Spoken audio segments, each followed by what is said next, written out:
The night wind tore through the forest, carrying a strange electric scent that seemed to hum with the promise of chaos. A tall shade tilted his head back, nostrils flaring as he drew the air deep into his lungs.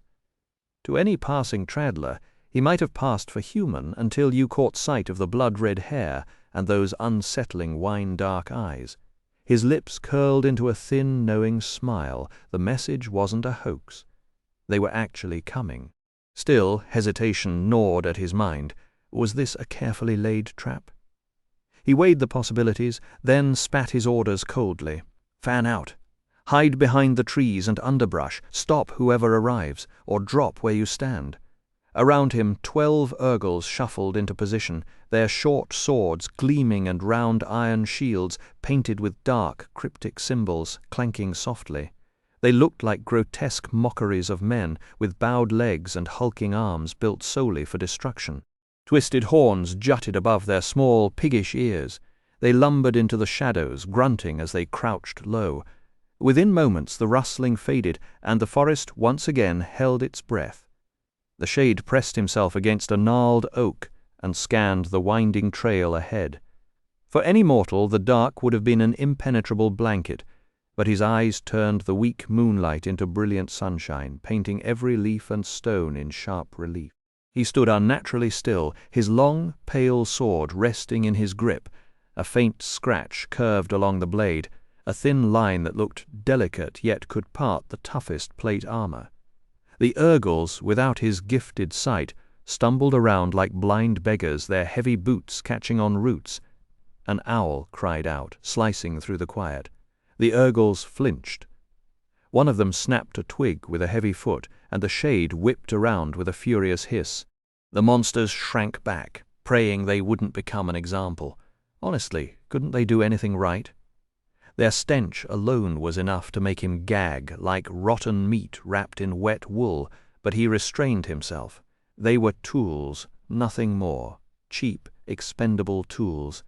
The minutes dragged into hours, and the shade's patience wore impossibly thin. The scent had drifted miles ahead of its owners, damn it all. He refused to let the Urgals stand, stretch, or warm themselves, and he denied himself the same comforts, staying glued to his post as he watched the trail. Finally, another gust swept through the trees, carrying that smell again, stronger this time. His whole body hummed with excitement. "Get ready!" he whispered, his sword tip tracing hungry circles in the air. Too many plans, too much agony, too many sacrifices had led to this moment. He couldn't afford to lose his composure now.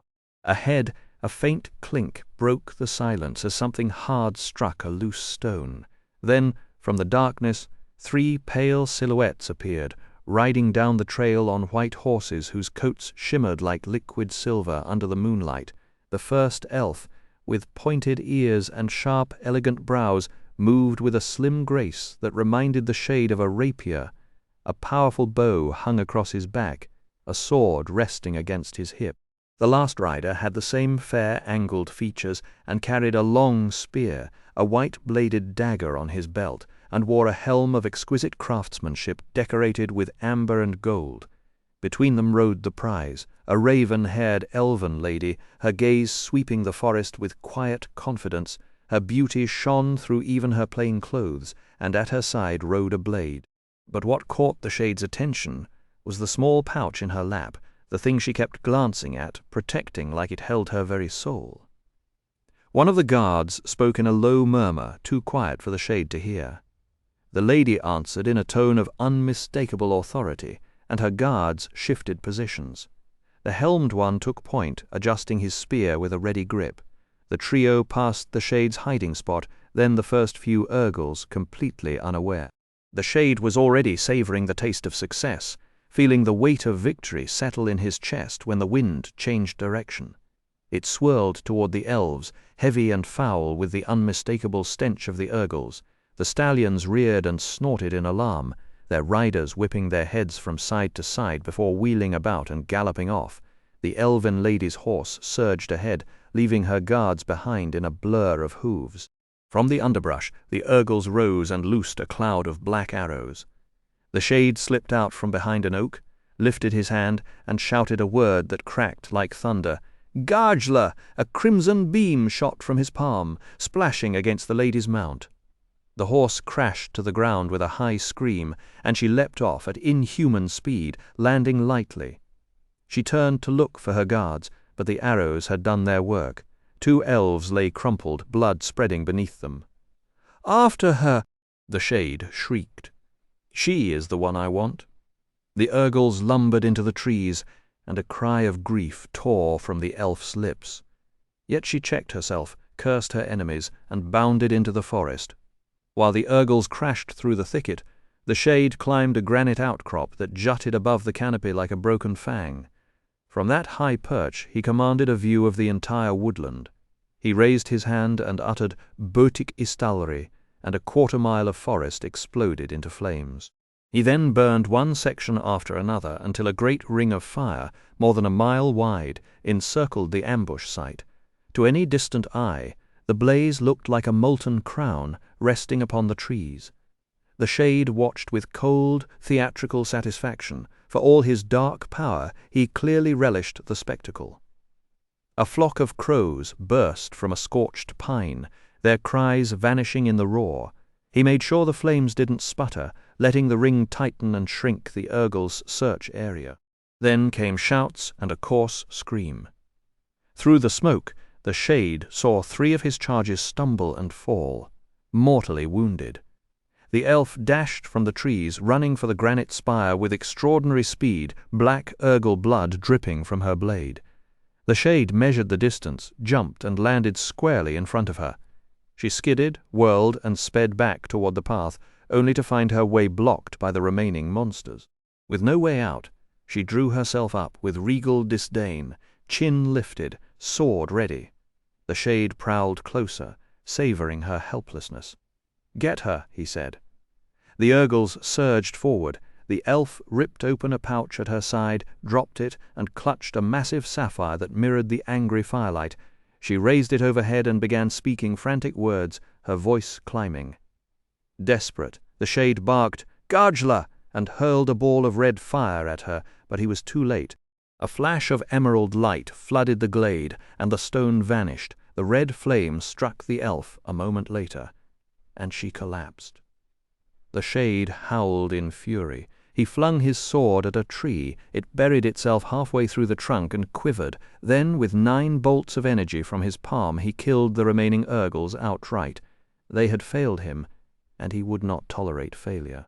He wrenched the sword free and stalked to the elf, muttering twisted prophecies of revenge in a language that only he could speak. His thin hands clenched, and he glared at the sky. The cold stars stared back, indifferent, as if they had seen all this before. Disgust curled his lip. The elf's beauty, which would have entranced any mortal man, held no appeal for him. He confirmed the stone was gone, fetched his horse, and tied her limp body to the saddle. Then he mounted, rode out of the forest, dousing the fires in his path while leaving the rest to burn. Discovery. Far away. A young man named Eragon knelt in a bed of trampled reed grass, scanning the tracks with a practiced eye. The marks told a tale of panic and flight, and he sensed that whatever had passed this way was worth finding. The signs in the dew told Eragon the herd had passed through this clearing no more than 30 minutes ago. They'd likely be bedding down soon, and his quarry, a small doe with a bad front left leg, was still with them. He couldn't help but marvel that she'd limped this far without some wolf or bear turning her into supper. The sky overhead was clear and dark, with a light breeze carrying the cool scent of pine. A silver cloud drifted across the mountains, hemming him in, its edges catching a ruddy glow from the full moon balanced between 2 jagged peaks. Streams poured down from ancient glaciers and snowfields, while a low fog slithered along the valley floor until it nearly swallowed his boots. Eragon was 15, just shy of manhood. His intense brown eyes sat under dark brows, and his clothes were rough and scarred from hard use. At his belt hung a bone-handled knife, while a buckskin case kept his yew bough dry from the persistent mist. He carried a wooden frame pack on his shoulders. The deer had dragged him deep into the spine, a wild mountain range that ran up and down Allegaesia. The place had a knack for swallowing foolhardy types whole, and the stories it spawned were enough to keep most folks huddled by their hearths. But Eragon just shrugged. Those mountains were his hunting ground, not a haunted legend, and he was the only soul in Carverhall with the nerve to track game into their craggy hideouts. This was the third night out, and his food bag was already half empty. If he failed to bring down that doe, he'd be heading home empty-handed, and his family couldn't afford to buy meat in town with winter breathing down their necks. Eragon stood easy in the dusky moonlight, then moved into the forest toward a glen, where he figured the deer would rest. The trees hid the sky and threw lacy shadows across his path. He only glanced at the tracks now and then. He knew the way well enough. When he reached the glen, he strung his bow with a practiced hand, drew 3 arrows and nocked one, holding the others in his left fist. Moonlight showed about 20 dark lumps in the grass where the deer lay. The doe he wanted was on the edge, her hurt legs stretched out at a strange angle. He dropped into a low crouch and crept forward, bow ready, every ounce of patience from the past 3 days funneled into this one moment. He took a final steadying breath, held it, and the night exploded. A blast of fiery wind tore past his cheek as the deer scattered like leaves. He lunged after them, sprinting through the tall grass and loosing an arrow at the bounding doe. It missed by a finger's breadth and vanished into darkness. Eragon cursed, spinning around with another arrow already nocked. Where the herd had been was now a blackened circle of burned grass and scorched pines, many stripped bare of their needles. The ground beyond was flattened, and a thin wisp of smoke twisted upward, reeking of char. In the center, almost absurdly, sat a polished blue stone. The mist crept back in, curling thin tendrils around it. Eragon stayed frozen for a long few minutes, watching for any sign of movement, but only the fog stirred. He eased the tension off his bowstring, stepped forward, and gingerly nudged the stone with an arrow. When nothing happened, he picked it up. It was the smoothest thing nature had ever made. Its surface was deep blue, with thin veins of white threading across it like a spider's web. It felt cool and frictionless, like hardened silk, and though it was oval and about a foot long, it seemed lighter than its few pounds suggested. Eragon found it both beautiful and unsettling. Where did it come from? What was it for, then? The thought that stung worst, was this stone sent here by chance, or was he meant to find it? He remembered every fireside tale his mother had told him about magic and the ones who used it. Caution was always the moral. But what was he supposed to do with the thing? It would be tiresome to carry, and there was a real chance it was a trap. For the first time since he'd entered the spine, the mountains felt less like his familiar hunting grounds and more like a stage set for something he couldn't yet name. The stone gave him pause. For a heartbeat, he nearly tossed it aside, but something stayed his hand. At worst, it could buy a hot meal. He figured, sliding it into his pack. The glen offered no cover for a safe night, so he retreated into the trees and made camp beneath the exposed roots of a toppled spruce. A cold supper of bread and cheese, and then he was wrapped in his blankets, still puzzling over the strange object. Morning arrived with a burst of pink and amber light. The air was crisp and biting, with ice crusting the streams and frozen puddles underfoot. After a quick bowl of porridge, Eragon hiked back to the scorched clearing. The daylight revealed nothing new. He shrugged and aimed for home. The game trail was barely a suggestion, worn thin in places and vanishing entirely in others. Animals had carved it, which meant it looped and backtracked with maddening frequency. Still, it was the quickest route out of the spine. That ancient forest remained one of the few places where King Galbatorix's reach fell short. Folks still whispered about the royal army that marched in and never marched out. A shadow of ill luck clung to those woods. The locals liked to say the forest had a grudge. Eragon figured it was just the mountains, being mountains, beautiful, deadly, and utterly indifferent to whether you made it home. He'd roamed these peaks for years, yet they never stopped surprising him. Just when he thought he knew their secrets, something like that stone showed up to remind him how little he understood. A startled rabbit burst from the undergrowth, and he laughed at his own jumpiness, then picked up his pace, eating up the miles. By late afternoon he stood at the lip of a steep ravine. Far below, The Anora River thundered toward Palancar Valley, swollen by countless mountain streams and furious against the rocks in its path. The ground trembled faintly. He made camp in a dense thicket and watched the moon climb before sleep took him. The next day and a half turned bitter cold. Eragon moved fast and saw little wildlife. Around midday the distant roar of Igualda Falls filled the air. The trail opened onto a slick slate ledge where the river hurled itself into the void, tumbling down moss-covered cliffs in a haze of spray, and then he saw it. Palancar Valley spread out below like a painted map.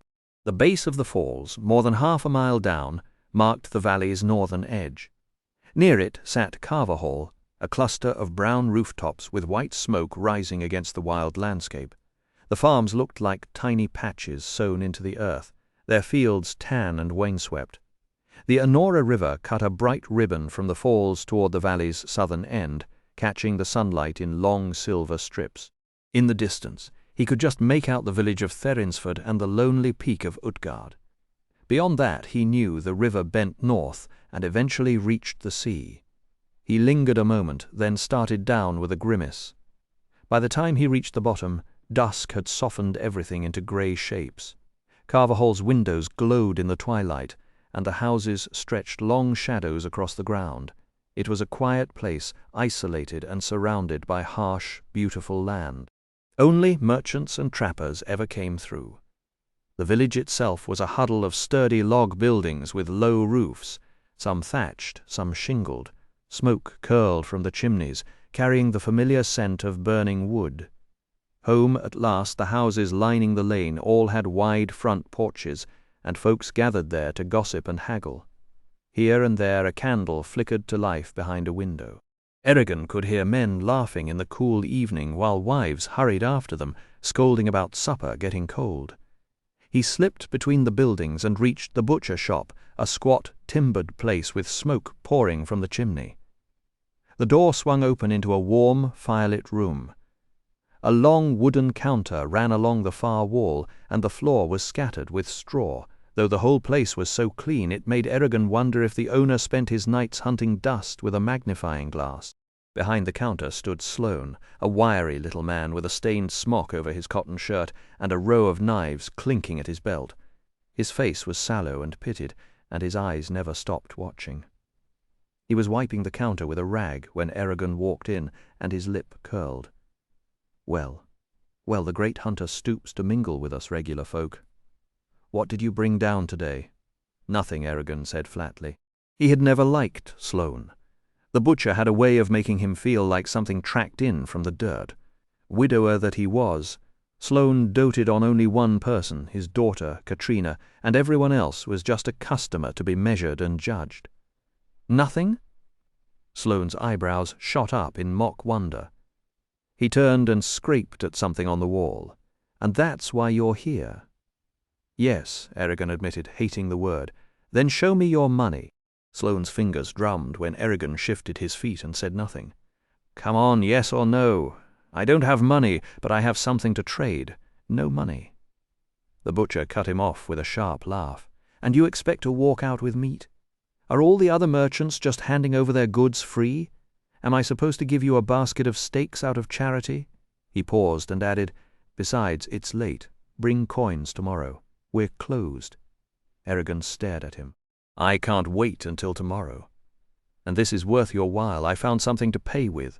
He pulled the stone from his pocket and set it on the counter where it glittered in the firelight. Sloane leaned in, his eyes narrowing. Stole it, more like. Eragon ignored the jab, though a sarcastic retort nearly slipped out, because yes, a man who spent his day elbow-deep in animal blood was clearly the finest gem appraiser in the valley. Will this cover it? Sloane picked the stone up, felt its weight, ran his fingers across the smooth surface, studied the white veins. Then he put it down with a greedy little smile. It's pretty. But how much is it worth? I don't know, Eragon admitted, but nobody would shape a rock like that unless it mattered. Obviously, Sloane drawled, with the patience of a man explaining everything to a child. But value is the question. Since you don't know, either find a trader who does, or take 3 crowns. 3 crowns? "That's a thief's bargain. It's worth 10 times that at least," Eragon protested. 3 crowns wouldn't even fill his family's table for a week. Sloane shrugged. "Take it or leave it. If you wait for the traders, maybe they'll give you more. Either way, I'm done talking." The traders were a traveling band of merchants and entertainers who rolled through Carver Hall every spring and winter. They bought whatever the villagers and farmers had grown or made, and sold the things people needed for the year: seeds, animals, cloth, sugar, salt. But Eragon couldn't wait that long. His family needed food now. "Fine. I'll take it," he snapped. "Good. I'll get your meat." Sloane gave a curt nod, then added almost as an afterthought, "Not that it matters, but where did you find this?" "2 nights ago in the spine." "Get out," Sloane barked, shoving the stone back across the counter. He stormed to the end of the room and started scraping a knife blade with violent strokes. Eragon blinked. Why? He pulled the stone toward him, protecting it. "I won't deal with anything you dragged out of those cursed mountains.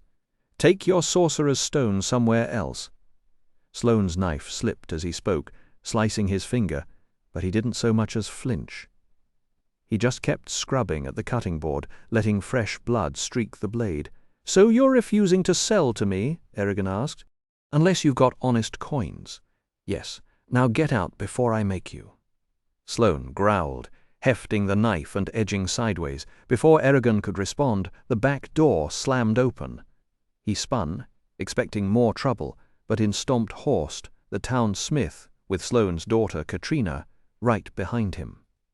The 16-year-old usually kept clear of her father's arguments, so Eragon was surprised to see her walking in with such a determined look. Sloane's eyes flicked between them nervously. "He won't." "Quiet," Horst rumbled, cracking his knuckles. His thick neck, scarred leather apron, and bare, muscled arms made it clear he wasn't there to listen to excuses. "Sloane, what have you done now?" "Nothing. This boy came in and started badgering me. I told him to leave, but he won't budge. I even threatened him, and he still ignored me." Sloane seemed to shrink under Horst's stare.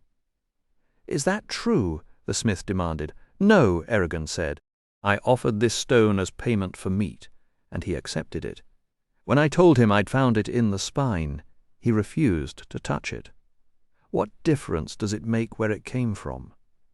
Horst took the stone, turned it over in his hand, then fixed Sloane with a hard look. "I've no love for the spine myself, but if you're worried about the stone's worth, I'll back it with my own money." The shop fell silent for a moment. The air smelled of sawdust and old blood. A string of sausages hung swaying against the back wall. Sloane licked his lips. "This is my store. I can do whatever I want." Then Katrina stepped out from behind Horst, tossing her auburn hair over her shoulder. "Father Eragon is willing to pay. Just give him the meat so we can have supper." Sloane's eyes narrowed. "Go back to the house. This is none of your business, I said. Go." Her face hardened, and she marched out with a stiff back. Eragon watched, annoyed, but knew better than to interfere. Horst tugged his black beard, and his tone shifted from stern to almost amused, like a man who had just found a reason to enjoy his evening. "Fine. You can deal with me instead. Eragon, what were you planning to get?" "As much as I could carry." Horst pulled out a purse, counted out a pile of coins, and set them on the counter. "Give him your best roasts and steaks, enough to fill his pack." Sloane hesitated, gaze darting between them. "Refusing me would be a very bad idea," Horst stated. Glowering, the butcher slipped into the back room where a frenzy of chopping, rapping, and low cursing followed. After several uncomfortable minutes he returned with an armful of wrapped meat. He took Horst's money without a word and busied himself cleaning his knife, pretending no one else was there. Outside, the crisp night air hit their faces, washing away the stale heat of the shop. Eragon shifted his pack and the stone. "Thank you, Horst. Uncle Garrow will be pleased." Horst chuckled softly. "Don't thank me. I've wanted to do that for a long time. Sloane's a vicious troublemaker, and it does him good to be humbled. Katrina heard what was happening and ran to fetch me. Good thing she did. You two were about to come to blows. Unfortunately, I doubt he'll serve you or your family next time, even with coins." Eragon opened the top of his pack, frowning. Why did he explode like that? We've never been friendly, but he's always taken our money, and I've never seen him treat Katrina that way. Horst gave a shrug that was more a twitch of his broad shoulders. You'd do better asking your uncle. He's got a lot more knowledge about that than I do. Eragon pushed the slab of meat deeper into his pack. Then I've got an extra reason to speed home to solve this riddle. He held out the stone. This really belongs to you. Horst only laughed. Keep your odd rock. For payment, Ulbriach and Baldur have both been working in the forge, but Ulbriach is heading to Feinster in the spring to become a master smith. So I'll need an extra hand. You can come work off what you owe on your days off. Eragon bowed slightly, pleased at the trust. He knew how rare it was to get a chance to repay a debt without swallowing his pride, and his uncle would never accept charity. Then Eragon remembered his cousin's request. Horst, can you get a message to Katrina? Roran asked me to tell her he'll come to town as soon as the merchants arrive, and he'll see her then. Horst nodded. That all? Eragon flushed a little. No, he also wants her to know that she's the most beautiful girl he's ever seen, and that she's all he thinks about. Horst's weathered face split into a grin. Getting serious, isn't he? Eragon smiled back. Yes, sir, and would you tell her thank you? She stood up for me to her father, and I hope she doesn't catch trouble because of it. Roran would be furious. Horst waved the worry aside. Sloane doesn't know she called me. I doubt he'll come down hard on her. He offered Eragon supper, but Eragon shook his head. Garrow's expecting me. He tied the pack, hoisted it, and raised a hand before starting down the road, eager to be home despite the extra weight. The village dropped away behind him, and the warm windows faded. The moon hung pearly over the mountains, painting the landscape in pale grey light. An owl swooped low, making him flinch, and the grass whispered as he cut off the main road onto a narrow path that climbed a knoll sheltered by elm trees. At the top, a soft glow spilled from his home. The house had a shingled roof and a brick chimney, with whitewashed walls under wide eaves. One side of the porch was stacked with firewood. The other held a jumble of tools and a rusty horseshoe above the door frame. The place had been empty for 50 years before Garrow moved in after his wife Marion died. It stood 10 miles from Carverhall, farther than anyone else's. Neighbours called it dangerous, but Eragon's uncle had a stubborn streak that could bend iron, so here they stayed. 100 feet away, the barn sheltered 2 horses, Berka and Brug, plus chickens and a cow. A pig usually joined them, but not this year. A wagon sat wedged between the stalls, and a line of trees traced the Enora River along the fields. Eragon reached the porch, weary and hungry, and saw a light shift behind the window. "Uncle, it's Eragon. Let me in." The shutter slid open for a moment, then the door swung inward. Garrow stood there, lean and grey, his clothes hanging like rags on a scarecrow. His face had that mummified look, sharp cheekbones, deep-set eyes, skin stretched tight. "Roran's sleeping," he said before Eragon could ask. On the old wood table a lantern flickered, and the grain of the wood stood up in ridges like a giant fingerprint. Near the wood stove, rows of cooking utensils hung from homemade nails. A second doorway led into the rest of the farmhouse. The planks underfoot were worn smooth from generations of boots. Eragon shrugged off his pack and pulled out the wrapped meat. "What's this? You bought meat. Where did you get the money for that?" His uncle's voice had an edge. Eragon took a breath. "Horst bought it for us. You let him pay? I told you I won't take handouts. If we can't feed ourselves, we might as well move into town. Before long they'll be sending us used clothes and asking if we'll survive the winter." Garrow's face had gone pale with anger. "I didn't take charity," Eragon snapped. "Horst said I can work it off this spring. Ulbriach is leaving, so he needs help. And when exactly will you find time for that? Are you planning to ignore everything that needs doing here?" Garrow kept his voice low. Eragon hung his bow and quiver by the door. "I don't know," he said. "But I found something that might be worth money." He set the stone on the table. Garrow bent over it, his hungry look turning ravenous, fingers twitching. "You found this in the spine?" "Yeah," Eragon said, and told him what happened. Worse. I lost my best arrow. I'll have to make more soon."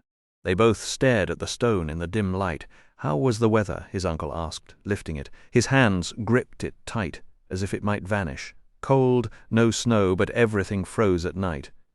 That made Garrow frown. "Tomorrow you'll help Roran finish the barley. If we get the squash picked before the frost, we're fine." He handed the stone back. "Keep it. When the traders come, we'll see what it's worth. Selling it is probably the smartest move. The less we have to do with magic, the better. Magic never once put food on our table, only troubles." Then his voice turned drier. "Why did Horst pay for the meat?" Irrigan explained the argument with Sloane. "I honestly don't know why he got so angry." Garrow shrugged. "Sloane's wife, Ismira, went over the Igualda Falls about a year before you came to us. He hasn't gone near the spine since. That's no reason to refuse payment, though. My guess is he just wanted to give you grief." Irrigan swayed on his feet. "It's good to be back." Garrow's eyes softened, and he nodded. Irrigan stumbled to his room, shoved the stone under his bed, and fell onto the mattress. Home. For the first time since the hunt, sleep swallowed him whole. At dawn, sunlight spilled through the window and warmed Irrigan's face. He rubbed his eyes and sat up, feet meeting the cold pine floor. A cracked clay mug sat on the nightstand, left over from last night's tea. He stretched his sore legs and yawned. Beside the bed, shelves held his collected treasures: twisted roots, bits of shell, broken rocks with shiny insides, and strips of dried grass tied in knots. His favorite was a knotted root, so strange he could study it for hours. The rest of the room was bare, except for a small dresser and nightstand. He pulled on his boots and thought, this day mattered. 16 years ago, almost to this very hour, his mother Selina had returned to Carver Hall alone and pregnant. She had been gone 6 years, living in cities. She came back in expensive clothes, a pearl net binding her hair. She found her brother Garrow and begged to stay until the baby came. 5 months later her son was born. Then Selina, crying, asked Garrow and Marion to raise him. When they asked why, she only said, "I must." Her pleas grew more desperate until they finally said yes. She named him Erigund, and before the next dawn touched the valley, she was gone, never to return. When Marion finally told him the story before she passed, the ground beneath him seemed to give way. The truth that Garrow and Marion weren't his real parents upended everything stable in his life, leaving him to piece together what still made sense. In time he learnt to carry it, but a quiet doubt always lingered. Maybe he hadn't been good enough for her. She must have had a reason. He only wished he knew what it was. His father was a different kind of ache. Selina had never revealed a name, and no stranger had ever come seeking him out. He didn't want a reunion, just a name to hold on to, something to connect him to where he came from. He sighed and moved to the nightstand, splashing cold water on his face and shuddering as it slipped down his neck. Revived, he retrieved the stone from under the bed and set it on the shelf.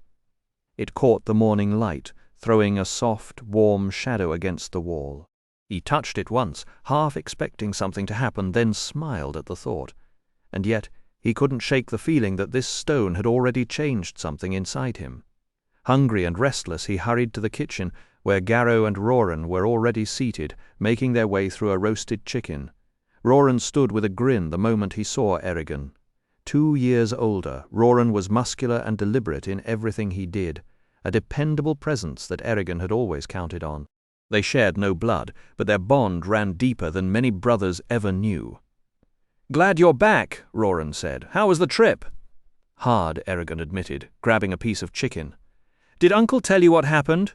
Roran shook his head. So Errigan told the story, the long trek, the strange find, and the crash that had almost cost him everything. Roran pushed aside his plate the moment Errigan went to show him the stone. It earned a suitable amount of astonishment. Then Roran's tone turned careful. "Did you manage to talk to Katrina?" "No chance. Not after Sloane's little performance. But she'll know to expect you when the traders arrive.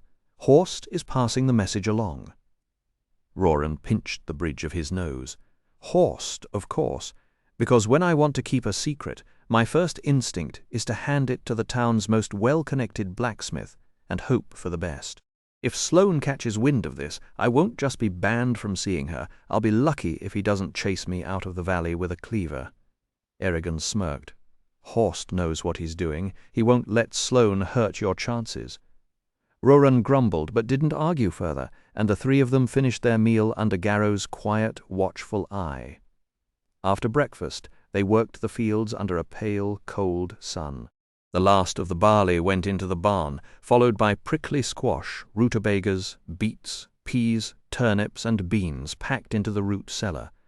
They labored until their muscles cramped, but satisfaction came with a finished harvest. The following days were consumed with pickling, salting, shelling, and putting everything in its place for the long winter ahead. 9 days after Eragon's return, the sky turned against them. A vicious blizzard swept down from the mountains, and snow began falling in thick, unending sheets. Venturing out meant risking getting lost in the howling white, so they kept close to the hearth, feeding the animals and collecting firewood in quick, careful trips. They tried to pass the time with stories and idle conversation, but the storm's fury made the house feel small. When it finally passed, the valley lay buried in a strange and beautiful silence. Garrow eyed the deep drifts with concern. "The traders may not come this year, not in these conditions. They're already late as it is. We'll give them a little longer, but if they don't show, we'll have to buy supplies in Carverhall." His voice was calm, but the worry settled heavy in the room. The days crawled by, bringing no sign of the traders. The silence stretched, and the house grew heavy with waiting. On the 8th morning, Roran walked to the road and returned with the same grim news. Nothing, not even a track. They spent the day preparing for the trip to Carverhall, digging through their belongings with tight faces, searching for anything worth selling. That evening, Eragon, desperate for any sign of the traders, trudged back to the road. The snow had been carved into deep ruts, and hoofprints crisscrossed between them. His hopes surged, and he sprinted home shouting, filling the house with sudden energy. They loaded the wagon with surplus produce before dawn. Garrow tucked the year's earnings into a leather pouch clipped to his belt. Eragon wrapped the strange stone and wedged it between sacks of grain so it wouldn't jostle loose. After a quick breakfast, they hitched the horses and broke a path to the road. The traders had already smashed through the drifts, making travel easy. By noon, Carverhall appeared ahead, a small, muddy village humming with shouts and laughter. The traders had set up camp in a field at the edge of town. Wagons, tents, and fire pits spread across the snow like scattered confetti, and the troubadours' 4 tents blazed with clashing colors. A constant line of villagers moved between the camp and the streets. Booths lined the main road packed with people. Horses whinnied at the racket. The trampled snow was slick and glassy, while bonfires had turned other patches into slush. The scent of roasted hazelnuts mixed with wood smoke and sweat. Garrow parked the wagon, tied the horses, and handed out coins. "Get yourselves something, Roran. Do what you want, but be at Horst's for supper. Eragon, bring that stone, and come with me." Eragon grinned at his cousin and pocketed the money, already imagining all the ways he'd spend it. Roran took off with a determined look, vanishing into the crowd. Garrow shoved through the bustle, dragging Eragon along. Women haggled over cloth. Men tested new tools, and kids screamed as they dodged between legs. Knives, spices, pots, and harnesses filled every stall. But the traders themselves seemed worn. Their kids darted around with wide, nervous eyes, clothes patched and threadbare. The men looked lean, and they carried swords and daggers like they knew how to use them. Even the women wore long knives at their belts. What could have turned cheerful merchants into armed, edgy travelers? And why so late? Eragon remembered them laughing and joking in past years. Now there was nothing but uneasy glances and hushed words. Garrow steered him down the street, hunting for Murlock, a trader who sold odd trinkets and jewelry. They spotted him behind a booth showing brooches to a cluster of women who cooed over each piece. Murlock glowed with pride every time someone gasped. He had a neat goatee, an easy posture, and a faint sneer for the rest of the world. Garrow and Eragon held back, waiting until the women drifted away. Up close, Murlock smiled. "Now, what do you two fine gentlemen want? An amulet for a lady? A pretty rose?" With a flick he produced a silver rose, delicately carved and gleaming. Eragon couldn't help but admire the workmanship. "Only 3 crowns," Murlock said, straight from Bellatona's famous craftsman. Garrow kept his voice low. "We're not here to buy." Murlock's smile didn't move, but his eyes sharpened. He whisked the rose away. "Ah, well, I might trade a piece or two for something of value." He paused. "You did bring it." "We have it," Garrow said, "but we'd rather show you in private." Murlock raised one eyebrow, but his voice stayed smooth. "Of course. I'm always interested in a discreet bargain. Then allow me to offer you the comfort of my tent." He gathered his trinkets and placed them carefully into a reinforced chest that clicked shut with a lock, then led them through the maze of wagons to a tent set apart from the others, its top a deep crimson, its bottom pitch black, with jagged strips of color colliding in between. Murlock unfastened the entrance and held the flap open. Inside were curiosities, a round bed, 3 stools hewn from old tree stumps, and a twisted dagger with a ruby winking from its hilt, resting on a white cushion. He gestured for them to sit, then drew the flap closed. "So," he said, "let's see why we needed this secrecy." Eragon unwrapped the stone and placed it between them. Murlock's eyes lit up, but he paused. "May I?" Garrow nodded. Murlock took it, set it on his lap, and retrieved a narrow box containing a set of copper scales. He weighed the stone, studied it with a jeweler's loupe, tapped it with a wooden hammer, and scratched at it with a tiny, clear crystal point. He jotted numbers on a slate, then sat back with a frown. "Do you know what this is worth?" "No," said Garrow, his cheek twitching. Murlock let out a dry laugh.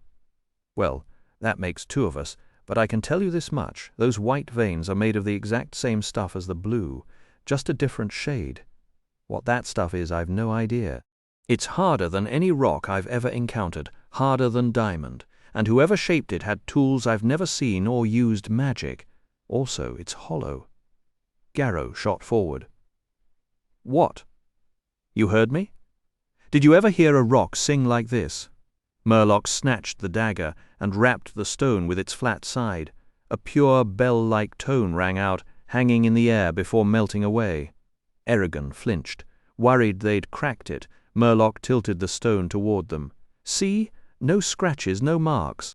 I doubt I could damage this thing even if I took a hammer to it."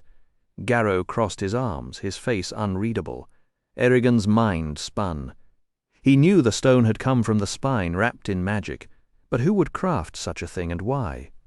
The question slipped out before he could stop it. "So what's it worth?" "I honestly can't tell you," Murlock said with a grimace. "There are collectors who would pay a fortune, but you won't find them in Carverhall. You'd have to travel to the southern cities.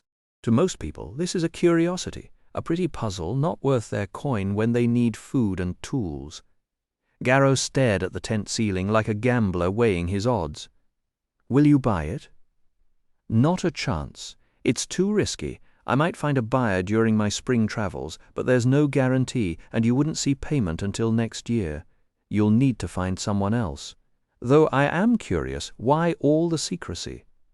Eragon tucked the stone away before answering. He studied the trader, half expecting an outburst like Sloane's, "Because I found it in the spine, and people around here don't take kindly to that." Murlock blinked, then gave him a long, sharp look. "Do you know why my fellow merchants and I arrived so late this year?" Eragon shook his head. "Our travels were plagued by one disaster after another.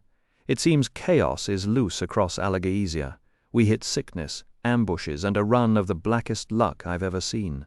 And with the Varden striking more boldly than ever, Galbatorix has ordered cities to drain their garrisons and send even more soldiers to the borders, men desperately needed to fight the Urgals. Word had spread that the brutes were on the move, pushing southeast toward the Haderach Desert. Nobody could say why, and ordinarily that wouldn't matter, except they were cutting straight through populated country. Sightings had come in from roads and outlying villages, and the worst rumor of all whispered of a shade. Unverified, of course.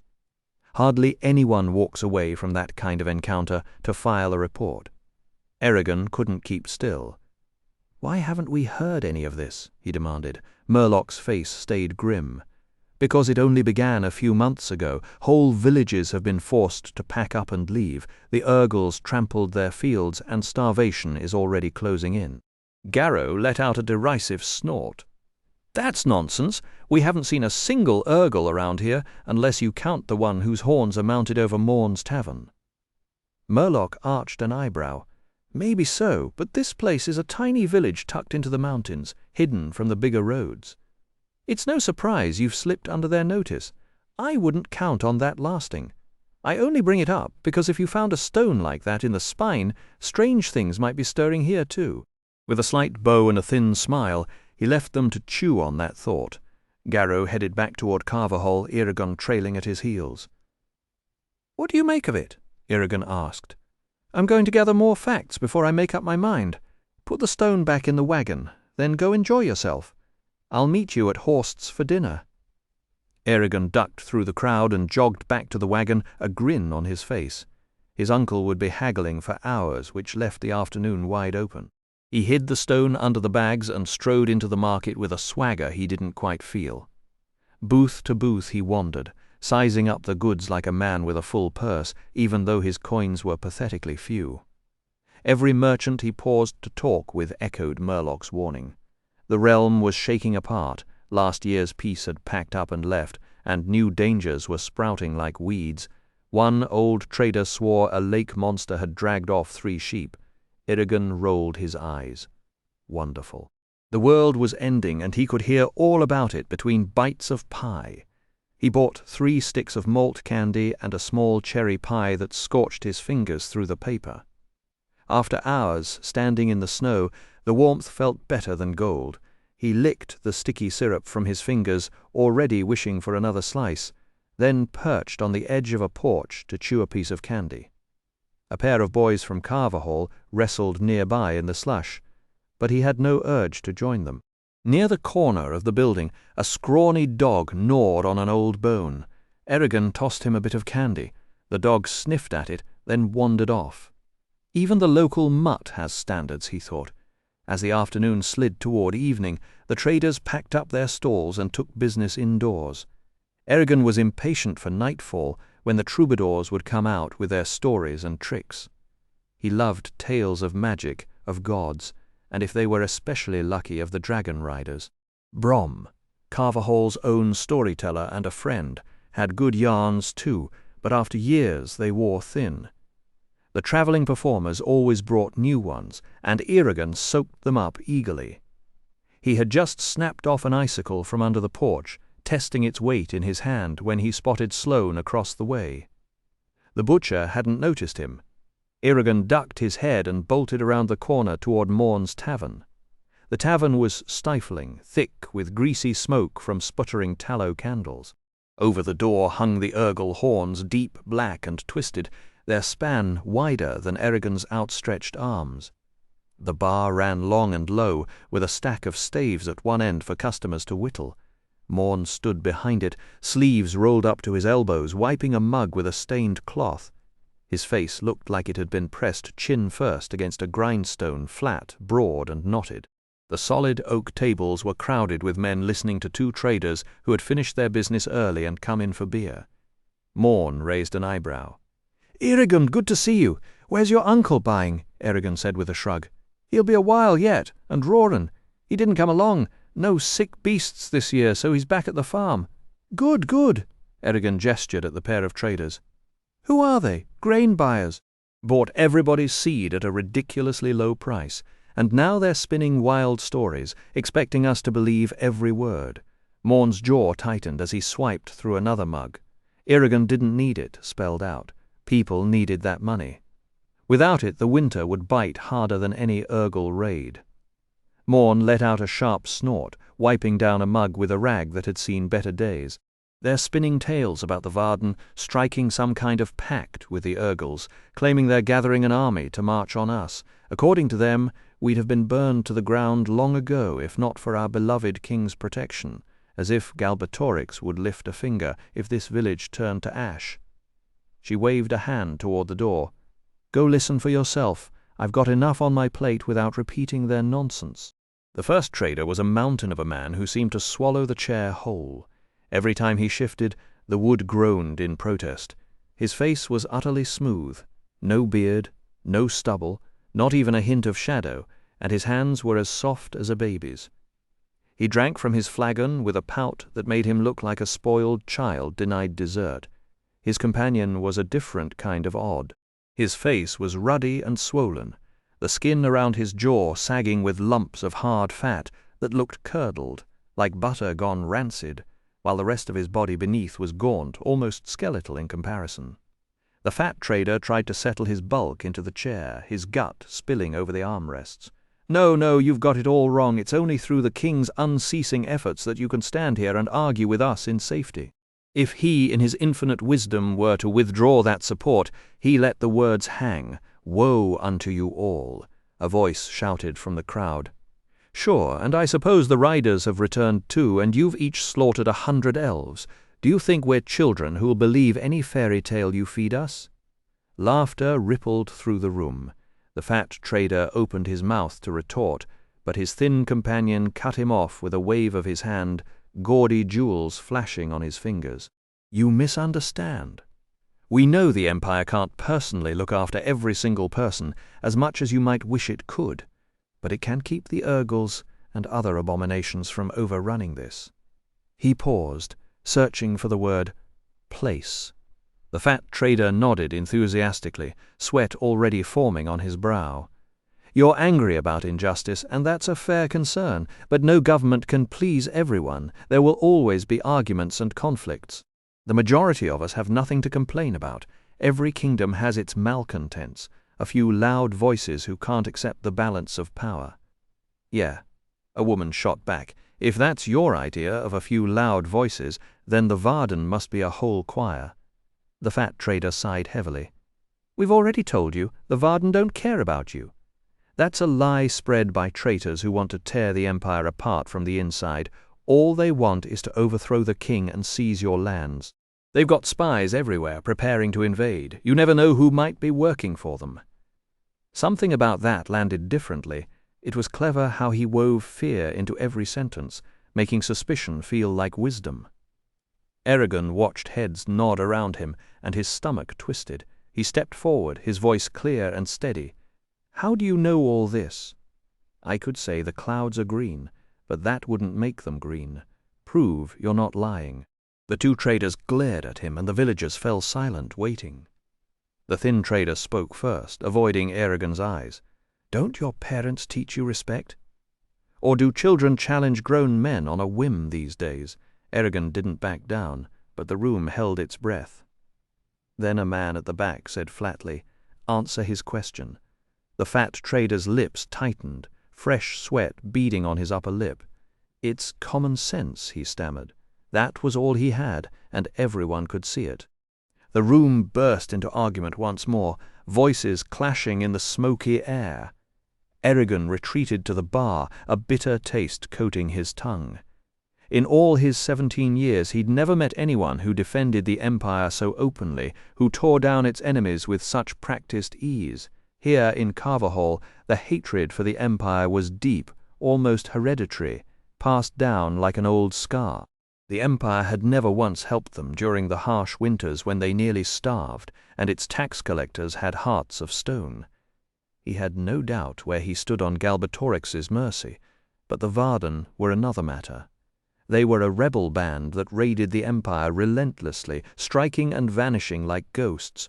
No one knew their leader's name or who had founded them in the century since Galbatorix seized power. They were shrouded in mystery, yes, but they had earned a grudging sympathy simply by refusing to bow. The Varden remained shrouded in mystery. But one thing was clear: if you were on the run, or if you harbored a burning hatred for the Empire, they'd take you in. The real trick was tracking them down. Morn leaned across the bar, shaking his head. Unbelievable. These traders are worse than vultures hovering over a dying beast. If they hang around much longer, this town's going to boil over. For us, or for them. "For them," Morn said, just as a chorus of angry shouts erupted from the crowd. Eragon slipped out before the squabble turned into a brawl, the heavy door thudding behind him and muffling the noise. Dusk was settling fast, and the long shadows of the houses stretched like dark fingers across the dirt road. As he walked, he caught sight of Roran and Katrina tucked away in an alley. Roran murmured something too low to catch. Katrina's eyes dropped to her hands. She answered softly, then rose on her toes and pressed a quick kiss to his lips before darting off. Eragon jogged up to his cousin with a grin. "Looks like you're having a fine time." Roran grunted and kept walking, clearly not in the mood. "You catch what the traders were saying?" Eragon asked, falling into step beside him. Most of the village had gone indoors, either haggling with the merchants or waiting for the sky to darken enough for the troubadours. "Yeah." Roran's voice was distant. "What do you make of Sloane?" "I thought it was pretty obvious. There'll be blood between us when he learns about Katrina and me." A stray snowflake landed on Eragon's nose, drawing his gaze upward. The sky had turned a flat, heavy grey. He didn't have the words to answer because Roran was right. He just squeezed his cousin's shoulder as they walked the quiet byway. Dinner at Horst's was a loud, hearty affair, with the table packed and plates piled high. The room buzzed with chatter and laughter, and sweet cordials and heavy ales flowed freely, fueling the good cheer. Once the last dish was wiped clean, the guests headed out to the trader's field. A ring of poles topped with flickering candles encircled a wide clearing, while bonfires blazed beyond, flinging dancing shadows across the ground. The villagers gathered close, stamping their feet against the cold, buzzing with anticipation. Then the troubadours poured out of their tents, tassels swinging, followed by older minstrels with a more stately air. The minstrels carried the music and narration, while the younger performers threw themselves into the stories. The opening plays were all silly spectacle, bawdy jokes, pratfalls, over-the-top characters. But later, when the candles had burned low and the crowd pressed into a tight circle, old Brom stepped forward. His white beard, knotted and full, spilled down his chest, and a long black cape clung to his hunched shoulders. He lifted his arms, hands curved like talons, and began to recite. "The sands of time cannot be stopped," he intoned. "Years pass whether we will them or not, but we can remember. What has been lost may yet live on in memories. What you are about to hear is broken and imperfect, yet treasure it, for without you it does not exist. I give you a memory long forgotten, hidden in the dreamy haze behind us." His sharp eyes swept over the eager faces, and when his gaze reached Eragon, it lingered. "Before your grandfather's fathers were born, aye, before their fathers, the dragon riders were formed. To protect and to guard was their sacred charge, and for thousands of years they did so. Their skill in battle was unmatched, for each rider possessed the strength of 10 men. They were near immortal, falling only to blade or poison. Their powers served only the good, and under their guidance great cities and towers rose from living stone. While they kept the peace, the land flourished. It was a golden age. The elves were our allies, the dwarves our friends. Wealth flowed into our cities, and men prospered. But weep, for it could not last." Brom dropped his gaze, and when he spoke again, an infinite sorrow filled his voice. Though no enemy could destroy them, they could not guard against themselves. In the days when the riders stood unchallenged across the land, a child came into the world in the lost province of Inzilbeth, a place that has since faded from every map. He was named Galbatorix. When he reached 10 years of age, the traditional tests were performed, and those who administered them found something extraordinary stirring within him. The riders welcomed him into their fold without hesitation. His training proved remarkable. He absorbed every lesson with frightening speed, surpassing even his most seasoned instructors. A few among the elder riders muttered warnings about his unchecked ambition, but the order had grown complacent, drunk on centuries of dominance. They dismissed the concerns as jealousy from lesser men, and so barely finished with his education. Galbatorix made a foolish journey with 2 companions. They flew far to the north, pushing their dragons through howling winds until they crossed into the barren lands where the Urgals still roamed. In their arrogance, they believed no force on earth could threaten them. They made camp on a frozen lake that refused to melt even in the height of summer, and there, while they slept, the Urgles struck. His friends died in the first brutal moments, their dragons butchered beside them. Galbatorix fought with a fury that bordered on the inhuman, slaughtering his attackers despite terrible wounds. But a stray arrow found its mark in his dragon's chest. He had no skill to save her. She died in his arms, and something in his mind broke that day. What followed was a descent into madness, one that would eventually cloak the entire world in shadow. Alone and shattered, Galbatorix wandered those frozen wastes with a death wish, hurling himself at anything that moved. The Urgles themselves learned to flee from the gaunt, hollow-eyed figure that stalked their lands. Yet death refused to claim him, and slowly a new thought took root in his fevered mind. The riders owed him a dragon. They had taken everything else, surely they would grant him another mount. Getting home, however, proved a nightmare. What had once been a short flight now became a months-long ordeal on foot through the spine's unforgiving peaks. He used magic to hunt when he could, but in places where nothing lived he starved. He crawled out of those mountains a skeleton, barely human, and collapsed in a farm field.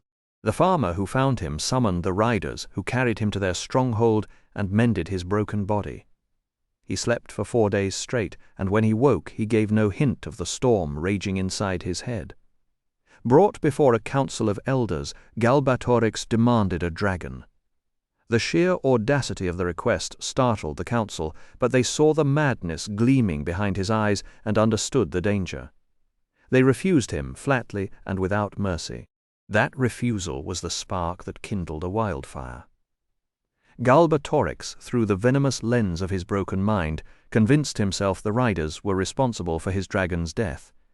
If they had not been so arrogant, so careless, so quick to abandon him, none of it would have happened. Night after night he turned the thought over in his mind, polishing it until it gleamed like a blade. Revenge became his purpose, his life's meaning. He found an unlikely ally, a rider who harbored his own quiet resentments. Galbatorix whispered to him in the dark, feeding his grievances, poisoning his loyalties with secrets learned from a shade years ago. Together they lured an elder to a remote spot and murdered him in cold blood. No sooner had the old man fallen than Galbatorix turned on his companion, slaying him before he could even raise a hand. When the riders arrived, they found Galbatorix standing over 2 corpses, dripping in crimson. He screamed, a sound that chilled even the bravest among them, and vanished into the night. For years he skulked through wastelands like a wounded animal, never staying in one place long enough to be caught.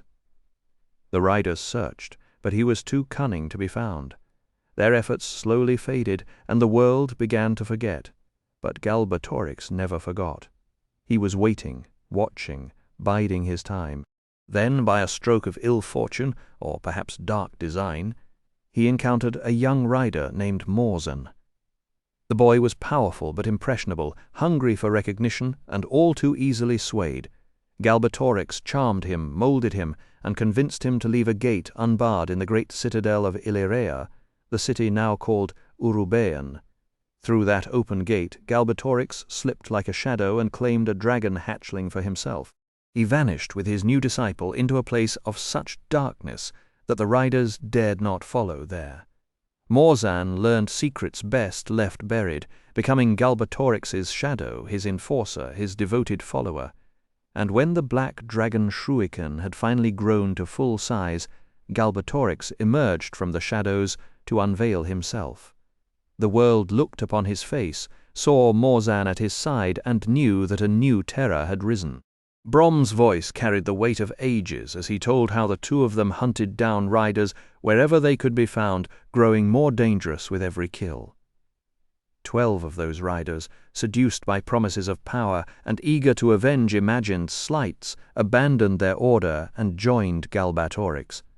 Those 12, together with Morzan, came to be called the 13 Forsworn. The riders were caught completely off guard and were overwhelmed. The elves fought with terrible fury, but even they could not slow the tide, and at last they scattered into their hidden refuges, never to be seen again in the lands below. Only Vrail, the leader of the riders, stood as a real obstacle. He was old and wise, and he spent his final days trying to protect what remained of the dragons. In the last clash before the gates of Doru Areaba, Vrail actually defeated Galbatorix, but he hesitated at the moment of the killing stroke. Galbatorix seized that hesitation and struck him across the side. Vrail, wounded and bleeding, staggered away to Utgard Mountain to recover. It was not enough. Galbatorix followed, and during their final struggle he delivered a vicious kick to a low, unfair place. That cheap move gave him the upper hand, and he took Vrail's head with a burning sword. Feeling the stolen power surge through him, Galbatorix crowned himself king of all Alagasia, and since that day no one has dared to challenge his reign. When the story ended, Brom moved off with the troubadours, his shoulders heavy. Eragon caught what looked like a tear shining on the old man's cheek. The room emptied in hushed murmurs. Garrow drew the boys aside and said, "You two should feel lucky. I've heard this tale exactly twice in my life. If the Empire ever learnt Brom recited it, he wouldn't live to see a new month." That evening, after returning from Carverhall, Eragon couldn't shake the urge to test the stone the way Murloc had. He shut himself in his room, set the stone on his bed, and laid out 3 tools, a wooden mallet, a leather hammer, and a chisel. A light tap from the mallet produced a delicate ringing. The leather hammer sent a deeper, sorrowful note through the room. When he struck the stone with the chisel, the edge didn't even scratch it, but the sound was the clearest yet. Just as the last note faded, he thought he heard a faint squeak. Murloc had insisted the stone was hollow, and maybe there was something valuable trapped inside. Eragon turned it over in his hands, hunting for a seam or a hidden latch. Somebody had taken great care to shape it, and whoever lost it in the spine would surely have wanted it back. He couldn't believe a magician powerful enough to carry it across the mountains would forget where it landed. So did that mean it was meant for him? The question made his stomach knot. He couldn't answer it, so he put the stone back on the shelf and tried to forget about it for the night. His sleep didn't last. A noise yanked him from a dream, and he lay frozen listening. The only sound was the wind rattling a loose shutter. Uneasy, he slipped a hand under his mattress and closed his fingers around his knife. When nothing else came, he slowly relaxed and started to drift off. Another squeak tore through the silence, and he flung himself out of bed, blade in hand. He fumbled with a tinderbox and lit a candle. His door was still closed. The squeak was too loud to be a mouse, but he dropped to his knees and checked under the bed anyway. Nothing. He sat on the edge of the mattress, rubbing his eyes, thinking how ridiculous this was. Then a third squeak made him jump halfway across the room. It wasn't in the floor or the walls. Those were solid oak. It wasn't in his mattress either. He would have noticed if something had crawled in there. His eyes drifted to the stone on its shelf. He lifted it down and held it in his hands. A squeak vibrated right through his palms. It was the stone. It had given him nothing but frustration and worry, and now it wouldn't even let him sleep. He glared at it, but the stone just sat there, smooth and indifferent, letting out one last loud peep before going completely quiet. Eragon shook his head, put the stupid thing away, and climbed back under the sheets, muttering that the morning would bring better answers. The stone's secret would have to wait until morning, or so Eragon told himself. When the moon cut through his window again, the thing was rocking hard on its shelf, knocking against the wall with a rhythm that made his stomach tighten. Its pale surface seemed bleached by the cold light, and for a moment he just stared. Then he was out of bed, knife in hand, every muscle locked. The rocking stopped. It started again, faster, louder, with a squeak that grated against his nerves. He cursed under his breath and began pulling on his clothes. Whatever the thing was worth, he didn't care anymore. He would haul it far into the forest and bury it where nothing could find it. But it didn't give him the chance. The stone quivered, rolled forward, and slammed onto the floor with a heavy thump. Eragon backed toward the door. Knife raised, the stone wobbled toward him. Then a crack split its surface. Another followed, and another. At the top, a small piece toppled away, and a tiny dark head poked through the hole, followed by a body folded at weird angles. He stayed perfectly still, gripping the knife. The creature wriggled free, paused and skittered into the moonlight. Eragon recoiled. Not a stone. An egg. And now a dragon was standing before him, no longer than his forearm, but carrying itself with a quiet dignity that seemed far older than its size. Its scales were deep sapphire blue, the exact shade of the egg that had held it. Its wings fanned out several times longer than its body, ribbed with thin bones ending in small, spaced talons. The head was almost triangular, with two tiny white fangs curving down from its upper jaw.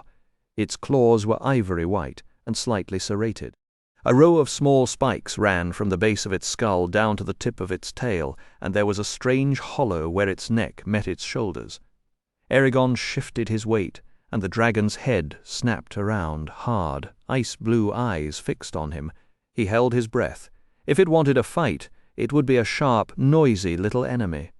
But the dragon lost interest quickly, squealing as it bumped into a chair, then the wall, then the leg of the table. It fluttered onto the bed, crawled to his pillow, and opened its mouth like a hungry baby bird, full of small, pointed teeth. Eragon sat carefully on the edge of the mattress. The dragon smelled his hand, nibbled his sleeve, and he pulled his arm back. A smile tugged at his mouth despite everything. He reached out and touched its flank. A blast of icy energy shot up his arm, burning through his veins like liquid fire. He cried out and fell back, hearing an iron clang and a silent, furious scream. His body seized. He couldn't move.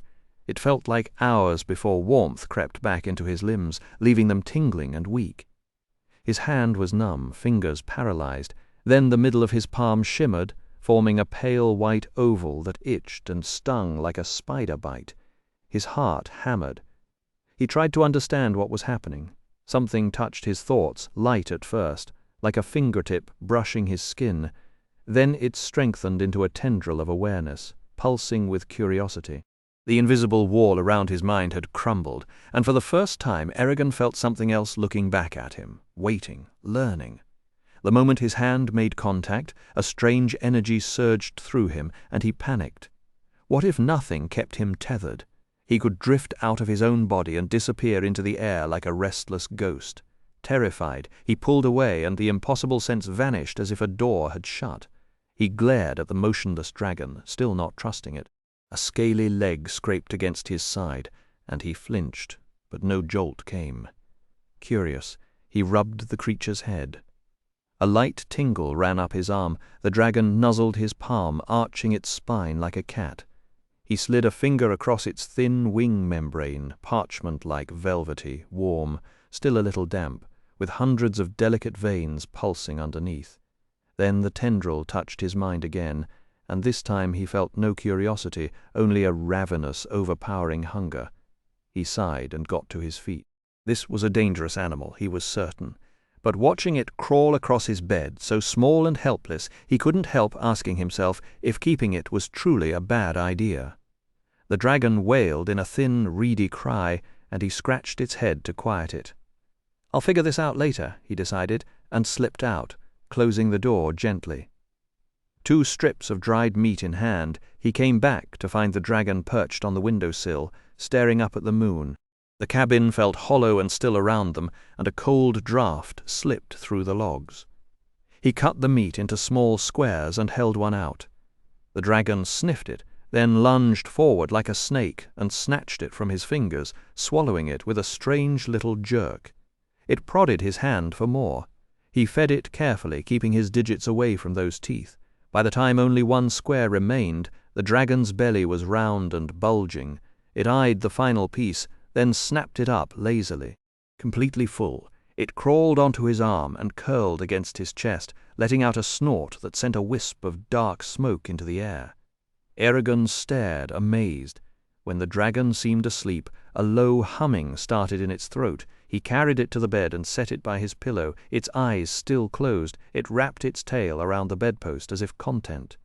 Eragon lay down, flexing his hand in the dim light, and that's when the full weight of what he was doing hit him. Here was the catch, and it was a giant one. Raise this dragon and he'd be a rider, a legend straight out of the old tales, no longer just a farm boy. But if the Empire caught wind of the creature, He and his family would be killed unless he bent the knee to the king. No one would rescue them. The most obvious answer was to end the dragon's life right now, but that thought disgusted him and he dismissed it. Dragons were far too rare, too noble to be killed. Besides, what could possibly betray them? They lived in a remote area and had kept to themselves. The real problem was Garrow and Roran. They wouldn't want a dragon anywhere near the farm. Could he raise it in secret? In a month or two it would be too large for Garrow to get rid of, but would his uncle accept it? Even then, could he find enough food to hide the creature? It wasn't much bigger than a small cat, yet it had eaten a full handful of meat. Eventually it could hunt for itself, but how long until then? And could it survive the cold? No matter. He wanted the dragon. The more he thought, the more certain he became. Somehow he would make it work with Garrow. Eragon would do anything to keep this creature safe. With that resolve he fell asleep. The dragon cradled gently against him. At dawn, the dragon was balanced on the bedpost like an ancient sentinel greeting the new day. Eragon marveled at its coloring, a pure, hard blue, smoother than anything he had ever seen. Its scales glittered like a coat of tiny gemstones. He also noticed the pale oval on his palm, where he'd touched the dragon, now had a silvery glint. He'd have to keep his hands dirty to hide that. Then the dragon launched itself off the post, caught the air, and glided gracefully to the floor. Eragon carefully scooped up the tiny creature and slipped out of the silent farmhouse, grabbing a chunk of meat, some leather strips, and a bundle of rags as he went. The morning air was sharp and clean, and the fresh snow blanketed everything in a soft hush. He smiled as the little dragon peered around from the curve of his arm, curious and unafraid. He cut across the fields and stepped into the dark woods, moving quietly between the trees in search of a safe spot. At last he found a lone rowan rising from a barren knoll, its snowy branches stretching upward like pale grey fingers. He placed the dragon beside the trunk, shook the leather out, and quickly fashioned a noose. The creature nosed at the snow while Eragon slipped the loop over its head, but then he thought better of it and replaced it with a loose harness around the legs so the tiny thing wouldn't choke itself. He gathered sticks and built a crude shelter high in the branches, lining it with rags and tucking the meat inside. Snow drifted onto his face as the tree swayed, and he draped more cloth across the opening to keep the warmth in. Pleased with his work, he lifted the dragon up into the branches.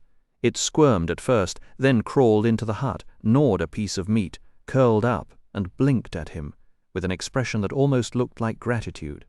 "Just stay put," he said. The dragon blinked again, as if it understood English.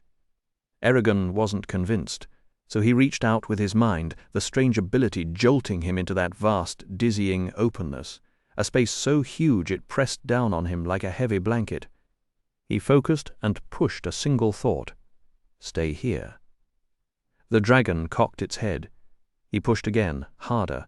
Stay here. A faint, reluctant acknowledgement came back through the link, but he couldn't tell if it meant anything. After all, it was just an animal. He pulled away with relief and sank back into the comfortable walls of his own mind. Eragon left the tree, glancing over his shoulder to see the dragon's head poking out of the shelter, watching him go. He hurried home and slipped into his room to hide the broken eggshells. Garrow and Roran probably wouldn't notice the egg was missing. They'd already stopped caring once it turned out to be worthless. At breakfast, Roran mentioned hearing odd noises overnight, but he didn't press, and Eragon was glad. The day passed quickly, his excitement carrying him through the chores. The mark on his hand was easy to hide, so he forgot about it by noon. When evening came, he headed back to the rowan with sausages stolen from the cellar, half expecting to find a frozen corpse. Would a baby dragon survive a winter night? The answer, it turned out, was yes. There it was, perched on a branch, tearing into something between its front paws. It squealed with joy at the sight of him. He was relieved to see it had stayed high in the tree, out of reach of predators. He dropped the sausages, and the dragon glided down, ripping into the meat with ridiculous ferocity. Eragon climbed up to check the shelter. The meat was gone, the hut intact, and feathers littered the floor. Good, it could feed itself. He turned the dragon over, ignoring its annoyed squeaks, but found no way to tell if it was male or female. Apparently, some secrets were off limits. He untied the creature, let it perch on his shoulder, and wandered deeper into the woods, the snow-laden trees standing like silent pillars around them. Those first days alone were strange and quiet. In a hidden pocket of the forest, Eragon did the only thing he could think of. He showed the dragon everything he knew about the woods, the moss patterns on the oaks, the way a creek curved through the ferns, the quick grey flash of a rabbit. He talked without stopping, not because he expected the creature to understand, but because sharing was the one human thing left to him. It was almost comical, really. A farm boy pouring his heart out to a small dragon that stared back with bright eyes and drank in his voice like sunlight. He sat with it in his arms for hours, marveling at the impossible truth of it, still numb from all the upheaval. At sunset he trudged home, and every step felt weighted by a silent accusation. 2 hard blue eyes pinned to his back, indignant at being left behind. That night worries swarmed him like flies. Ice storms, foxes, wolves with hungry teeth. He saw them all and felt them tear into the fragile thing he had abandoned. Dreams came in red flashes, and he woke restless. Grateful for the pale dawn, he sprinted out with strips of cloth and a pouch of food, praying wildly to any god who might be listening. The dragon was still there, perched high in the tree, watching the sunrise as if the sky belonged to it. Eragon thanked every name he knew, and some he did not.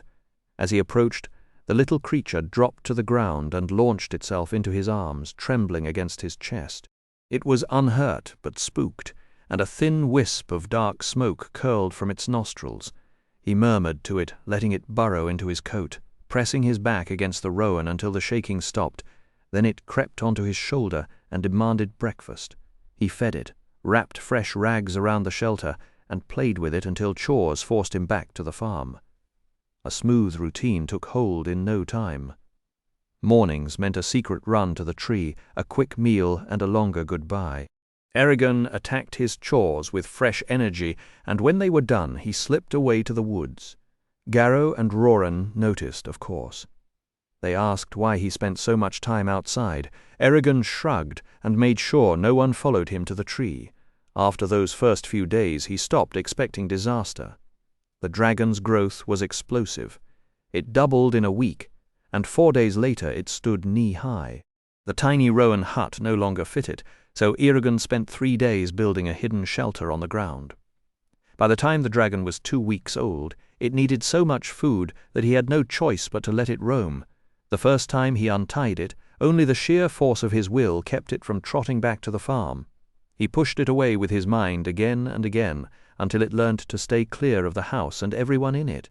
He also drilled one firm rule into the dragon: hunt only in the spine, far from prying eyes.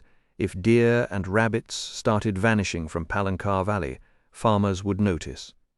The distance should have made him feel safer. Instead, it left a strange knot of unease under his ribs. Their mental bond grew stronger every day. He learned to send images and emotions, though the dragon could not understand words. The method was messy and often misunderstood. More than once, Eragon tried to show it stay near the rocks, and instead got back a picture of a boulder doing a little dance, but the range of contact expanded quickly. Soon he could reach the dragon as far as 3 leagues away, maybe 9 miles, and he did it constantly. The dragon always answered with a light brush against his mind. Those silent conversations filled the long work hours, a small presence humming at the back of his head. When he talked to people, the contact was distracting, like a mosquito buzzing in the corner of a room.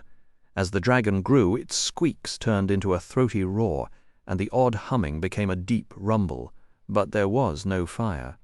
Eragon had seen smoke when it was upset, but never a spark, and that worried him more than he wanted to admit. By the end of the month, the dragon's shoulder was level with his elbow. In just 4 weeks, the fragile little animal had become a powerful beast, sleek and strong and almost unrecognizable, yet it still could not breathe fire. Eragon wondered if that would ever come, or if he would have to figure out a different kind of miracle. Its armor-like scales deflected blows the way chain mail would, and its fangs were sharp as any dagger. In the evenings, Eragon and the dragon wandered the snowy farmland together, with the creature padding at his side like a loyal hound. Whenever they found an open clearing, Eragon leaned against a tree and watched the beast carve elegant spirals across the darkening sky. Its flight stirred something in him, a raw longing for the day it would be large enough to carry him. He would crouch beside it afterward, rubbing the ridged neck and feeling the taut muscles shift and flex beneath his palms. It was a beautiful, terrible thing to witness, but beauty had a cost. The woods around the farm were turning into evidence of the dragon's existence, no matter how hard Eragon tried to erase the tracks. Great four-clawed impressions sank deep into the snow, and the enormous piles of dung were simply beyond any pretense of hiding. At some point, he decided, the forest was just going to smell like a dragon lived there, because one did. The creature had also stripped bark off trees by rubbing against them, and its claws had gouged dead logs with gashes as deep as his hand. Sooner or later, Garrow or Roran would wander too far from the farm and stumble onto one of these signs. Eragon hated the thought of them discovering the truth by accident, so he made up his mind to confess everything before that happened. But first he needed two things: a proper name for the dragon and whatever knowledge about dragons he could find. That meant hunting down Brom, who seemed to be the only person in the region who still carried the old stories and dragon lore in his head.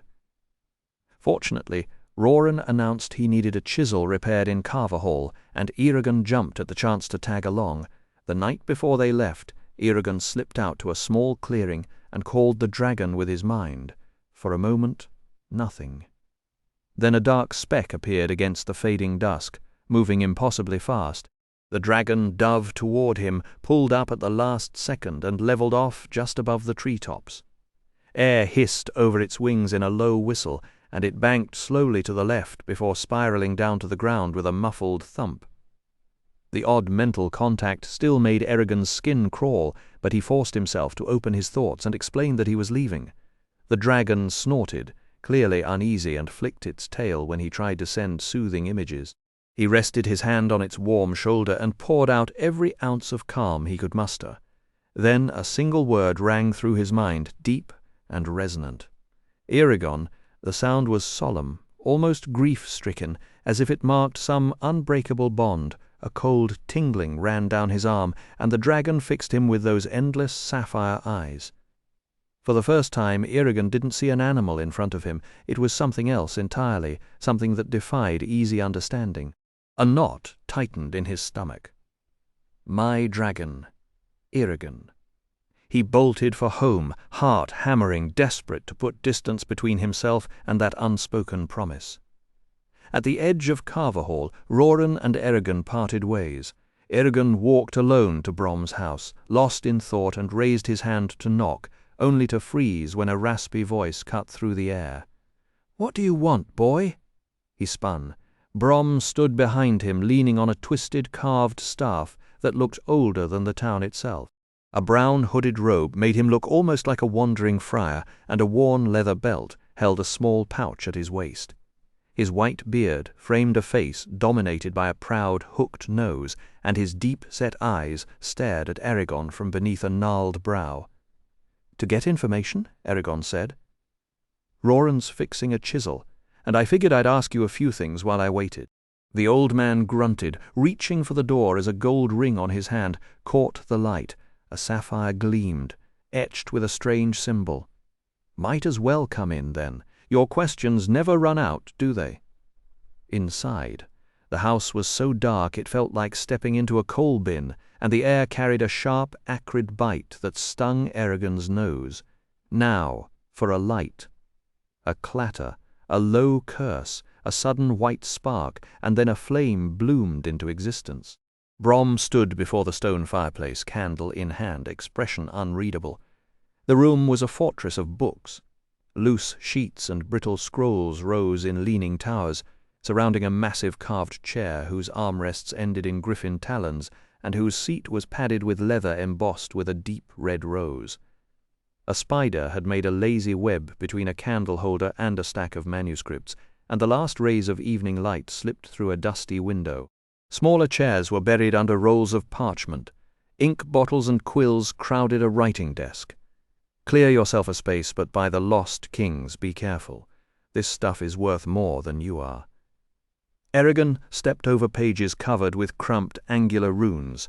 He lifted a few fragile rolls onto the floor, sat down, and a cloud of dust puffed up. He pinched his nose to hold back a sneeze. Brom knelt, touched his candle to the kindling, and said, "Good, nothing like a fire for conversation." Then he pushed back his hood to reveal hair that wasn't white but silver, hung a kettle over the flames, and claimed the great chair. "Now what do you want?" The words were rough, but not unkind. "Well," Eragon said, trying to find the right angle, "I keep hearing about the dragon riders and their supposed accomplishments.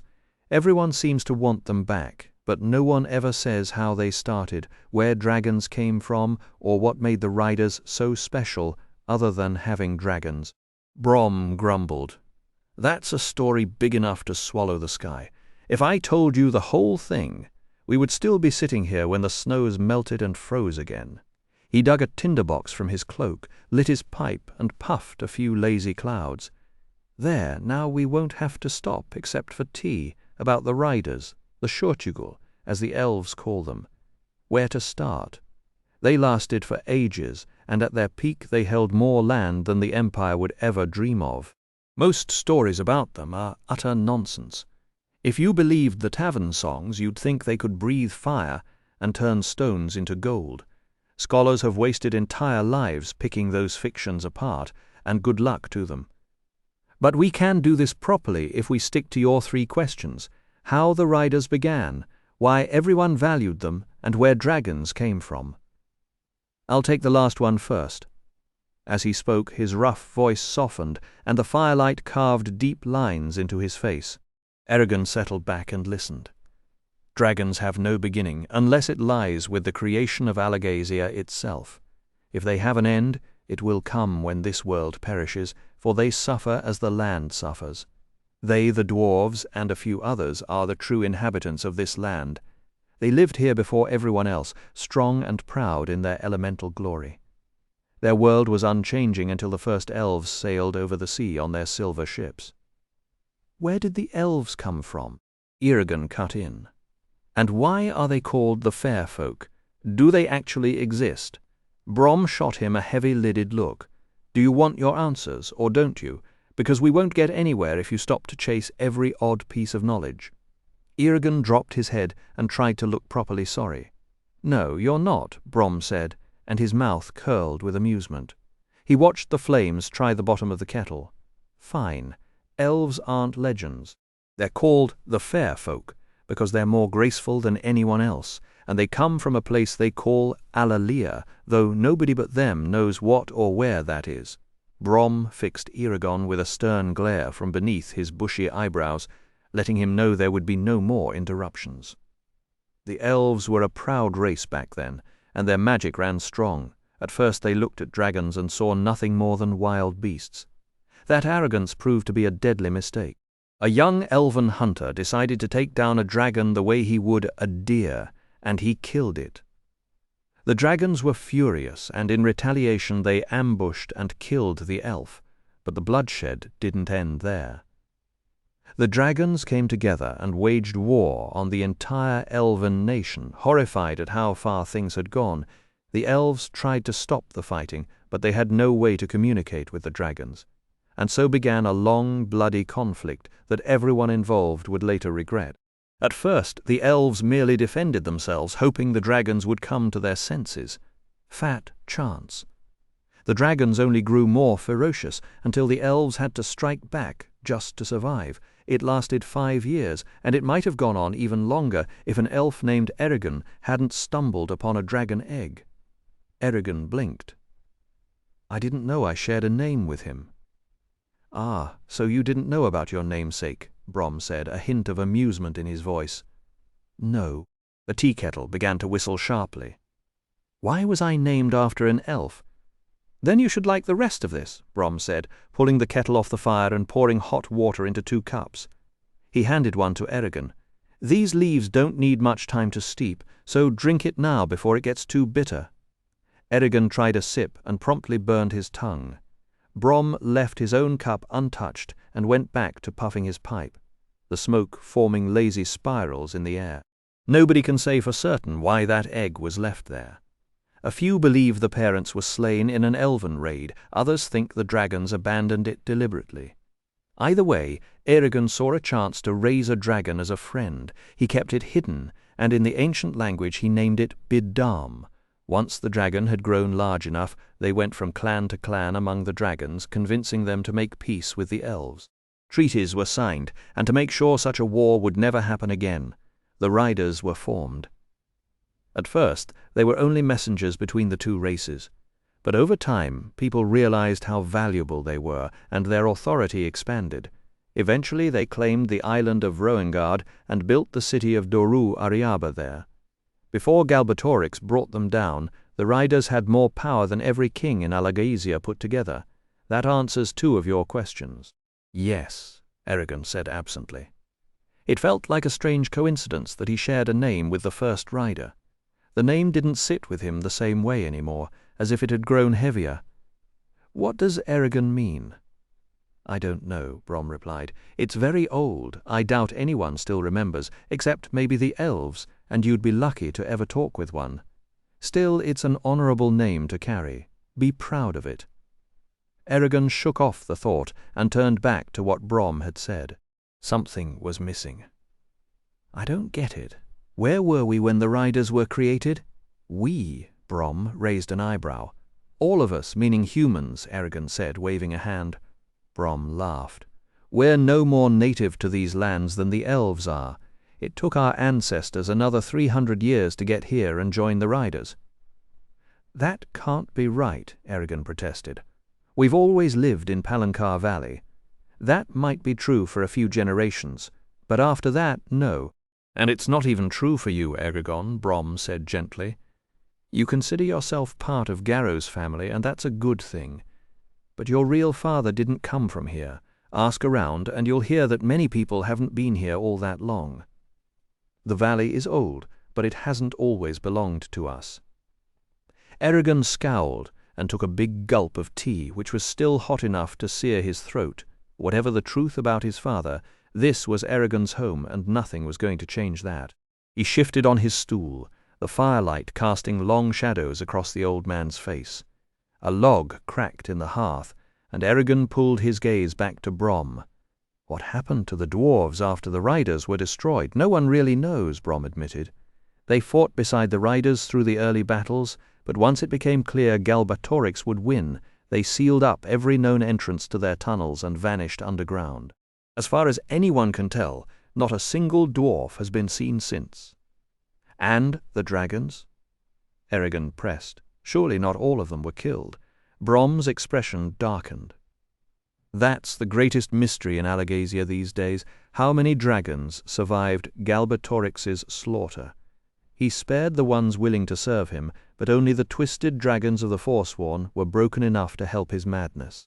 If any dragons besides Shuriken are still alive, they've hidden so deep that the Empire will never find them. So where did my dragon come from?" Eragon kept the thought buried, and instead asked, "Were the Urgals here when the elves first arrived?" "No," Brom said. "They followed the elves across the sea like ticks hunting blood. The Urgals were a big reason the riders became known for their fighting skill and their ability to keep the peace." He paused, stroking his beard. "There's a lot to learn from that history. Pity the king makes it such a delicate subject." "Right," Eragon said, a little too lightly. "I heard your story the last time I was in town." "Story?" Brom's voice rose like thunder. "If that's a story, then the rumors of my death are true, and you're speaking to a ghost. Respect the past, you never know how it might come back to haunt you." Eragon sat quiet until the storm in Brom's face faded. Then, carefully, he asked, how big were the dragons? A dark plume of smoke curled above Brom's head like a miniature thundercloud, larger than a house. Even the young ones had wingspans over 100 feet, and they never stopped growing.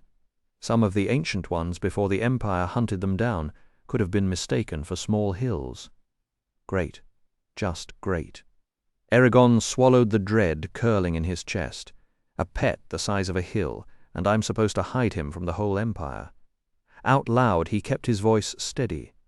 When did they mature? Well, Brom said, scratching his chin, they couldn't breathe fire until around 5 or 6 months old, which was also when they could mate. The older a dragon got, the longer it could breathe fire. Some could keep it up for minutes. He blew a smoke ring and watched it drift toward the ceiling. I've heard their scales shone like gems. Brom leaned forward, and a growl crept into his voice. You heard right. They came in every color and shade you could imagine. A group of them looked like a living rainbow, always shifting and shimmering. But who told you that? Eragon froze for a heartbeat, then lied. A trader. What was his name? Brom's tangled eyebrows met in a thick white line, and the wrinkles on his forehead deepened. The pipe went out, unnoticed. Eragon pretended to search his memory.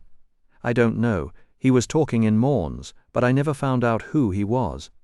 I wish you had, Brom muttered. Eragon pressed on quickly.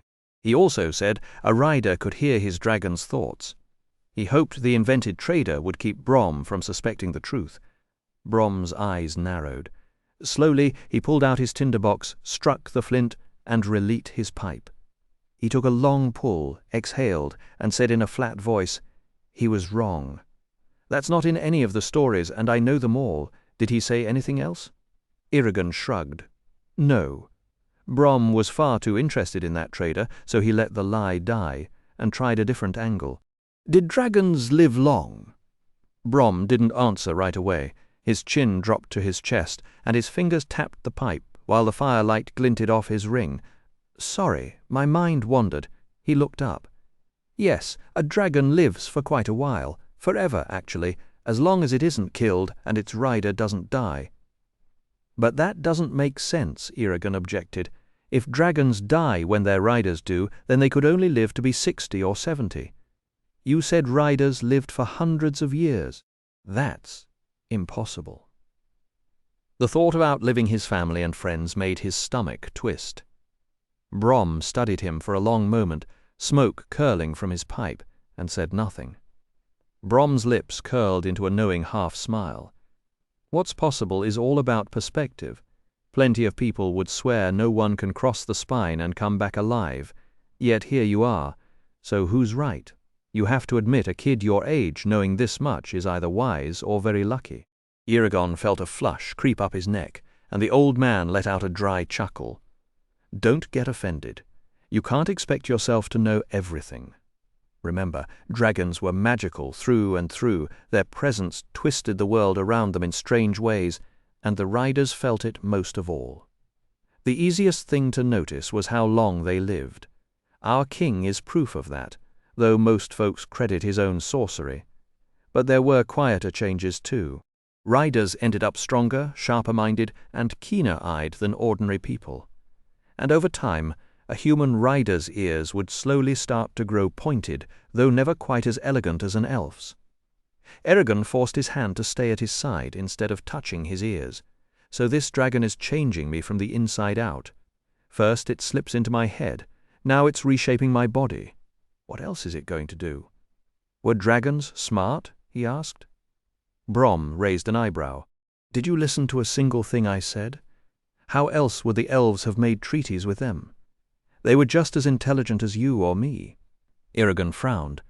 But they were still animals, weren't they? Brom snorted. No more than we are. People love to celebrate everything the riders did, but they forget the dragons were the ones who made it possible. They treat dragons like fancy horses with wings. That's a mistake. Every great deed the riders ever pulled off happened because a dragon was standing behind them. How many men would actually draw their swords if they knew a giant fire-breathing lizard was watching from the sky, one with more natural cunning than any king could dream of? He blew a smoke ring into the air and watched it dissolve. Did you ever see one? Eragon asked, quietly. Brom's expression went distant. No, they vanished long before my time. Eragon hesitated, then said, I've been trying to remember the name of a certain dragon. I think I heard it when the traders came through Carver Hall. but it's slipping away from me. Can you help?" Brom shrugged and started rattling off names like a man counting coins. There was Jura, Hirador, and Fundor, who fought the giant sea snake, Galzra, Briam, Ohen, the strong, Gretium, Beroen, Roslab. He kept going, adding more names to the list, but at the very end his voice dipped so low, Eragon almost missed it. And Saphira. He tapped the last bit of ash from his pipe. Was it any of those? Eragon shook his head. I'm afraid not. He stood there for a moment, chewing on everything he had heard. The room had grown dim, and outside the snow was piling higher. Roran's probably finished with Horst by now. I should get back, even though I'd rather stay. Brom lifted an eyebrow. That's it. I figured you'd ask about dragon battle tactics, or beg me to describe a wild aerial fight. No questions. We're actually done. Eragon laughed. For now, I got more than I came for. He got to his feet, and Brom walked him to the door. Well, goodbye then. Take care, and don't forget if you remember which trader told you that name. Come and let me know. I will. Thanks. Eragon stepped outside, and the winter sunlight hit him like a wall of brightness. Squinting, he turned and walked away, his mind churning with visions of dragons and riders. On the way home, Roran said, "There was a stranger from Therinsford at Horst's today." Eragon sidestepped a patch of ice, cheeks burning from the biting air. "What's his name? Dempton?" "He came to get some sockets forged for his mill," Roran said, his stocky legs ploughing through a drift to clear the way. "Doesn't Therinsford have its own smith?" "Yeah, but he's not skilled enough." Roran shrugged. "Dempton's expanding the mill, and he offered me a job. If I take it, I'll leave with him when he comes back to pick up the sockets." Millers worked all year, and that thought settled over Eragon heavier than the cold. In the cold months, they milled whatever folks hauled in, and when harvest rolled around, they'd buy grain and resell it as flour. It was brutal labor, and the giant stones didn't care who got in their way. Fingers and hands were sometimes lost to the grinding weight. "Are you going to tell Garrow?" asked Eragon. "Yes." A grim, amused smile crossed Roran's face. "What for? You know exactly what he thinks about us leaving. It'll only stir up trouble if you open your mouth. Drop it so we can enjoy tonight's dinner without a fight." "I can't. I'm taking the job." Eragon stopped cold. "Why?" They stood face to face, breath clouding in the frosty air. "I know money's tight, but we always get by. You don't have to go." "No, I don't. But the money is for me." Roran tried to walk on, but Eragon didn't move. "What do you need it for?" he demanded. Roran squared his shoulders a little. "I want to get married." Eragon felt like he'd been hit with a sack of grain. He remembered catching sight of Katrina and Roran kissing during the trader's visit, but marriage? That was a whole other world. "Katrina?" he managed weakly. Roran nodded. "Have you asked her?" "Not yet, but come spring, when I can build a house, I will." "There's too much work on the farm for you to leave right now," Eragon protested. "At least wait until we're ready for planting." "No," said Roran with a short laugh. "Spring's when I'll be needed most. The ground will need furrowing and seeding, and the crops will need weeding. Never mind every other chore. This is the perfect time to go, when all we're really doing is waiting for the seasons to turn. You and Garrow can manage without me. If things go well, I'll be back on the farm soon enough, and I'll have a wife." Eragon had to admit reluctantly that Roran had a point. He shook his head, unsure whether he was more amazed or annoyed. "Then all I can do is wish you luck. But Garrow might not take it so well. We'll see." They started walking again, and a heavy silence sat between them. Eragon's heart felt tangled and strange. He wasn't about to look at this change with any kind of joy yet. A hawk circled low overhead, as if even the sky was curious about their falling out.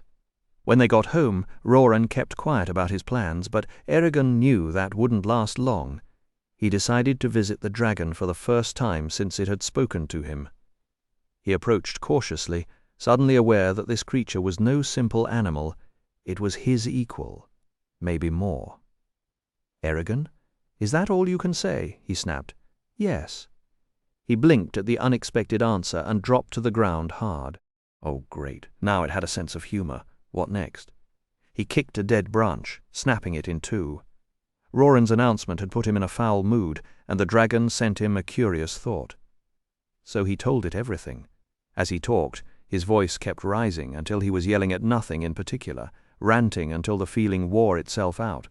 Then he punched the ground uselessly. "I just don't want him to leave," he said weakly. The dragon watched him without a flicker of emotion, listening, taking it all in. Eragon muttered a few choice curses and rubbed his eyes. Then he looked at the dragon with fresh interest. "You need a name. I heard some interesting ones today. Maybe one will fit?" He went through the list Brom had shared and stopped at two that felt heroic, noble, and easy on the ear. "What do you think of Vanillor or his successor, Edraw?" Both were great dragons. "No," said the dragon, sounding amused at his efforts. "Eragon, that's my name. You can't have it," he said, rubbing his chin. "Fine, if those don't work, there are more." He kept going down the list, but the dragon shot down every one. It seemed to be laughing at some joke Eragon didn't get, and he chose to ignore that and keep suggesting. There was Ingothold he slew. A realization hit him mid-sentence. "That's the problem. I've been picking male names. You're a girl." "Yes." The dragon folded her wings with a smug little flourish. Now that he knew what to look for, half a dozen names came to mind. He played with Miramel, but that didn't stick. After all, that was the name of a brown dragon. Ophala and Lenora got set aside too. He was about to give up when Brom's surname finally surfaced in his memory. Eragon liked the name, but the dragon might not. "Saphira," he asked, "is that what you want to be called?" She fixed him with those ancient, knowing eyes. Deep in his mind a ripple of pleasure stirred. "Yes." The word came from somewhere far away, yet it felt like his own thought. Something clicked in Eragon's head, and a smile spread across his face. Saphira began to hum a low, contented note. Supper arrived late, after the sun had slipped beyond the hills, and a blustery wind rattled the shutters. Eragon kept his eyes on his plate, while Roran sat fidgeting across from him. Finally, Roran cleared his throat and announced, "I've been offered a job at the mill in Terranceford, and I plan to take it." Garrow chewed with deliberate slowness, set his fork down, and leaned back in his chair. He laced his fingers behind his head and said one word, "Why?" Roran explained while Eragon drew lazy circles in his mashed potatoes. When Roran finished, Garrow glanced at the ceiling as if expecting some answer from the beams. Then, almost cheerfully, he asked, "Well, when do you leave? What?" Roran's voice cracked. Garrow leaned forward, a glint in his eye. "Did you really think I'd stand in your way? I've been hoping you'd settle down. This family needs to grow. Katrina will be lucky to have you, and I suspect you'll be even luckier to have her."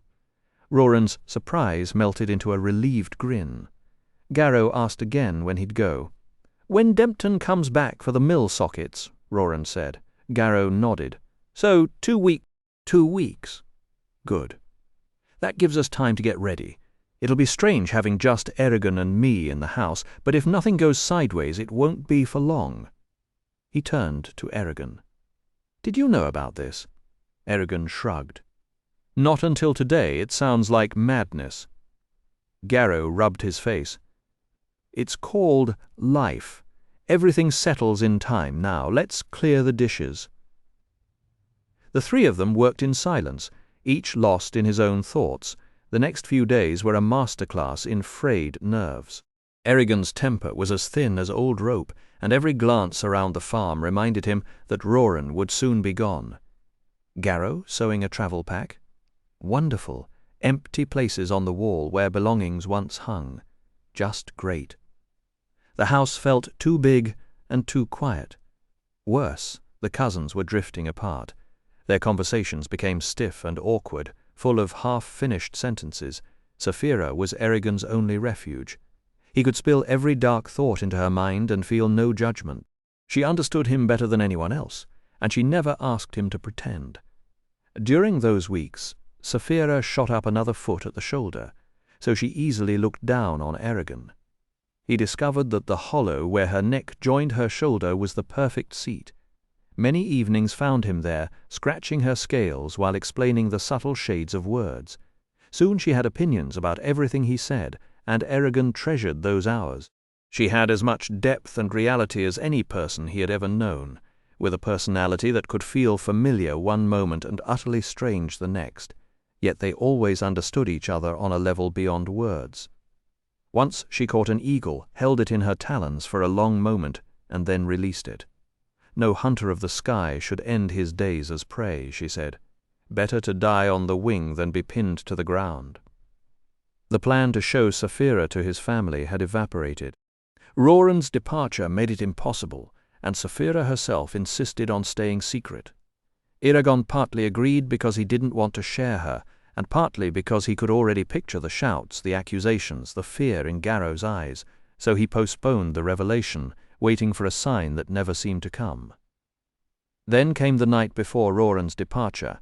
Eragon finally rose from his bed, walked down the dark hallway, and stopped at Roran's open door.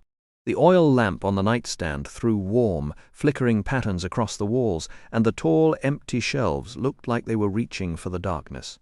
Roran moved quietly, rolling blankets and clothes into a tight bundle, his jaw set and his eyes downcast.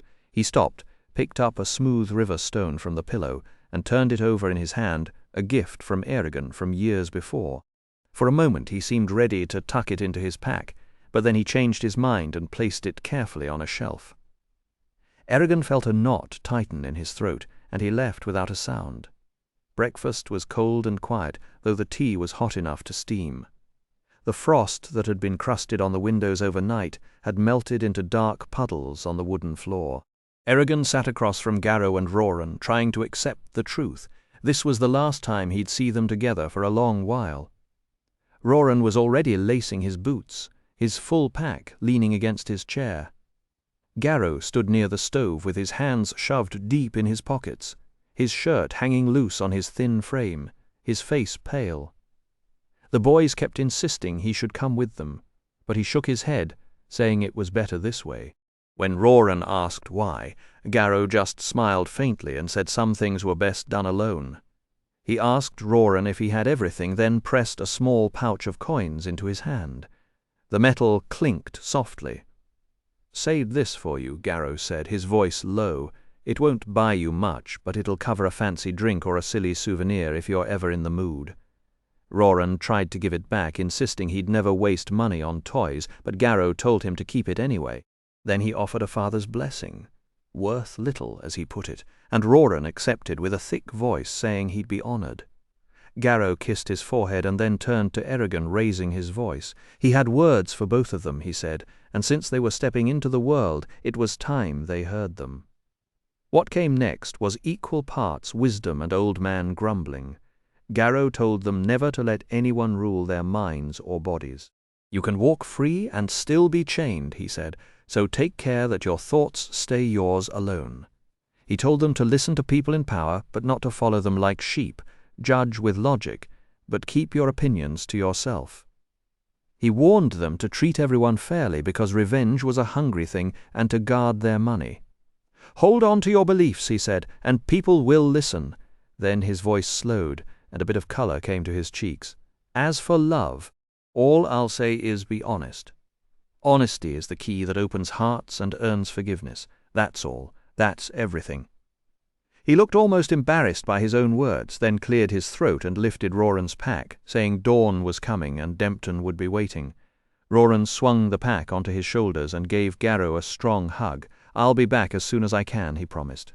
"Good," said Garrow. "Now go, and don't waste time worrying about us." They moved apart slowly. Then Eragon and Roran stepped outside and waved. Garrow raised a thin hand, his eyes grave, and watched them until they reached the road. The door shut with a firm click, and the sound carried across the cold air. Roran stopped in his tracks. Eragon turned and looked back at the farm, at the two lonely buildings huddled together against the snow. A thin line of smoke rose from the chimney, the only sign anyone lived there. "That's our entire world," Roran said quietly. Eragon shivered and grumbled, "And a good one at that." Roran nodded, squared his shoulders, and set his face toward the future. The farm vanished behind them as they walked down the hill, and the morning sun began to soften the frost. By the time they reached Carver Hall, the smithy was already open and glowing with warmth. Inside, Baldur worked the big bellows steadily, sending waves of heat across the stone forge, where the coals snapped and glittered like tiny orange stars. The smithy smelled of coal smoke and hot metal. A battered black anvil sat near the forge beside an iron-bound barrel full of brine, and the walls were covered in pegs from which hung tongs, pliers, hammers, chisels, files, shears, and strips of raw steel. Horst and Dempton were talking at a long wooden table piled with bundles. Dempton flashed a grin under his huge red mustache and called out, "Roran, glad you could make it. Once my new grindstones land, I'm going to have more work than I can handle alone." "Are you ready to roll?" Roran hefted his pack. "Yes. Do we leave soon?" "A few loose ends to tie up, but we'll be on our way within the hour." Dempton turned to Eragon and tugged at one corner of his moustache. "You must be Eragon. I'd hire you too if I had another slot." But Roran grabbed it, maybe in a year or two. Eragon shook his hand and smiled weakly. The miller seemed like a nice enough fellow, and under different circumstances Eragon could have liked him, but right then he couldn't help wishing Dempton had spent his coin somewhere far away and left Carver Hall alone. Dempton huffed. "Good, very good." Then he swung back to Roran and launched into a detailed explanation of mill wheels, gears, and chutes. Horst cut him off. "The supplies are ready whenever you want them." He gestured at the bundles on the table, shook hands with Roran, and walked out of the smithy, waving for Eragon to follow. Eragon found the big smith standing in the street with his arms crossed and asked, "What did you think of him?" Horst grunted. "Solid man. He'll treat Roran right." He brushed metal shavings from his apron and put a heavy hand on Eragon's shoulder. "Lad, do you remember the fight you had with Sloane?" Eragon stiffened. "If you're asking about payment for the meat, I haven't forgotten." "No, I trust you. I want to know if you still have that blue stone." Eragon's heart lurched. Why is he asking? Did someone see Saphira?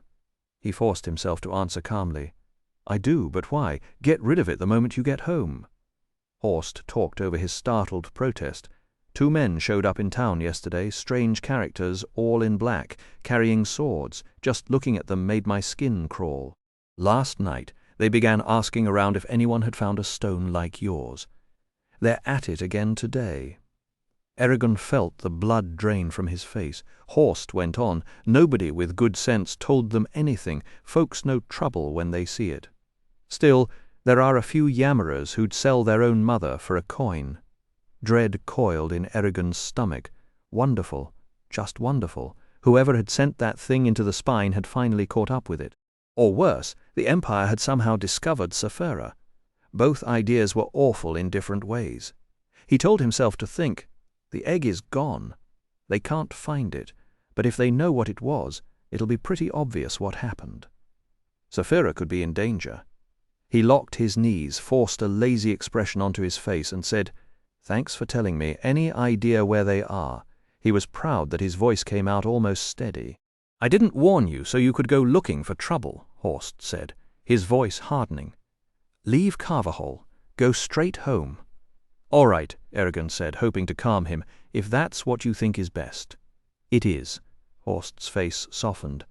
"Maybe I'm overreacting, but I've got a bad feeling about those strangers. You should stay away from town until they move on.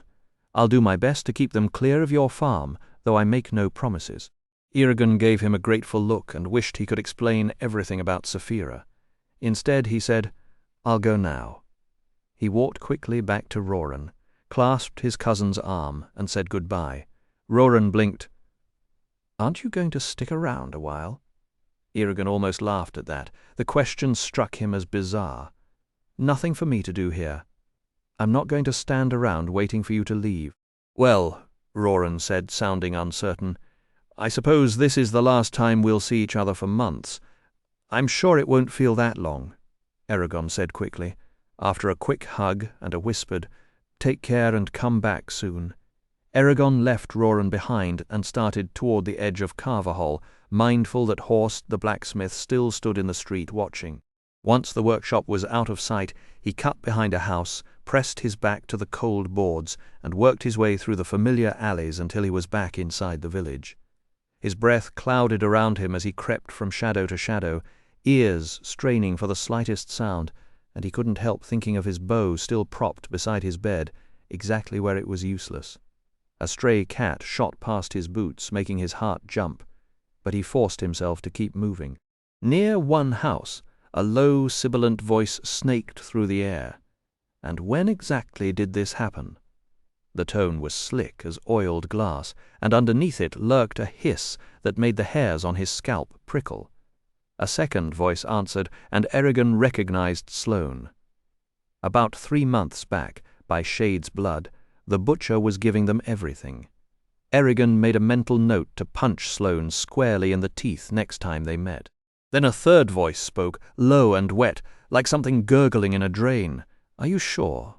We would hate to think you made a mistake. If so, that would be most unpleasant." Of course, Eragon thought bitterly. Nothing said imperial business like 2 overdressed strangers threatening a village butcher in the snow. Whoever had sent that egg didn't care how much trouble it caused. Sloane began to stammer, insisting he wasn't lying, that plenty of people knew about it, that they could ask. The strangers replied with something cutting about how uncooperative the village had been. There was a pause then. "Your information has been helpful. We will not forget you." Eragon believed every word of it. Sloane muttered a response too low to catch, and footsteps hurried away. He risked a look around the corner. 2 tall figures stood in the street, wrapped in long black cloaks, with scabbards bumping under the hems and silver insignias glinting on their chests. Their faces were hidden by hoods, their hands gloved, and their backs rose into unnatural humps. Eragon shifted to see them better, and one of the strangers stiffened, grunted a strange note, and the pair spun into low crouches, facing him. His breath caught. An invisible, suffocating pressure folded around his mind, locking his legs and arms. He screamed at himself, "Move, you idiot," but nothing obeyed. They glided toward him, silent, and he could feel their hidden eyes on his face. They were almost to the corner, hands reaching for sword hilts, when a shout split the air. "Eragon!" He jerked. The strangers froze and hissed. Brom hurried into view from the side, bareheaded, staff in hand, unable to see the 2 figures because of the house corner. Eragon tried to shout a warning, but his throat wouldn't work. The hooded men gave him one long look, then slipped away between the houses. His knees buckled, and he landed hard in the snow, shaking, sweat slicking his palms. Brom reached down, pulled him up with a strong hand, and studied his face. "You look pale. Is all well?" Eragon swallowed, nodded, and tried to stop his eyes from sweeping the street. "Just had a sudden dizzy spell. It's past now." "Odd, but I'm fine." Brom frowned. "You'll recover, but you'd better get home." A thought hit Eragon like ice. "Yes, get home. Get there before they do." "Maybe I'm getting sick," he said. "Then home is the best place," Brom said. "It's a long walk, but you'll feel better by the time you arrive. I'll see you to the road." Eragon didn't protest. He let Brom grip his arm and hurry him along, the old man's staff crunching through the snow as they passed the houses. "Why were you looking for me?" Eragon asked. Brom lifted a shoulder in a lazy shrug. "Curiosity, nothing more. I heard you were in town and wondered whether you had remembered the name of that trader." Trader? Eragon's mind went blank. His confusion must have been plain, because Brom studied him with sharp, probing eyes. "No," Eragon said, then caught himself. "I'm afraid I still don't remember." Brom let out a gruff sigh, as if a suspicion had been confirmed, and rubbed his hawkish nose. "Well then, if it comes back to you, come find me. I'm very interested in a merchant who claims to know so much about dragons." Eragon nodded, his thoughts elsewhere. They walked in silence to the road, where Brom paused. "Hurry home. I wouldn't linger if I were you." Brom extended a gnarled hand. Eragon took it, but as he pulled away, something snagged his mitt and tugged it free. It landed in the dust. The old man bent, scooped it up, and said, "My mistake," before offering it back. The moment Eragon reached for it, Brom's fingers closed around his wrist and gave it a sharp twist. Erigon's palm turned upward, and the pale mark caught the light. Brom's eyes glittered, and then he let go. Erigon yanked his hand away, jammed it into the mitt, and forced out, "Goodbye." He hurried down the road with Brom's cheerful whistle chasing after him. He didn't look back, though the tune stayed with him all the way to the farm. Breakfast had gone cold, but the tea was still hot. The morning fire had melted the frost from the inside of the windows, and the water had soaked into the wooden floor, leaving dark stains. Erigon stood near the table, watching Garrow and Roran by the stove, and knew this was the last time he would see them together for many months. A log shifted in the stove, sending up a small burst of sparks. Roran sat lacing his boots, his full pack resting on the floor at his feet. Garrow stood between the two young men with his hands buried deep in his pockets. His shirt hung loose, and his face looked thinner than it had a week ago. He refused to go with them, no matter how they tried to change his mind. When pressed, he only said it was for the best. "Do you have everything?" Garrow asked Roran. "Yes." Garrow nodded and took a small pouch from his pocket.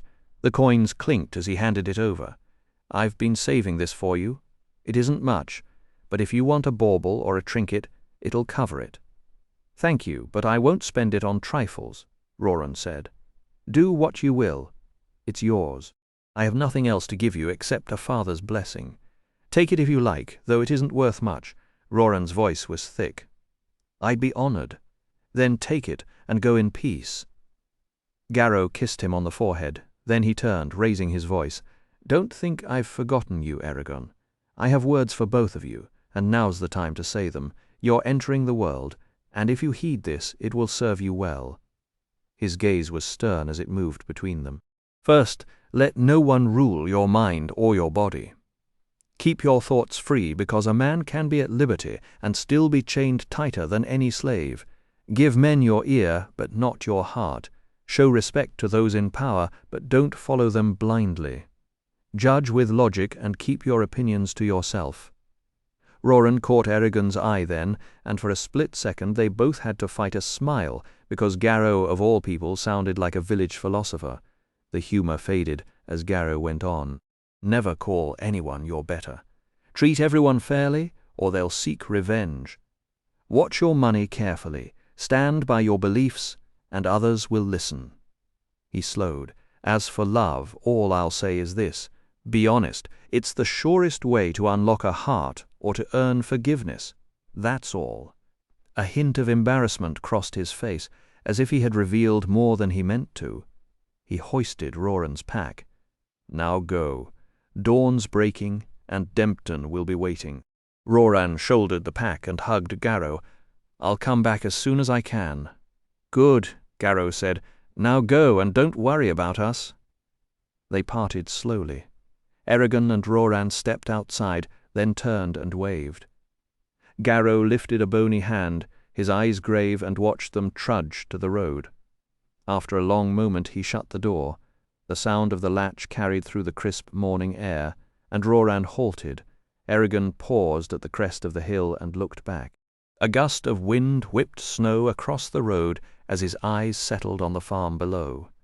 The house and barn looked pitifully small from up here, fragile shapes sinking into the white.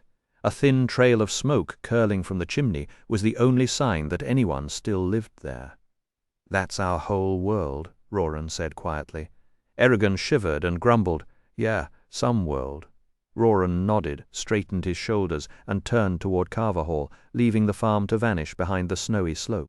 They reached the village early, but the smithy doors were already wide open, warm air spilling out into the frosty morning. Inside, Baldur was working the huge bellows beside a stone forge stuffed with glowing coals. A black anvil stood before it, surrounded by an iron-bound brine barrel and racks of tools, tongs, hammers, chisels, files, vises, shears, and bars of iron waiting to take shape. Horst and Dempton stood at a long table in the back. Dempton came forward with a grin under his ridiculous red mustache. "Roran, glad you showed. I've got more work than I can handle. Ready to go?" Roran hoisted his pack. "Yeah. When do we head out?" "Within the hour, once I take care of a few things." Dempton turned to Erigon, tugging at his mustache. "You must be Eragon. I'd hire you too," but Roran grabbed the only spot. "Maybe next year, eh?"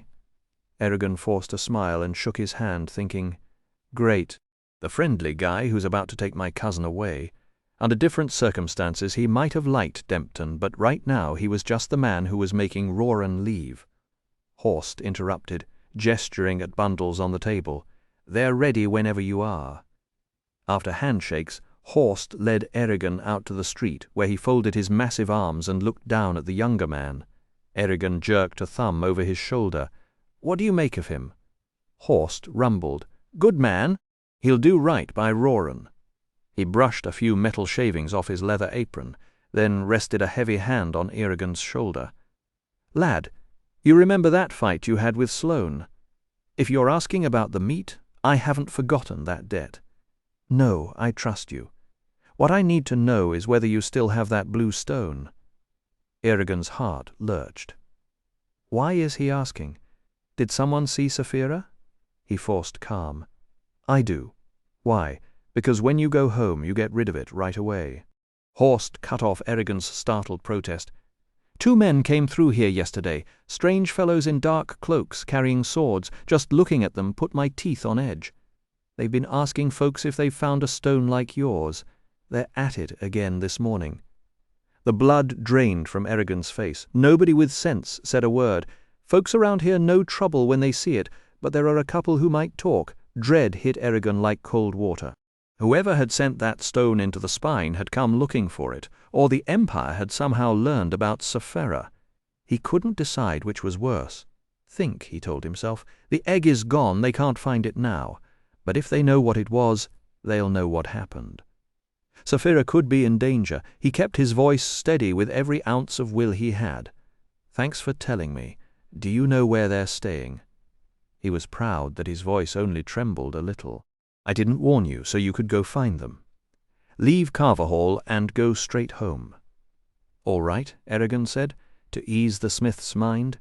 "If you think that's best." "I do." Horst's face softened. "I might be overreacting, but those strangers give me a bad feeling. I haven't had one this strong since before the last harvest."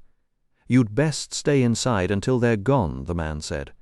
"I can try to keep them away from your farm, but I won't promise anything." Eragon gave him a grateful look, wishing all the while that he could tell him the truth about Saphira. "I'm leaving now," he said, and hurried back to his cousin. Roran looked surprised. "You're not going to stay for a while?" Eragon almost laughed. The question felt ridiculous under the circumstances. "There's nothing for me to do, and I'm not going to hang around while you leave." Roran frowned. "Well, I guess this is the last time we'll see each other for months." "It'll pass before you know it," Eragon said quickly. "Take care of yourself and come back soon." He gave Roran a hug and then walked off. Horst was still in the street, watching. Eragon pretended to head for the edge of Carverhall, and as soon as the smithy disappeared from sight, he ducked behind a house and doubled back through the village. He hugged the shadows, slipping past familiar doorways and keeping his ears open for any noise. His mind drifted to the bow hanging in his room. He wished he had it in hand now. He moved like a stray cat through the streets, avoiding everyone, until a voice slithered around the corner of one house. It was smooth, like oiled glass, with a strange hiss underneath that made the back of his neck prickle. "When did this happen?" the voice asked. Sloane answered, "About 3 months ago." Eragon grimaced. Of course it was Sloane. Leave it to him to roll out the welcome wagon for the worst kind of strangers. Eragon made a mental note to land a punch on the butcher later. Then a third voice spoke. It was deep and damp, as if it came from something rotting in a cellar. "Are you sure? It would be most unpleasant if you were mistaken." Eragon could imagine exactly what they meant. Only the Empire's people would make threats like that. But whoever had sent the egg might be powerful enough to do whatever they pleased.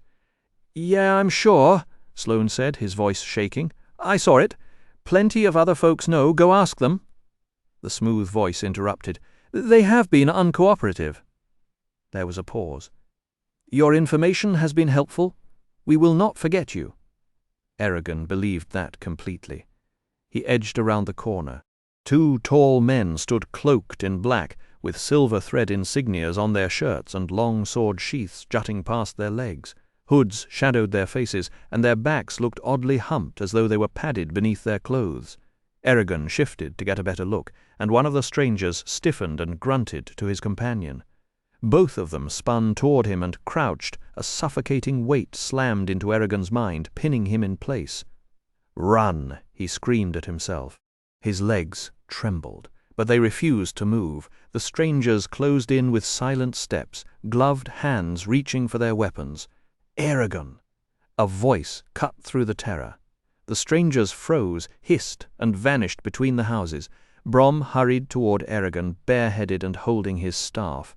Eragon collapsed to the ground, sweating and shaking, his palms sticky with fear. The old man held out a hand and pulled him upright with a firm grip. "You look terrible. Everything okay?" Eragon swallowed hard, nodding without a word. His gaze darted everywhere, scanning the snowy village for anything out of place.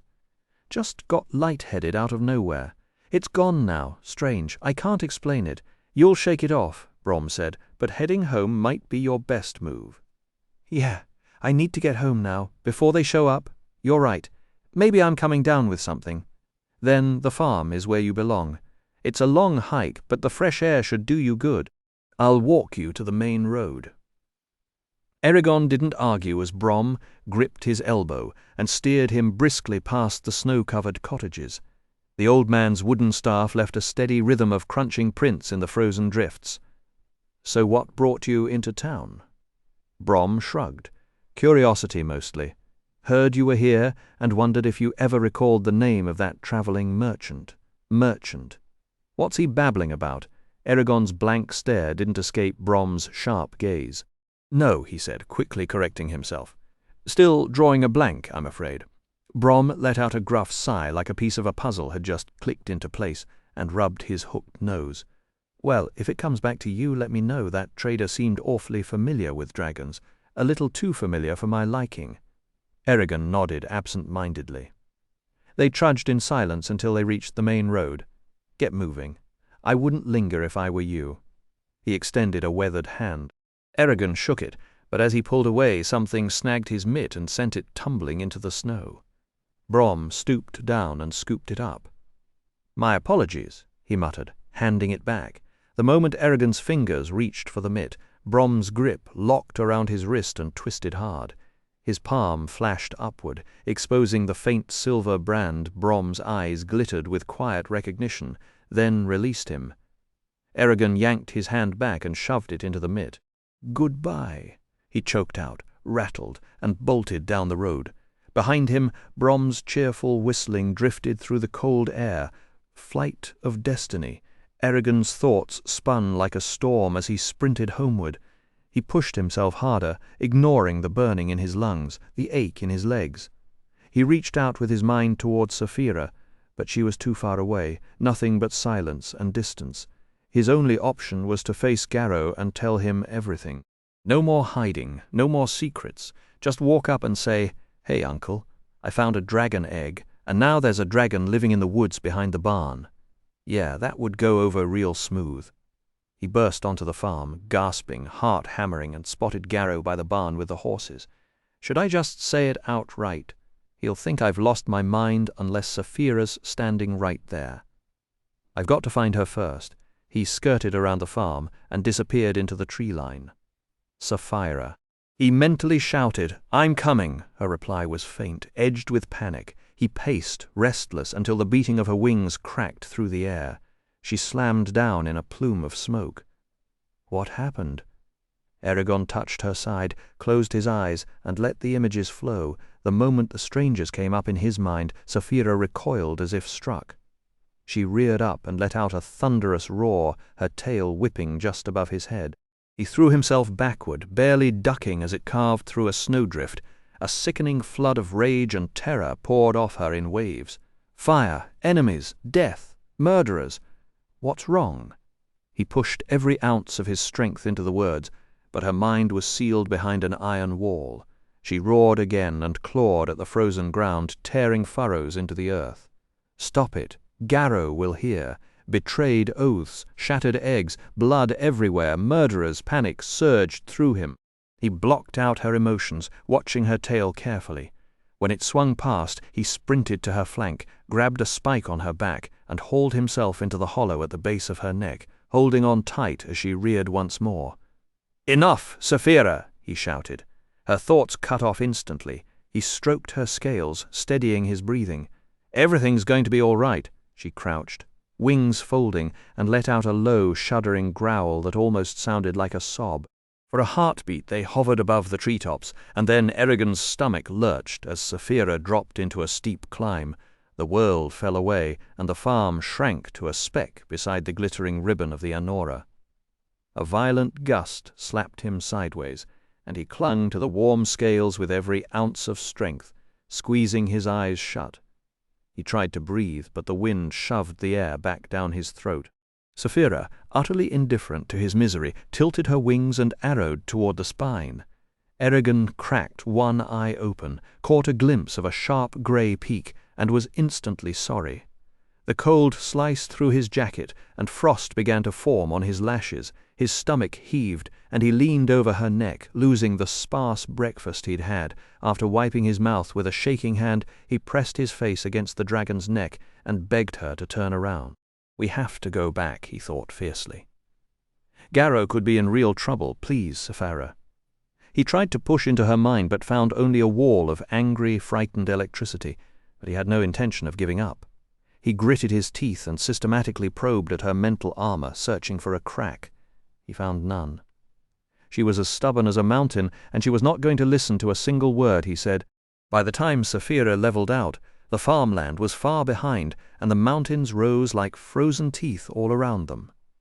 Eragon's legs were already cramping from the effort of holding on, but he managed to lift his head. A great blue glacier spilled between two enormous peaks, and far below he spotted a herd of white goats bounding across an impossible slope. A pair of startled crows burst from the pines, shrieking in outrage. Saphira made a sharp turn, and Eragon's stomach flipped again. "This is insane," he told himself, gripping her scales so hard that his fingers went numb. A person can only take so much terror before it turns into pure annoyance, and at that precise moment Eragon was starting to get angry. "Fine," he muttered, his breath coming in short clouds. If she wanted to fly to the spine and get them both killed, that was her problem, but she'd be sorry when he refused to talk to her for a week. As darkness settled, Saphira angled into a slow spiral over a small clearing in a valley. Eragon was so sore that he almost bit through his lip with every bump. She touched down with surprising grace, rear legs absorbing the shock, front legs following, and then trotted a few steps to steady herself. Eragon threw himself off before she could fold her wings, and his legs buckled like cooked noodles. He landed hard, his knees slamming into frozen ground, and the pain shocked tears from his eyes. The muscles in his thighs were still shaking from the long ride. When he tried to stretch, he noticed two dark stains spreading on the inside of his wool pants. He reached down with a cold hand and touched the fabric. Wet. His breath caught. He yanked the pants down and saw bright, raw skin, rubbed raw by Saphira's scales. It looked like someone had taken sandpaper to his inner thighs.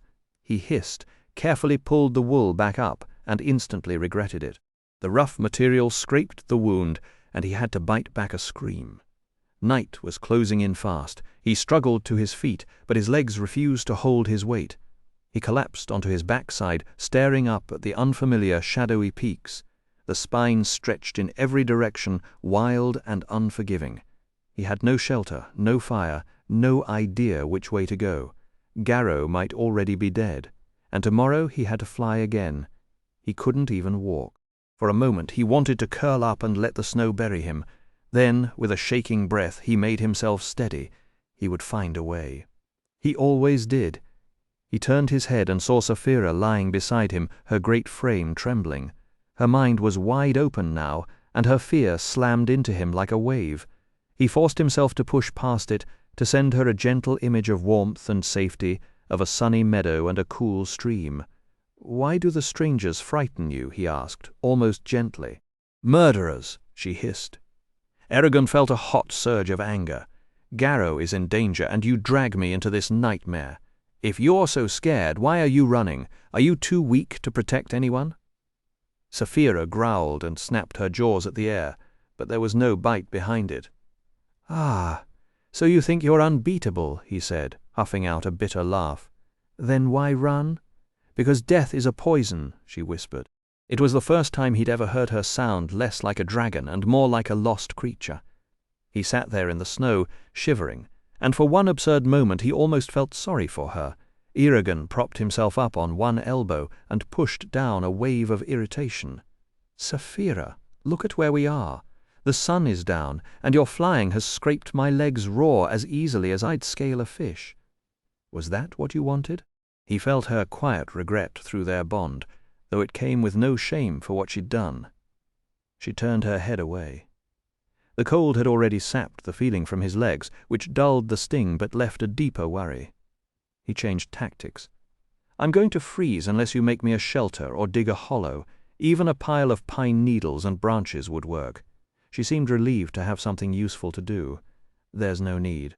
I'll curl around you and cover you with my wings. The heat inside me will keep the cold off." Eragon let his head drop back onto the snow. "Fine, but clear away the snow first. It'll be easier." In answer, Sapphira raked a drift with her tail, flattening it in one powerful stroke, then swept the spot clean until bare earth showed. He eyed the dirt with distaste. "I can't walk over there. You'll have to help me." Her head, larger than his whole torso, swung down beside him. He gripped one of her ivory spikes, and she lifted her head, dragging him slowly to the cleared patch. Gently, gently. His vision flashed as he slid over a rock, but he held on tight. When she released him, she rolled onto her side and offered the warm scales of her belly. He huddled against that smooth heat, and her wing folded over him, sealing out the light and the freezing air. Soon the chill began to fade.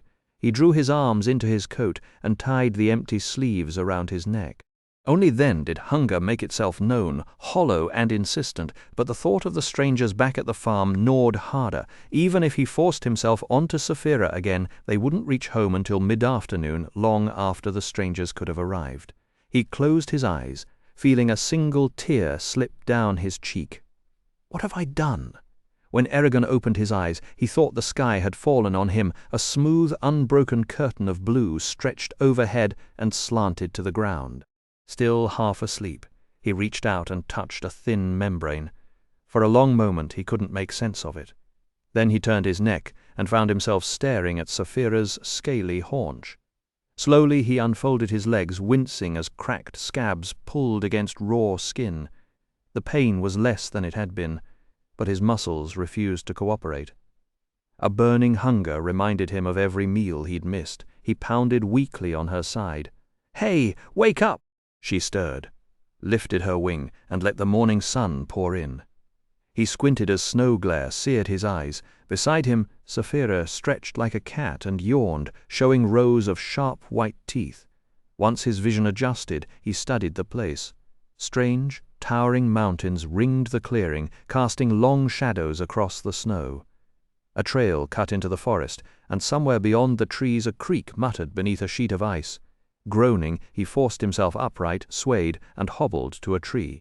He grabbed a branch and threw his weight against it until it snapped. After stripping off the twigs, he wedged one end under his arm and planted the other firmly in the snow, a clumsy but workable crutch. He limped to the iced-over creek, broke the hard shell, and scooped the clear, cold water into his hands. The drink steadied him. A raven's call echoed off the peaks, and the last of his despair drained away, leaving something harder and quieter, a stubborn resolve to meet whatever came. He made his way back toward the clearing, and then the mountains clicked into place. He knew this valley. He knew which direction would take him home. He stood at the edge of the clearing where the egg had first exploded into existence. The trees around him were still gray and bare, stripped of their needles by that deafening blast. He leaned against a fractured trunk, still unable to process how Sapphira had guided them here. She had been inside the egg then, so it had to be his own memories steering her. He shook his head in disbelief, and Sapphira watched him with calm patience. "Will you take me home?" he asked. She cocked her head. "I know you don't want to, but you have to. We owe Garrow. He raised me, and through me he sheltered you too. Are you willing to ignore that debt? What will people say if we don't go back, that we cowered in the mountains while my uncle faced danger alone? I can hear it already, the mighty rider and his spineless dragon." He pressed the barb on purpose. It worked. Saphira's head shot forward, her fangs inches from his face, smoke bristling from her nostrils. Her thoughts smashed into him, hot with fury. "Blood will meet blood. I will fight. Our fates are tied, but do not test me.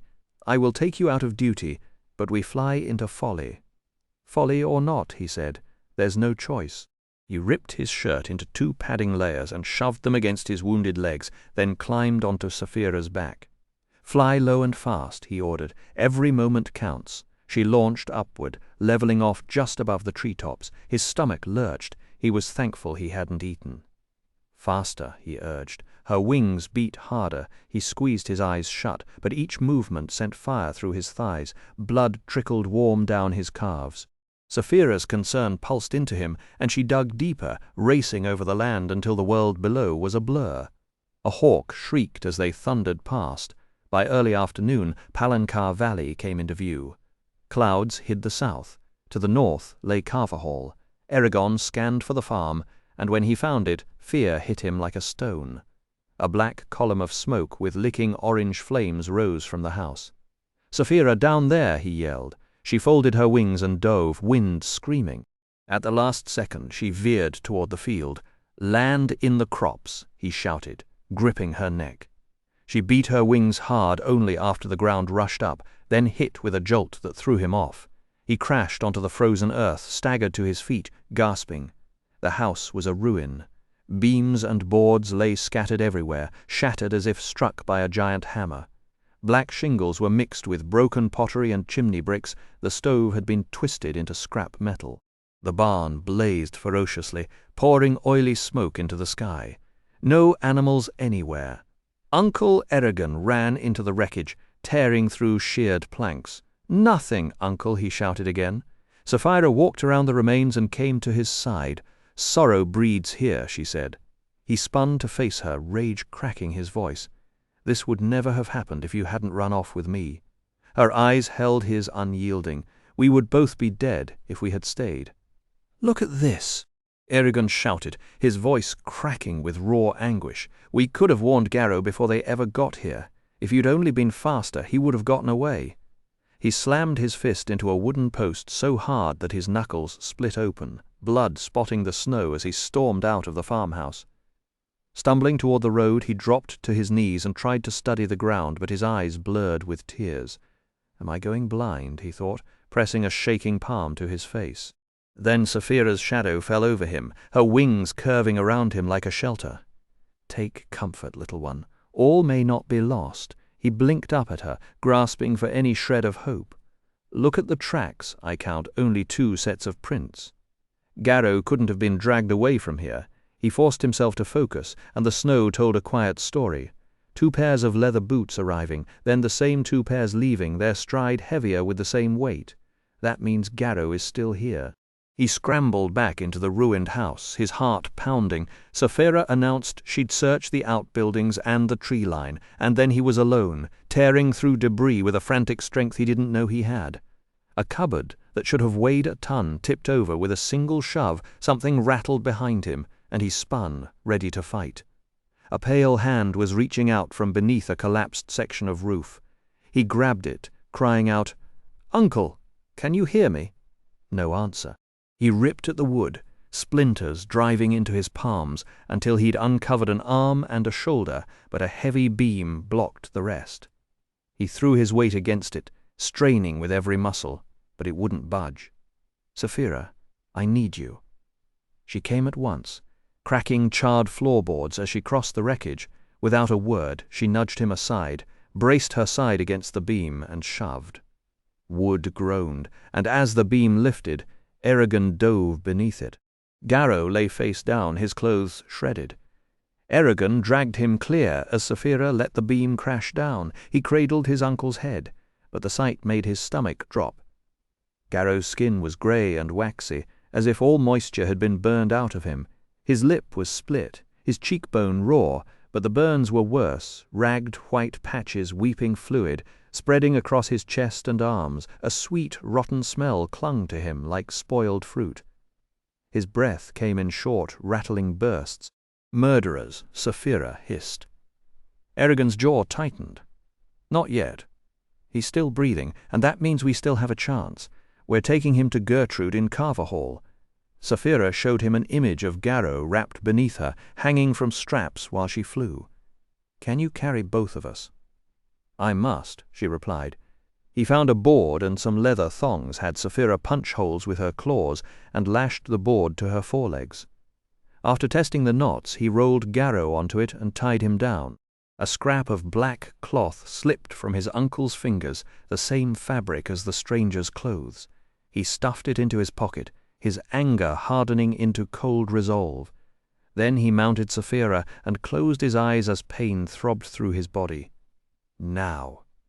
She launched upward, hind legs driving into the earth, wings hammering the air. For one terrifying moment they seemed frozen, but then she surged forward with a raw, desperate power, lifting them into the grey sky. As soon as they cleared the tree line, Eragon pointed Sapphira toward the packed dirt of the road. "Stay with it," he told her. "If you need to land, there'll be room, and if someone sees us, it doesn't matter anymore." She didn't argue. She banked over the snowy fields and headed for Carver Hall. Beneath her, Garrow twisted in the harness, held by thin leather straps that looked ready to snap. The extra weight drained Sapphira fast. Before long, her head drooped and foam gathered at her mouth, and her breathing came in ragged bursts. She still pushed on, but when they were almost 3 miles short of town, she folded her wings and sank toward the road. Her back claws sprayed snow on touchdown. Eragon half fell from her side, landing hard to keep from hurting his legs. He struggled to his feet, fumbled with the knots around Sapphira's legs, and tried not to hear her panting. "Find somewhere safe to hide," he said. "I don't know how long I'll be gone. You'll have to look after yourself for a while." "I will wait," she said. He gritted his teeth and began hauling Garrow down the road. The first few steps were like fireworks going off inside his knees and spine. "I can't do this." He howled at the sky. He took another step. "Of course I can do this. The universe wouldn't give me this much trouble just to watch me quit." His mouth hardened into a snarl. He kept his eyes fixed on the ground and forced one foot after another. Every yard felt like a mile. He told himself Carver Hall was still there, that the strangers hadn't burned it, but the doubt wouldn't go away. Through the fog of pain, he heard shouting. He looked up to see Brom running toward him, eyes wide, hair wild, a crust of dried blood on one side of his head. Brom waved his arms, then dropped his staff and grabbed Eragon by the shoulders, shouting something Eragon couldn't process. Eragon blinked. The world tilted. The ground came up. He tasted copper, and then nothing. Deathwatch. Dreams churned inside Eragon's mind, running by their own strange logic. He saw riders on tall horses approaching a lonely river, many with silver hair and long lances. A beautiful alien ship waited in the moonlight. The riders boarded one by one except for 2 taller figures who walked arm in arm, their faces hidden by hoods. One was a woman he knew. They stood on the deck and looked back. On the pebble beach, a solitary man threw back his head and let out a long, aching cry. As the sound faded, the ship glided away without wind or oars, heading out into the empty flatlands. Just before the dream dissolved, Eragon caught a glimpse of 2 dragons wheeling in the sky. Then he was awake to a steady creak, a rhythmic rocking that seemed to shake the whole hut. He opened his eyes and saw a thatched roof above him. A rough blanket covered his naked body. Someone had bandaged his legs and wrapped clean cloth around his knuckles. He was in a single-room hut. On a table sat a mortar and pestle, bowls and plants. Bundles of dried herbs hung on the walls, filling the air with earthy smells. In front of the fire, a plump woman swayed in a wicker rocking chair, eyes closed, knitting needles and yarn in her lap. It was Gertrude, the town healer. Even though his will felt like a wet rag, Eragon made himself sit up. It cleared some of the fog. He reached back through his memories of the last 2 days. First thought, Garrow. Second, Saphira. He tried to touch her mind, but got nothing. She was somewhere far away. At least Brom had gotten him to Carverhall. But what had happened to Brom? There had been so much blood. Gertrude stirred and opened her bright eyes. "Oh," she said, and her deep voice was warm. "You're awake? Good. How do you feel?" "Well enough. Where's Garrow?" Gertrude pulled her chair closer to the bed. "At Horst's place," Gertrude said, while adjusting a bandage. There wasn't enough room to keep 2 patients in her small cottage, so she'd been running back and forth between here and there, trying to keep both of them alive. Eragon pushed his worry aside and asked how Garrow was doing. She looked at her hands for a long moment. Not good. His fever wouldn't break, and his wounds weren't healing. Eragon tried to get up, but she gently but firmly pushed him back down. "You're not going anywhere until you eat. I didn't sit by your side for 2 days just to see you tear yourself open again. Your legs are raw, and your own fever only broke last night. Don't waste your energy worrying about Garrow. He's tougher than an old boot." She hung a kettle over the fire and started chopping parsnips for soup. He asked how long he'd been there. 2 days. That meant his last real meal was 4 mornings ago. No wonder his hands were shaky. And Saphira had been alone the whole time, with no way to tell him if she was safe. Gertrude went on to say the whole town was buzzing about what happened. Men had gone to his farm and found it completely destroyed. The barn was burned down, the fields torn up. She asked if that was how Garrow had been hurt. Eragon said he didn't know because he wasn't there. "Well, it'll all get sorted out," she said, with a shrug. As she knitted, she noticed the scar on his palm. He closed his hand instantly. He told her he'd had it as long as he could remember, and had never asked Garrow about it. She just hummed. When the soup was ready, he ate it faster than he should have.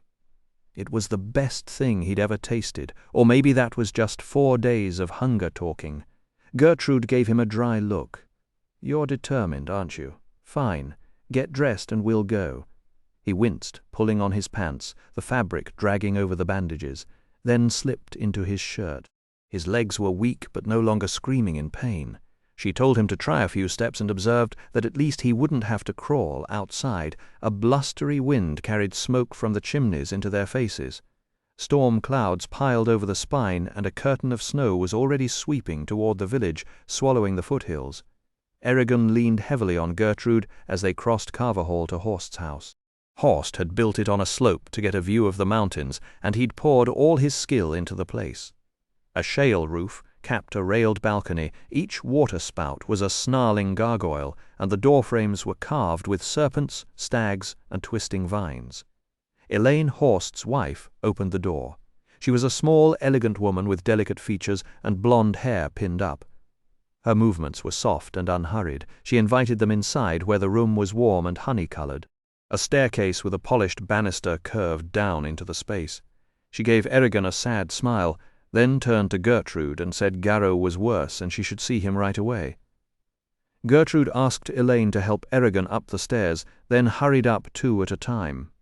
Eragon insisted he could manage. Elaine looked uncertain but told him to come to the kitchen when he was done, mentioning a fresh pie. The moment she left, he sagged against the wall, letting it hold him up.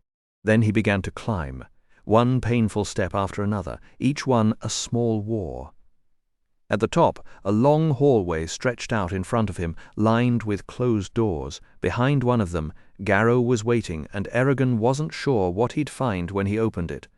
The final door had been left open a crack. Gathering himself, Eragon pushed through and stepped into the room. Katrina was kneeling by the hearth, dropping strips of cloth into a pot of boiling water. She raised her eyes just long enough to offer a quiet word of sympathy, then turned back to her chore. Nearby, Gertrude crushed herbs into a bowl for a poultice, while a bucket beside her held snow melting into freezing water. Garrow lay beneath a mountain of blankets, sweat glistening on his forehead, his eyes moving restlessly beneath their closed lids. His face looked sunken and pale, almost like a skull. The only movement was the faint shake of his shallow breathing. Eragon reached out and touched his uncle's forehead. It felt like hot iron against his skin. Slowly, carefully, he lifted the corner of the blankets, below, bandages covered Garrow's wounds.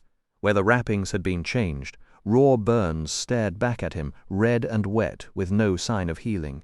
He turned to Gertrude, his voice thin. "Can't you do anything about these?" She wrung a rag into the ice water, folded it, and laid it across Garrow's forehead. "I've tried salves, poultices, tinctures, everything. Nothing is working. If these wounds would start to close, he'd have a fighting chance. But he's tough. There's still hope." Eragon backed into a corner and slid to the floor. This isn't the way things are supposed to be, but he couldn't just sit and grieve. He had to keep his head together, or there was no chance for his uncle. He stared at the bed, his mind blank. After a time, Katrina settled beside him and placed an arm over his shoulders. He didn't respond, so she rose and quietly stepped away. Later, the door opened and Horst entered. He spoke with Gertrude in hushed tones, then came over. "Come on, son, you need to get out of here." Eragon wanted to argue, but Horst took him by the arm and steered him toward the door. "I should stay," Eragon said. "You need fresh air and a break," Horst insisted. "You can come back soon enough." Eragon let himself be guided down the stairs to the kitchen. The room was full of the rich smells of spiced stew, baked bread, and herbs. Albric and Baldur sat nearby, talking with their mother as she kneaded dough. At the sight of Eragon they went quiet, but he already knew they'd been talking about Garrow. "Sit down," Horst said, pushing a chair toward him. Eragon sank into it, his hands trembling. "Thanks." Elaine set a plate heaped with food in front of him. "You don't have to eat, but it's here if you need it." He picked up a fork and tried a few bites, but swallowing was hard. "How are you holding up?" Horst asked. "Terrible," Eragon admitted. The smith paused, then leaned in. "I know this is hard, but we need to understand what happened." "I don't remember, Eragon," Horst said. "I went to your farm and I saw the place. Your house wasn't just damaged, it was ripped apart. There were giant tracks around it, things I'd never seen before. Others saw them too. If there's a shade or some creature out there, we need to know. You're the only one who can tell us." Eragon knew he had to fabricate a story. "When I left Carver Hall 4 days ago, some strangers were asking about a stone like the one I found." He gestured at Horst. "You warned me about them, and that's why I hurried home." Everyone was watching now. He wet his lips. "Nothing happened that first night. The next morning I did my chores and walked into the woods. Then I heard an explosion and saw smoke rising above the trees. I ran as fast as I could, but whoever did it had already left. I dug through the wreckage and found Garrow." Albric spoke up. "So you placed him on a plank and dragged him all the way back?" "Yes," Eragon said, "but before I left I checked the path. There were 2 sets of tracks, both made by men." He reached into his pocket and pulled out a scrap of black cloth. This was clenched in Garrow's hand. "It matches what those strangers were wearing," Eragon said, setting the fabric on the table. Horst studied it, his expression caught somewhere between worry and frustration. "That's what I figured now then. What about your legs? How'd you get hurt like that?" Eragon shook his head. "I honestly can't say. I think it might have happened while I was pulling Garrow out of the rubble, but I'm not sure. I didn't even notice until I felt the blood running down my legs." "That's horrible," Elaine exclaimed. Albric slammed a hand on the table. "We need to go after those men. They can't just get away with this. Give us a couple of horses and we could catch them by tomorrow and haul them back here." Horst shot him down. "Get that idea out of your head right now. Those people could probably toss you into a tree like a sack of grain. Remember what they did to the house. You want to get in their way. Besides, they got what they came for." He turned to Eragon. "They did take the stone, right? It wasn't in the house. Then there's no reason for them to come back now that they've got it." He gave Eragon a long, searching look. "You never said anything more about those strange tracks. Do you know where they came from?" Eragon shook his head. "I never saw them." Baldur spoke up, his voice flat. "I don't like this. Too much of this stinks of wizardry. Who were those men? Are they shades? Why did they want the stone, and how could they have destroyed the house except by dark powers?" "You might be right, Father. The stone could be all they wanted, but I've got a feeling we'll see them again." Silence hung over the room. Something was still bothering Eragon, some loose thread he couldn't quite grab hold of. Then it hit him, and his stomach dropped. Roran doesn't know, does he? How could I have been so stupid? His own cousin, and he'd been so caught up in his own misery that he'd completely forgotten the one person who had every right to know. Real smooth, Eragon. Real smooth. Horst shook his head. He and Dempton left a little while after you did. Unless they ran into trouble on the road, they've been in Therinsford for days now. We were going to send word, but the cold kept everyone inside yesterday and the day before. Baldur and I were about to head out when you woke up, Ulbrich added. Horst rubbed his beard. Go on, both of you. I'll help you saddle the horses. Baldur turned to Eragon. I'll break it to him gently, he promised, then followed his father and brother out of the kitchen. Eragon stayed at the table, his gaze locked on a knot in the wood. Every detail of it seemed to mock him, the twisting grain, the lopsided bump, 3 little ridges with a fleck of something dark trapped inside. The knot was a whole universe of meaningless complexity. The longer he stared, the more pointless details he found. He searched it for answers, but if any were hiding in there, they were doing a fine job of staying hidden. A faint sound broke through his tangled thoughts, someone yelling.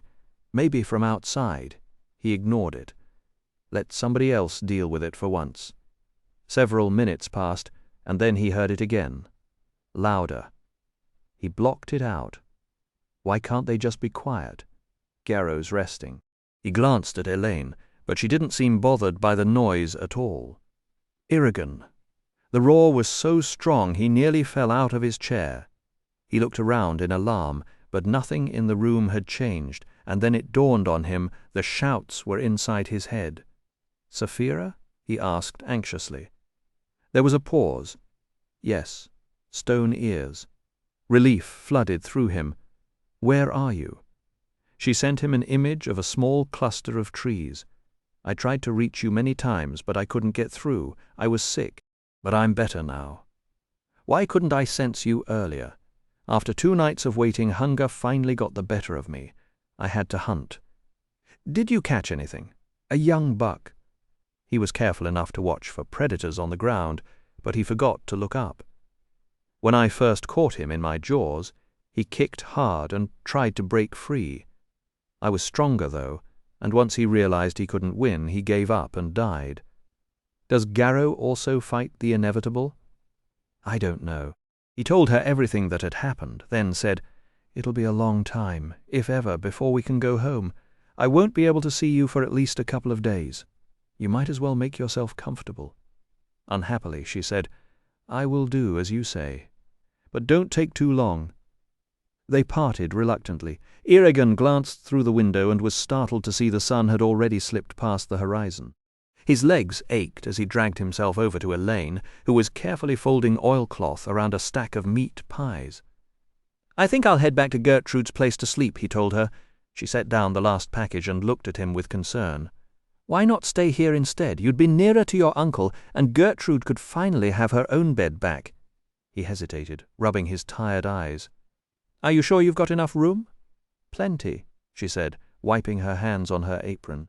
Come on, I'll get everything set up for you. She led him up the creaking stairs to a small spare bedroom.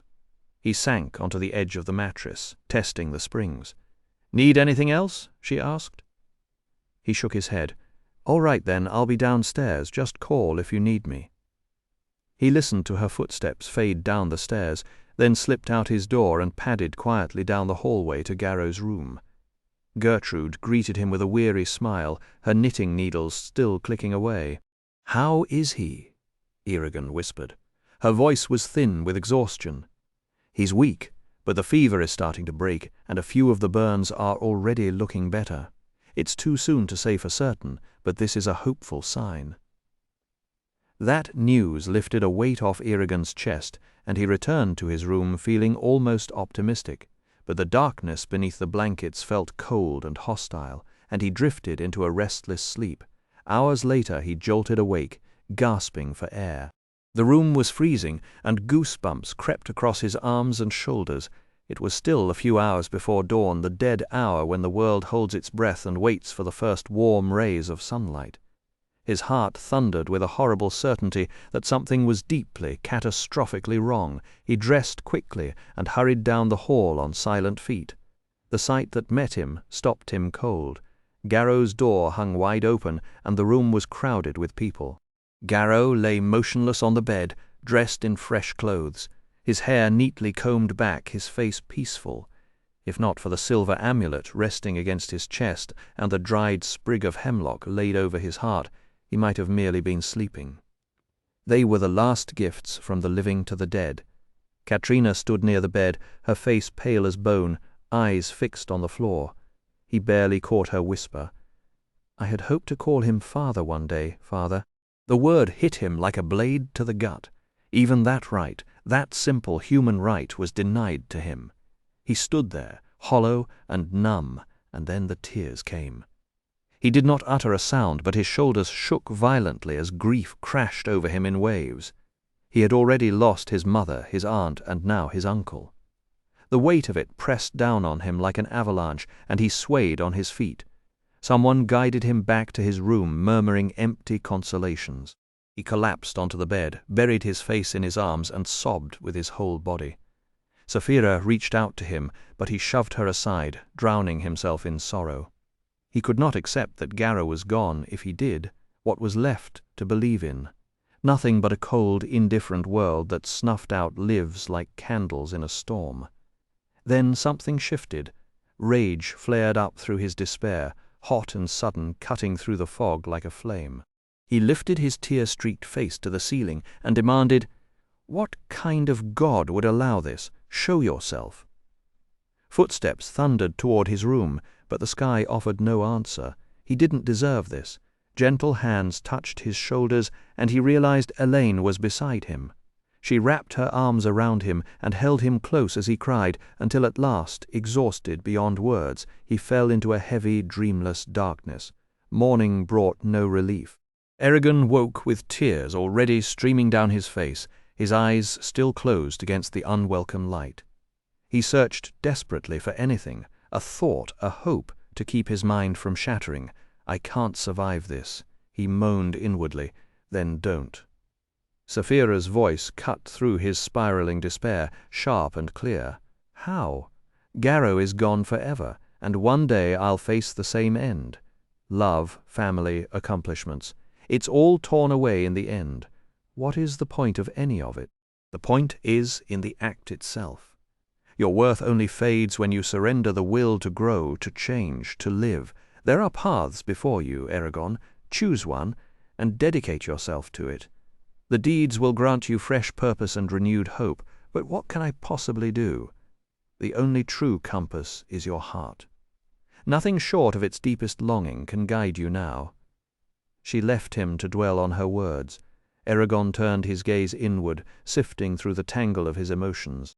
To his surprise, what surfaced wasn't grief at all. It was a blazing, white-hot fury that burned away everything else. "What do you want me to do? Chase after the strangers?" "Yes." Her blunt answer caught him off guard. He drew a shaky, ragged breath, steadying himself. "Why? Remember what you told me in the spine, how you reminded me of my duty as a dragon, and I still came back for you, even though every instinct screamed at me to fly away. Now you must do the same. I've spent the last few days thinking long and hard, and I finally understand what it truly means to be dragon and rider. We're meant to chase the impossible, to achieve great things in spite of our fears. It's our responsibility to the future. I don't care what you say, those aren't reasons to leave." Eragon cried. "Then here are others. My tracks have been spotted. People are growing suspicious of me.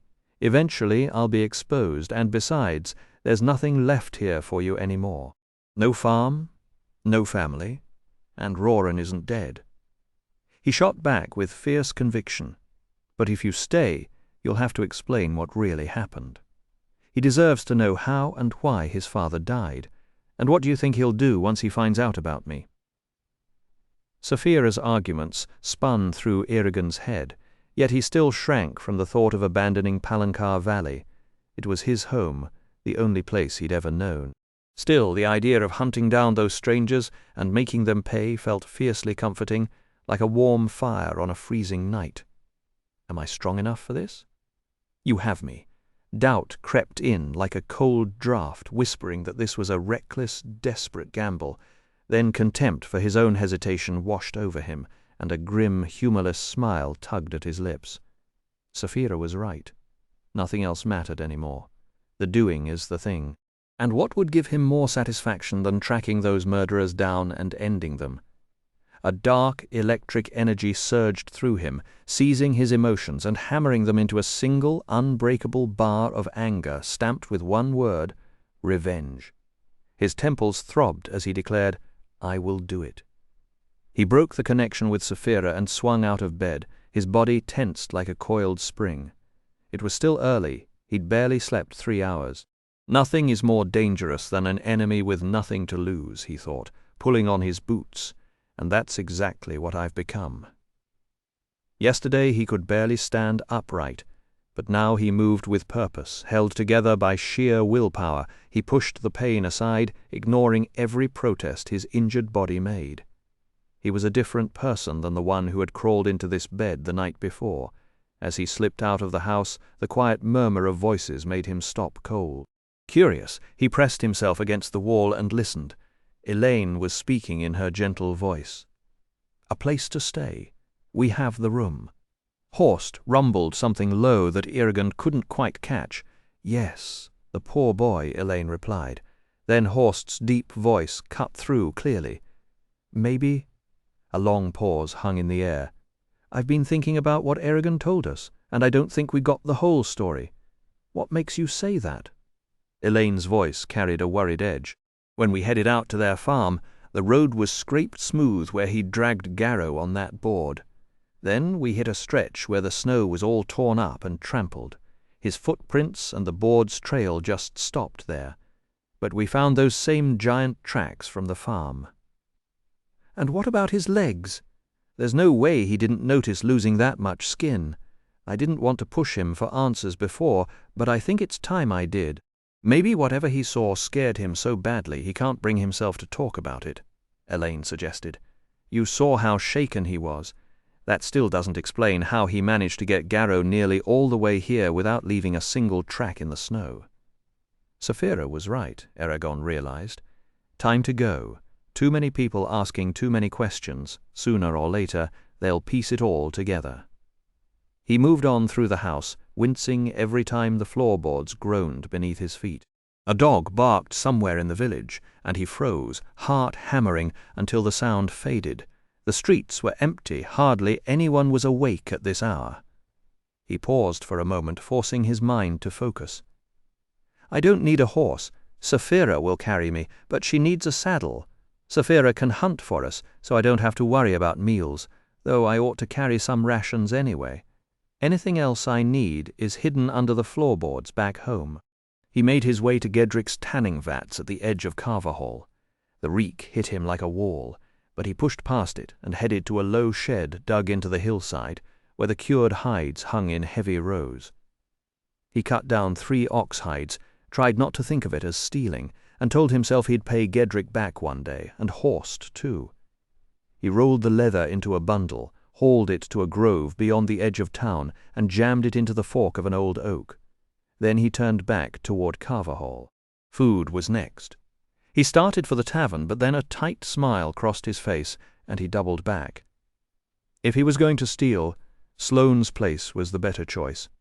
He crept around to the butcher's house. The front door was barred, but the side door had only a thin chain, and it snapped with a twist of his hand. The rooms inside were pitch black. He groped forward until his fingers touched the hard bundles of cloth-wrapped meat. He shoved as many packages as he could under his shirt and slipped back outside, closing the door with a quiet click. A dog barked nearby. A woman called out his name. He clutched his shirt tight and flattened himself behind a corner as Horst passed between 2 houses, only a stone's throw away. As soon as Horst was gone, Eragon bolted. His legs screamed, but he pounded down the alley and back into the trees. He looked over his shoulder. Nothing. He exhaled and reached up into the oak. The bundle was gone, going somewhere. Eragon spun around. Brom stood there, a fresh bruise on the side of his head, and a short sword in a brown sheath at his hip. The hides were cradled in his arms. Great, just great. The one man in Carverhall with a knack for sneaking around had caught him red-handed. "Give them back," Eragon snapped. "Why, so you can run away before Garrow is even buried?" Brom's voice was sharp. "It's none of your business!" Eragon barked, his temper flaring. "Why did you follow me?" "I didn't," Brom grunted. "I've been waiting here for you now. Where do you think you're going?" "Nowhere." Eragon lunged, snatched the hides, and stepped back. Brom made no move to stop him. "I hope you've got enough meat to feed your dragon," he said with a dry smile. Eragon's blood turned cold. "What are you talking about?" Brom folded his arms. "Don't play the fool with me. I know that mark on your hand, the Gedwi Ignasia, the shining palm. You touched a dragon hatchling. I know why you came to me with all those questions, and I know the riders are alive once more." Eragon dropped the leather and the meat. "It's finally happened. I have to get away. My legs are too hurt to outrun him, but if Saphira," he called. For a few agonizing seconds there was nothing, then, "Yes, we've been discovered." "I need you." He sent her an image of where he was, and she took off at once. He only had to stall Brom. "How did you find out?" he asked, his voice hollow. Brom stared into the distance, his lips moving silently, as if he were speaking to someone he couldn't see. Then he said, "The clues were everywhere, I just had to pay attention. Anyone with the right knowledge could have done the same. Tell me, how is your dragon?" "She," Eragon said, "is fine. We weren't at the farm when the strangers came." "Ah?" Brom nodded. "Your legs, you were flying. How did he guess that? What if the strangers put him up to this? Maybe they want him to find out where I'm going so they can ambush us." "And where is Saphira?" He reached out with his mind and found her circling far overhead. "Come." "No," she said. "I will watch for a while." "Why? Because of the slaughter at Doru Ariaba." "What?" Brom leaned against a tree with a slight smile. Brom told Eragon he had spoken with Saphira, and she had agreed to stay overhead until the two of them settled their differences. The old man made it clear there was no real choice left. Eragon had to answer his questions. Bewildered, Eragon pressed a hand to his throbbing forehead. How could Brom have reached the dragon at all? Pain pounded behind his skull, and thoughts spiraled through his mind. But every path led to the same place. He gave up. He admitted he was looking for a safe place to heal, and after that he planned to hunt down the strangers and kill them. The confession tore at him, but the secret had already cost Garrow everything, and keeping it bottled up was destroying him. Brom's tone stayed annoyingly light, as if hunting murderers were just another chore on the farm. A mighty task for one so young, yes, and a worthy one, but he noted that help would not be unwelcome. Then he reached behind a bush and pulled out a large pack, his voice turning gruff. He certainly was not going to sit around while some green kid got to run off with a dragon. Eragon's suspicions flared, but Saphira had chosen to trust Brom, and that had to mean something. "Fine," Eragon said grudgingly. He did not need help, but Brom could come. Then they had better get moving. Brom's face went blank for a moment, and he said Eragon would find that his dragon would listen to him again. Saphira. Eragon reached out with his mind, yes. He held back the urge to ask her a dozen questions. "Will you meet us at the farm?" "Yes." "So you reached an agreement?" "I guess so." She broke contact and soared away. Eragon glanced toward Carverhall and saw people dashing between houses, clearly searching for him. He wanted to leave a message for Roran before vanishing, but Brom told him it was already handled. He had left a letter with Gertrude explaining a few things and warning Roran to stay on guard. Eragon nodded, wrapped the leather around the meat, and started down the road. They stayed out of sight until the village was behind them, then quickened their stride, eager to put distance between themselves and the chaos.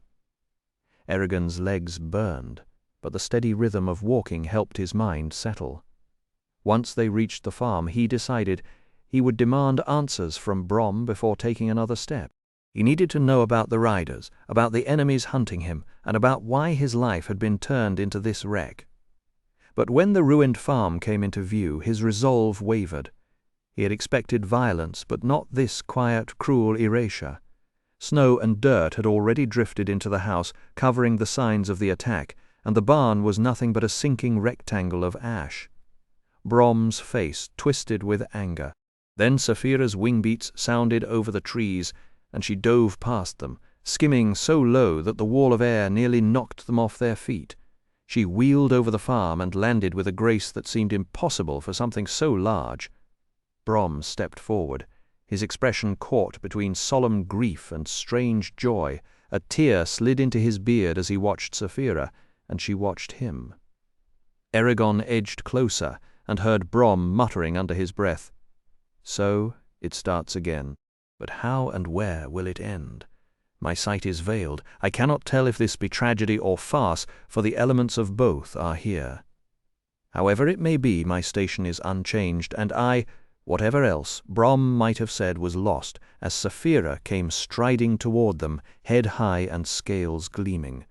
Eragon slipped past the old man, pretended he had not heard a thing, and went straight to her. There was a changed current between them now, like two souls who had shared a secret, but still had not learned how to speak of it. He pushed his palm along her neck, and a pleasant tingle went up his arm as their minds touched. She sent a wave of fierce curiosity. "I have only ever seen you and Garrow among humans, and he was in no shape to talk," she said. "You have seen people through my eyes," he told her. "That is not the same." She stretched her long neck toward Brom and studied him with one massive blue eye. "You really are odd creatures," she said, not quite approving. Brom stayed calm while she sniffed at him. Then he held out a hand. Saphira slowly dipped her head and let him touch her brow. With a snort, she pulled away and hid behind Eragon, tail snapping across the ground. "What is wrong?" he asked. She did not answer. Brom came closer and murmured, "What is her name?" "Saphira." A strange look crossed Brom's face. He drove the bottom of his staff into the ground, knuckles white from the pressure. "Out of every name you gave me, that is the one she liked," Eragon added. "It fits, I think." "Fit? It does," said Brom, his voice carrying something Eragon could not place. "Loss, wonder, fear, envy, maybe none, maybe all." Then Brom raised his voice and gave a formal bow. "Greetings, Saphira. The honor is mine."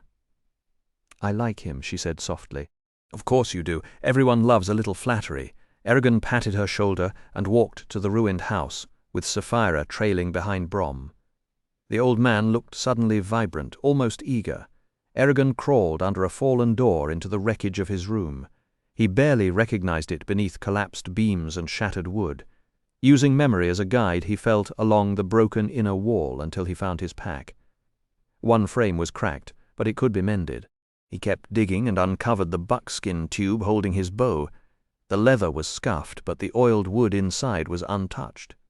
Finally, something going my way. He strung the bow and pulled the sinew. It bent smooth, no creaks. He searched until he found the quiver buried nearby. Most of the arrows were broken. He unstrung the bow, then passed both it and the quiver to Brom. Brom's hand trembled slightly as he took them, but his voice stayed steady. "That is a weapon for a strong arm." Eragon took the compliment in silence. He gathered whatever else looked useful and dumped the small pile beside Brom. It was pitiful. "What now?" Brom asked, his eyes sharp and curious.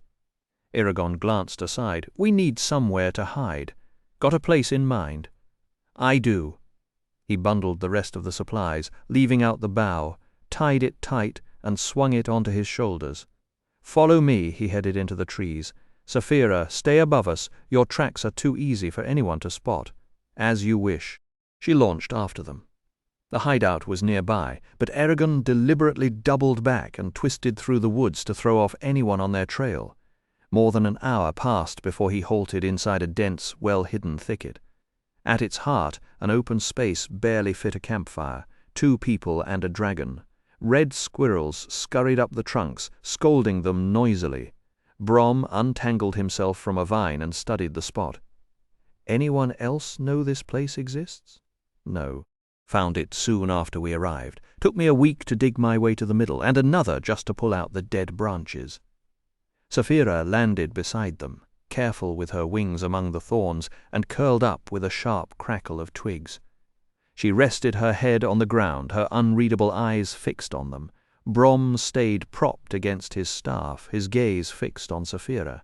The weight of that attention was uncomfortable, and Eragon watched them for a while until his stomach made the decision for him. He threw himself into camp chores, building a small fire, filling a pot with clean snow, and setting it over the flames to melt. As the water warmed, he tore chunks of dried meat into it and added a lump of salt. Not much of a supper, he thought grimly, but it would keep him moving. He had a feeling he would be eating a lot of this before the road was done. The stew soon filled the air with a rich, smoky smell, and Sapphira's forked tongue flicked out to taste the scent. When the meat was tender, Brom came over and accepted his bowl, and the two ate in silence, neither looking at the other. Once the bowls were empty, Brom packed his pipe and lit it with a coal. "Why do you want to travel with me?" Eragon finally asked. A long stream of smoke curled up through the branches and vanished. "Because I have a personal stake in keeping you alive," Brom said. "Meaning?" Eragon pressed. Brom let out a dry laugh. "Let's just say I'm a storyteller, and you're turning into a bestseller. You're the first rider to slip past the king's leash in over a century. Will you burn out as a martyr, run off to the Varden, or somehow find a way to put Galbatorix in the ground? I don't know, and I can't stand not knowing the answer, so I'll be there for the finale, whatever it takes." That made Eragon's stomach tighten. He couldn't imagine himself in any of those roles. "Vengeance, yes. Martyrdom, no. I want revenge," he admitted. "But the rest of it, I've got no ambition." He lifted his gaze. "How are you able to talk with Sapphira?" Brom took his time packing more tobacco, then relit the pipe. "Fine. You want answers, and you'll get them. But you might not thank me for them." He got up, dragged his pack over to the fire, and pulled out a long cloth-wrapped bundle. It was about 5 feet long, and, from the way he handled it, very heavy. He unwound the cloth, strip by strip, as if unbandaging an old wound, and Eragon couldn't look away. Inside was a sword. The gold pommel was shaped like a teardrop, with cutaway sides that revealed a ruby the size of a small egg. The grip was wrapped in silver wire, polished until it gleamed like starlight. The sheath was wine red and smooth as glass, decorated only by a strange black symbol. A leather belt with a heavy buckle lay next to it. Brom passed the weapon to Eragon, and the handle fit his palm as if it had been made for him. Drawing the blade made no sound at all. It moved as smoothly as water. The flat of the sword shimmered red in the firelight, its edges curved into a graceful point, and the same black symbol was etched into the metal. The balance was flawless. It felt like an extension of his arm, not like the rough farm tools he had grown up with. He didn't feel like a rider yet, but holding Zarok, he started to wonder. An air of power clung to the blade, like an unstoppable force was coiled inside it. It had been made for battle, to end lives, and still it carried a terrible beauty. "This was once a rider's blade," Brom said gravely. "When a rider finished his training, the elves gave him a sword. Their methods of forging have always remained secret, and the weapons stay sharp forever, never staining. The custom was for the blade's color to match the rider's dragon, but I think we can make an exception here. This sword is called Zarok. I don't know what the name means. Probably something personal to its first owner." Brom watched him swing the sword experimentally. Then Eragon reluctantly sheathed it and tried to hand it back. Brom didn't take it. "Where did you get this?" Eragon asked. "It doesn't matter," Brom said. "It took a series of nasty, dangerous adventures to acquire, and now it's yours." Brom pressed the sword into Eragon's hands before he could refuse. "You have more right to this than I do," he said, "and before this is over, I suspect you'll need it." Eragon stammered his thanks, then ran his fingers along the sheath and stopped at a strange emblem. Brom told him it was the personal crest of the riders, and when Eragon tried to ask more, Brom fixed him with a glare that ended the question. Then Brom's voice softened. He admitted that anyone with proper training could learn to speak with a dragon, and that such a skill meant nothing on its own. He claimed to know more about dragons than nearly anyone alive, and he offered to share that knowledge so Eragon wouldn't waste years stumbling through the dark. As for why he knew so much, Brom said he would keep that to himself. Saphira rose from her spot and padded over, curiosity glinting in her eyes. Eragon drew the blade and held it out to her. She touched the point with her nose, and the steel shimmered like oil on water where it met her scales. A satisfied snort burst from her, and the sword returned to its normal gleam. Eragon slid it back into the sheath, unsettled. Brom lifted an eyebrow and said that was exactly the sort of thing he meant.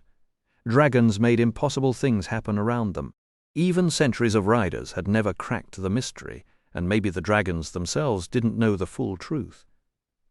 "What Saphira just did," Brom said, "proves how much you don't know." Eragon let the silence stretch, then let out a dry laugh. "Fantastic. So I'm getting lessons from a man who enjoys sounding like a riddle, and I've got a dragon with party tricks. That definitely helps me sleep at night." Brom didn't smile. Eragon sighed, let the sarcasm go, and asked the question that really mattered.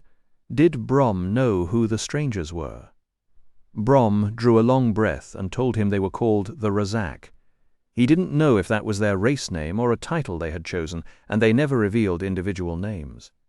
They appeared only after Galbatorix seized power, so Brom guessed the king had found them on his travels and made them his servants. Little was known about them, but Brom was sure of one thing: they were not human. Through a gap in one hood he had seen a beak-like face and black eyes the size of his fist.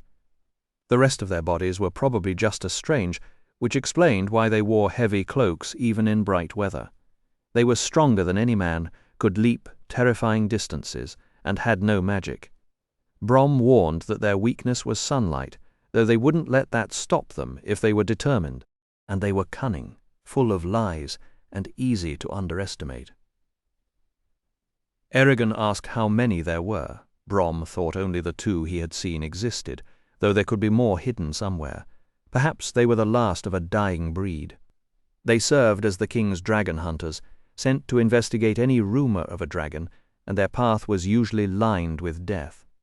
As he spoke, Brom blew smoke rings that drifted upward through the brambles. Eragon ignored them until he noticed the rings shifting colors and zigzagging like startled birds. Brom winked, and the fire crackled between them, urging Eragon to move on. He voiced his confusion. He was certain no one had seen Saphira, so how could Galbatorix have learned about her? Brom suggested he explain where the egg had come from and how he had raised Saphira. That might clear things up. Eragon paused, then spilled out the whole story, starting from the day he found the odd egg in the spine. For the first time in what felt like forever, Eragon let everything spill out.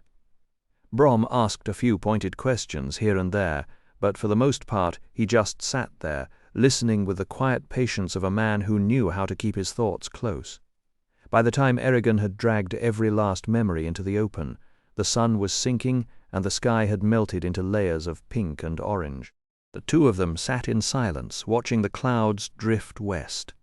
Finally, Eragon murmured, "I just wish I knew where she came from, and Saphira doesn't remember."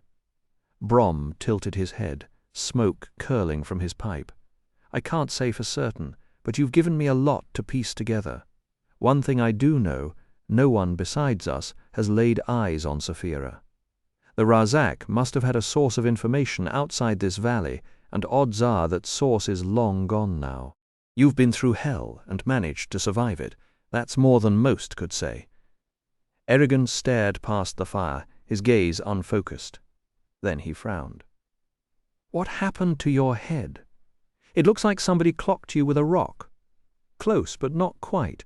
Brom took a long pull on his pipe. "I slipped into the Razak's camp after dark, trying to gather some useful intel. They spotted me in the shadows, set a decent trap. I'll give them that, but they underestimated me. I fought them off, though not without paying for it." He gave a dry, humorless smile. "This little souvenir was my own fault. I got knocked clean out and didn't wake up until the next morning. By then they'd already reached your farm. I couldn't stop it, but I followed their trail anyway. That's when we met on the road." Eragon's stomach clenched. "Oh, sure. A storyteller who fights off the Rizak in the dark and walks away with just a bump, completely normal." He forced down the sarcastic retort and instead said hotly, "When you saw the mark on my palm, the Gedwe Ignazia, why didn't you tell me who the Rizak were? I could have warned Garrow and we all could have run." Brom's face sagged.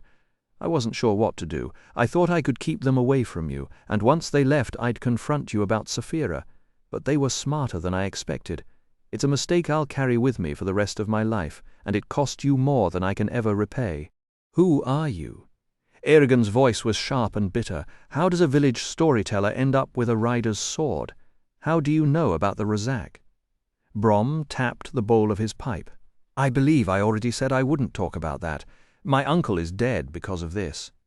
Eragon threw his hand through the air. "I've trusted you because Saphira vouched for you, but that's over now. The man I knew in Carver Hall isn't you. Explain yourself." Brom stared at the smoke swirling between them. His forehead creased. He took another drag, then another. Finally, he spoke. "You've never stopped to think about it, but I didn't spend most of my life in Palancar Valley. I came to Carver Hall and played the storyteller because I needed to leave something behind. I've worn many masks, and this version of me is just one of them. I won't pretend to be the man you remember." "Ha!" Eragon snorted. "Then who are you, really?" Brom smiled, a gentle, almost sad expression. "I am someone who is here to help you. Those aren't empty words. They're the truest I've ever spoken. But I'm not going to feed your curiosity right now. You don't need my life story, and, frankly, you haven't earned it yet. Yes, I know things that Brom the storyteller wouldn't, but I'm more than that. You'll have to learn to live with that, and with the fact that I don't hand out my past to every angry boy who demands it." Eragon muttered something under his breath and turned away from the fire. "I'm going to sleep." Brom didn't look surprised, but there was a flicker of sorrow in his eyes as he spread his bedroll. Eragon curled up beside Saphira, and a thick, icy silence settled over the camp. When morning came, the weight of Garrow's death hit Eragon like a wall. He pulled the blanket over his head and let the tears come in silence, hiding from the world in the warm dark. It was a small mercy, just lying there. After a while, the grief turned to anger, and he cursed Brom under his breath, then forced himself to wipe his face and face the day. Brom was already moving around the camp, fixing breakfast. "Good morning," he said, as if the night before had never happened. Eragon only grunted, tucking his frozen fingers into his armpits as he crouched by the fire and waited for the food to warm. They ate quickly, wolfing down every bite before it could turn cold. When his bowl was empty, Eragon scrubbed it clean with snow, then spread the stolen leather flat on the ground. Brom eyed it, brow raised. "Planning to carry that with us?" "I'm going to make a saddle for Saphira." Brom stepped closer, rubbing his chin. "Dragons used to have two kinds of saddles. One was hard, molded like a horse's saddle, but that requires real tools and time, and we have neither. The other was thin and lightly padded, just a layer between rider and dragon. Fast, flexible, and not nearly as comfortable. But it gets the job done." "Do you know what they looked like?" "Better than that," said Brom. "I can make one." "Then go ahead," Eragon said, stepping aside. "Fine, but watch closely. One day you'll have to do this yourself." With Saphira's permission, Brom measured her neck and chest, moving carefully while she stood still. He cut 5 bands from the leather, outlined a dozen or so pieces, and sliced them out with a steady hand. The scraps became long cords. Eragon helped bore holes for every stitch, his fingers growing clumsy as the afternoon wore on. Brom laced the cords through with intricate knots, leaving every strap extra long so the saddle would still fit Saphira as she grew. The main body came together from 3 identical sections, sewn tightly with padding between them. A thick loop wrapped around one of Saphira's neck spikes, and wide straps hung down on both sides to tie beneath her belly. Instead of stirrups, a series of loops ran down the side bands. Once tightened, they would lock Eragon's legs in place. A long strap passed between Saphira's front legs split, then curved up behind them to rejoin the saddle.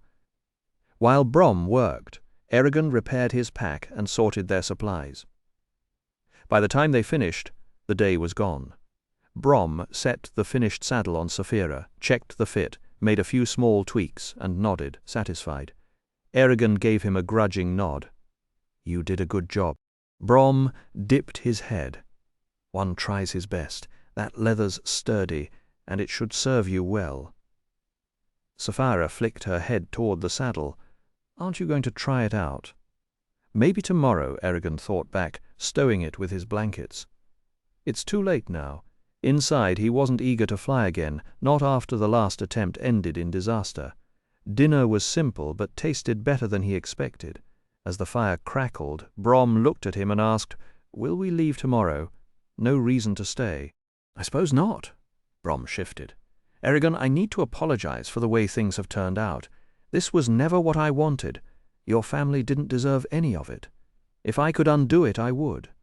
Eragon stared at the flames, jaw tight, refusing to meet Brom's eyes.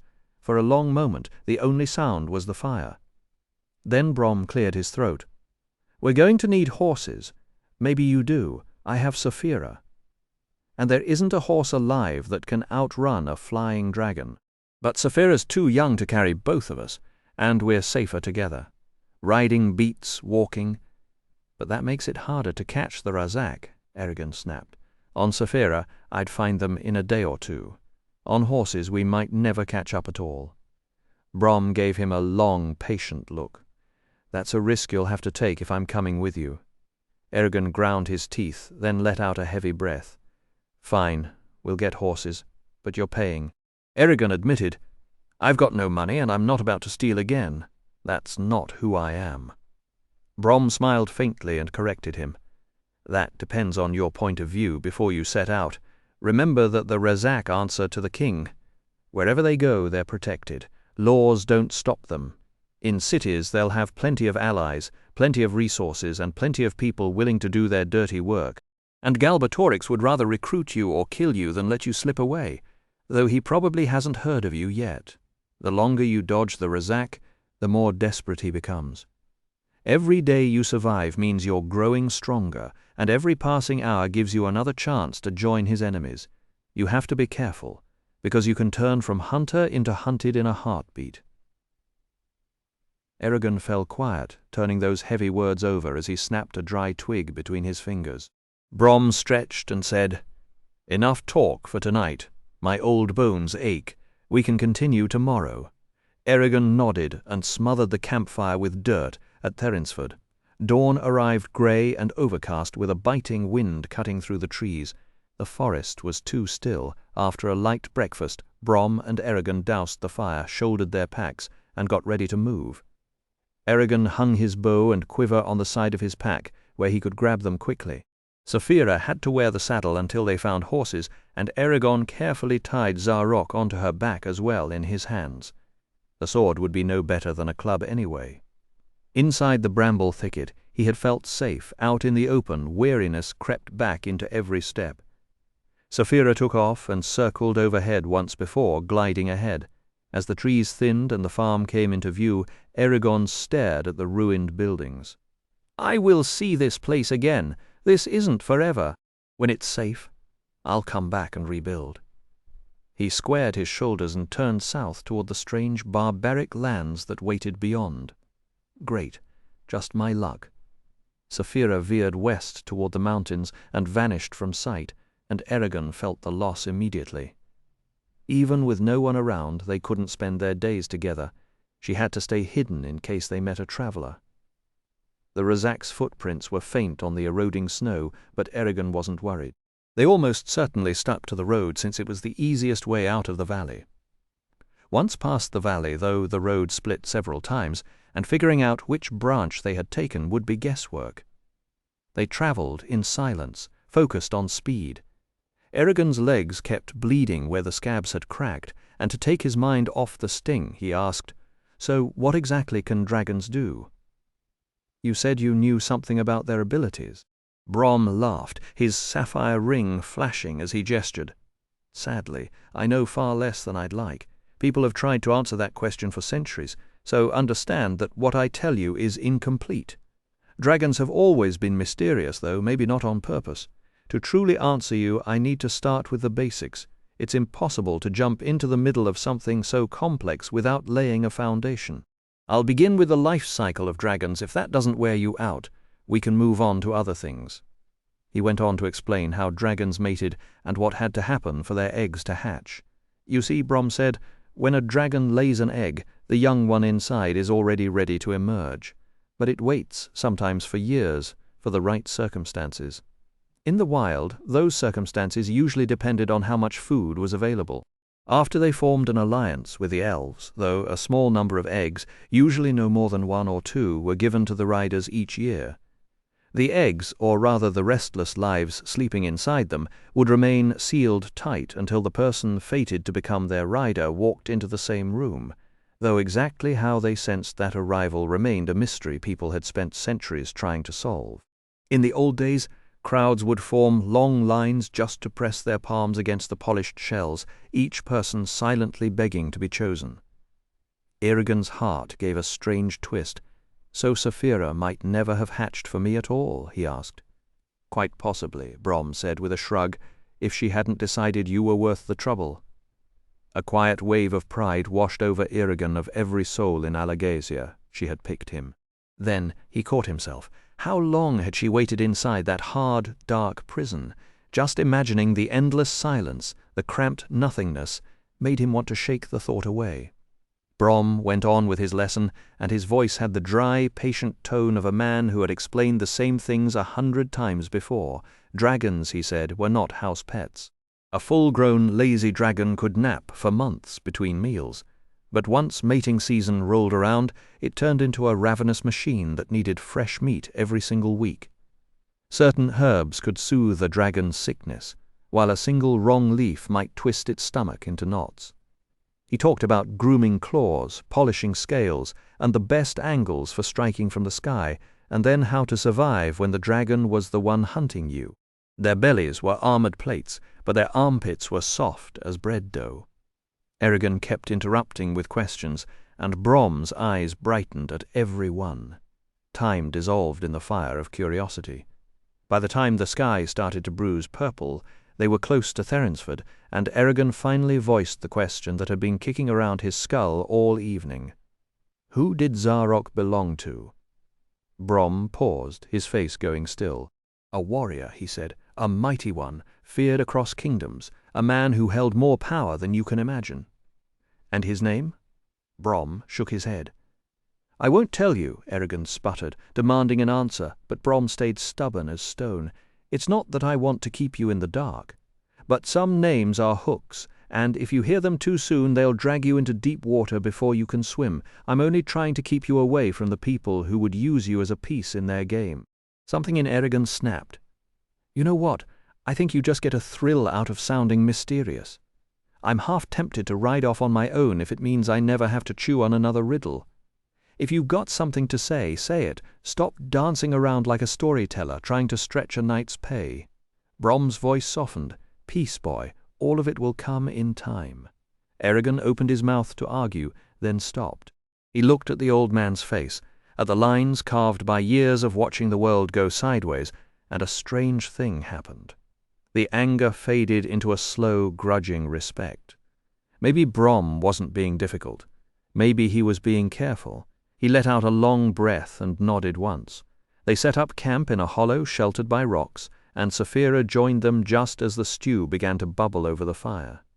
Did you get a chance to hunt? Eragon asked. She snorted, a puff of smoke curling from her nostrils. If the two of you moved any slower, I could fly to the ocean and back before you finished your next step. No need to be insulting, he muttered. And anyway, we'll be faster once we have horses. Maybe, she said, but will that be enough to catch the Razak? They've got a head start of several days and hundreds of miles, and I suspect they knew we'd follow. Why else would they burn your farm so loudly unless they wanted to provoke you? The thought chilled Eragon.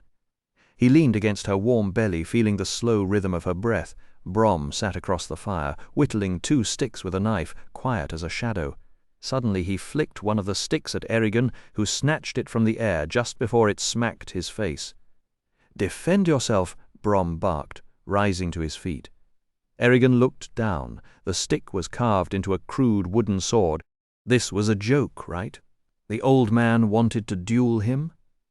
Eragon had a blade of his own, muscles, youth, but he stood anyway, circling the fire, and Brom charged with surprising speed.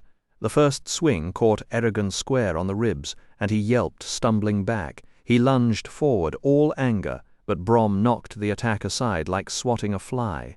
Then Eragon tried a wild fake, bringing the stick toward Brom's head, twisting at the last second and striking at his side. Wood cracked against wood, and Brom's eyes gleamed. "Improvisation," he shouted. "Now you're learning." Brom's strike came out of nowhere, a sudden blur of motion that sent a shockwave of pain through Eragon's skull. He crumpled to the ground like a discarded rag doll, the world spinning in a haze of confusion. Ice-cold water hit his face, jolting him back to consciousness. He sputtered and gasped, wiping the freezing droplets from his eyes. Blood, dried and crusted, flaked off his temple as he touched it. Brom loomed over him with a battered tin pan, water still dripping from its rim. That was completely unnecessary. Eragon growled, pushing himself upright despite the dizziness swimming in his head. Brom raised an eyebrow, unfazed. "Oh, so a real enemy would pull his punches to spare your feelings. I highly doubt it. If I coddle you now, you'll be dead before the week is out." He picked up the wooden training stick from the ground and tossed it at Eragon's feet. "Now, defend yourself." Eragon stared blankly at the stick. "No, I'm done." He turned to walk away, and a sharp crack echoed through the clearing as Brom smacked him square across the back. He spun around with a growl, fists clenched. "Never turn your back." Brom's voice was deadly calm as he scooped up the stick and lunged. Eragon scrambled backward around the fire, doing his best to fend off the relentless blows. "Tuck your elbows in. Bend your knees," Brom barked between strikes, pausing to demonstrate a particular maneuver with exaggerated slowness again. But this time ease into it. They moved through the motion together, then erupted back into combat. To Eragon's credit, he picked things up fast. Too bad their sparring match was quickly becoming a one-sided disaster. Every clever move he tried, Brom saw coming. Every counterattack deflected. The stick found his arms, his ribs, his shoulders, each blow precise and punishing. It was like fighting a ghost with a grudge. He couldn't buy more than a few seconds of defense before something stung him. Wonderful, fantastic, absolutely loving this training session. When Brom finally lowered his weapon, Eragon collapsed onto his bedroll with a groan, every muscle in his body filing a formal complaint. From Saphira's direction came a strange, rumbling sound, like a cough, but drawn out. She curled her lip, revealing a wall of teeth. "What's wrong with you?" he demanded, irritated. "Nothing," she replied. "I just find it hilarious that a mighty hatchling like you can be so thoroughly thrashed by an old man with a stick." She made the noise again, and Eragon's face flushed red as he realized she was laughing at him. He rolled onto his side, pretending not to hear, and passed out. Morning brought misery. Bruises bloomed across his arms in ugly purple patches, and he could barely lift his pack without wincing. Brom, infuriatingly cheerful, was already ladling out breakfast. "How are we feeling this fine morning?" he asked with a grin. Eragon grunted something unintelligible and wolfed down his food. Once on the road they moved fast, aiming to make Therinsford by midday. After a mile or so the path widened and columns of grey smoke stained the horizon. "You should have Saphira fly ahead and wait on the far side of town," Brom said. "She'll draw too much attention otherwise." "Why don't you tell her that yourself?" Eragon snapped, still nursing his bruises. "It's poor manners to command another's dragon," Brom replied with a slight smirk, "though you didn't seem to mind back in Carverhall." Eragon shot him a dark look and passed along the message. Saphira's voice echoed in his mind, "Be careful. The Empire's spies could be lurking anywhere." The road grew more worn. Footprints multiplying in the dirt, farmsteads appeared, then clusters of houses signalling Therinsford's approach. The village was bigger than Carverhall, but the buildings looked like they'd been scattered by a tornado, with no two houses standing in any sensible arrangement. "What a mess," Eragon muttered. He couldn't spot Dempton's mill anywhere. Baldur and Albriec must have already fetched Roran. That was a reunion he'd rather skip. Ugly as sin, but serviceable, Brom observed dryly. The Anora River cut between them and the town, spanned by a sturdy stone bridge. As they approached it, a greasy man stepped out from behind a bush and blocked their path. His shirt was comically short, and a pale belly spilled over a rope tied around his waist. He grinned, revealing teeth that looked like tombstones in a long-abandoned graveyard. "You can stop right there. This here's my bridge. Gotta pay 2 cross. How much?" Brom asked with the weary tone of someone who'd dealt with this nonsense before. He pulled out his coin pouch, and the man's eyes lit up like a kid seeing a sweets shop. 5 crowns, the bridgekeeper said, stretching his cracked lips into a wide smile. Eragon's temper flared. 5 crowns, you've lost your mind. A single sharp glance from Brom cut him off. The coins were handed over in silence, and the man dropped them into a filthy sack hanging from his belt with a satisfied leer. "Much obliged," Brom said with a smirk, stepping clear of the plank gates. He shuffled forward, stumbled on purpose, and grabbed the toll-keeper's arm for balance. "Watch your step," the grimy man snarled, pulling away. Brom muttered an apology and crossed with Eragon. The morning mist still clung to the river, and a one-eared dog nosed through a pile of fish guts along the bank. Once they were out of hearing, Eragon hissed, "Why didn't you bargain? He robbed you blind. He probably doesn't own this bridge. We could have just shoved past him." "Probably," Brom said. "Then why pay him? Because you can't argue with every fool who plants himself in your path. Let him think he won, then take it back when he's not looking." Brom opened his hand, and a few gold coins caught the light.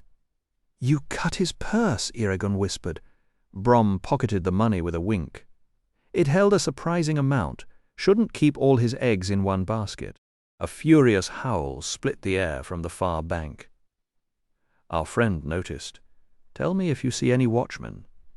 He caught a boy sprinting between the cottages and asked where to buy horses. The child pointed to a large barn on the edge of Therinsford, and Brom tossed him a copper inside. The stable smelled of hay, leather, and horse sweat. Saddles and bridles hung in rows, and a man with arms like rope was brushing a white stallion. He waved them over.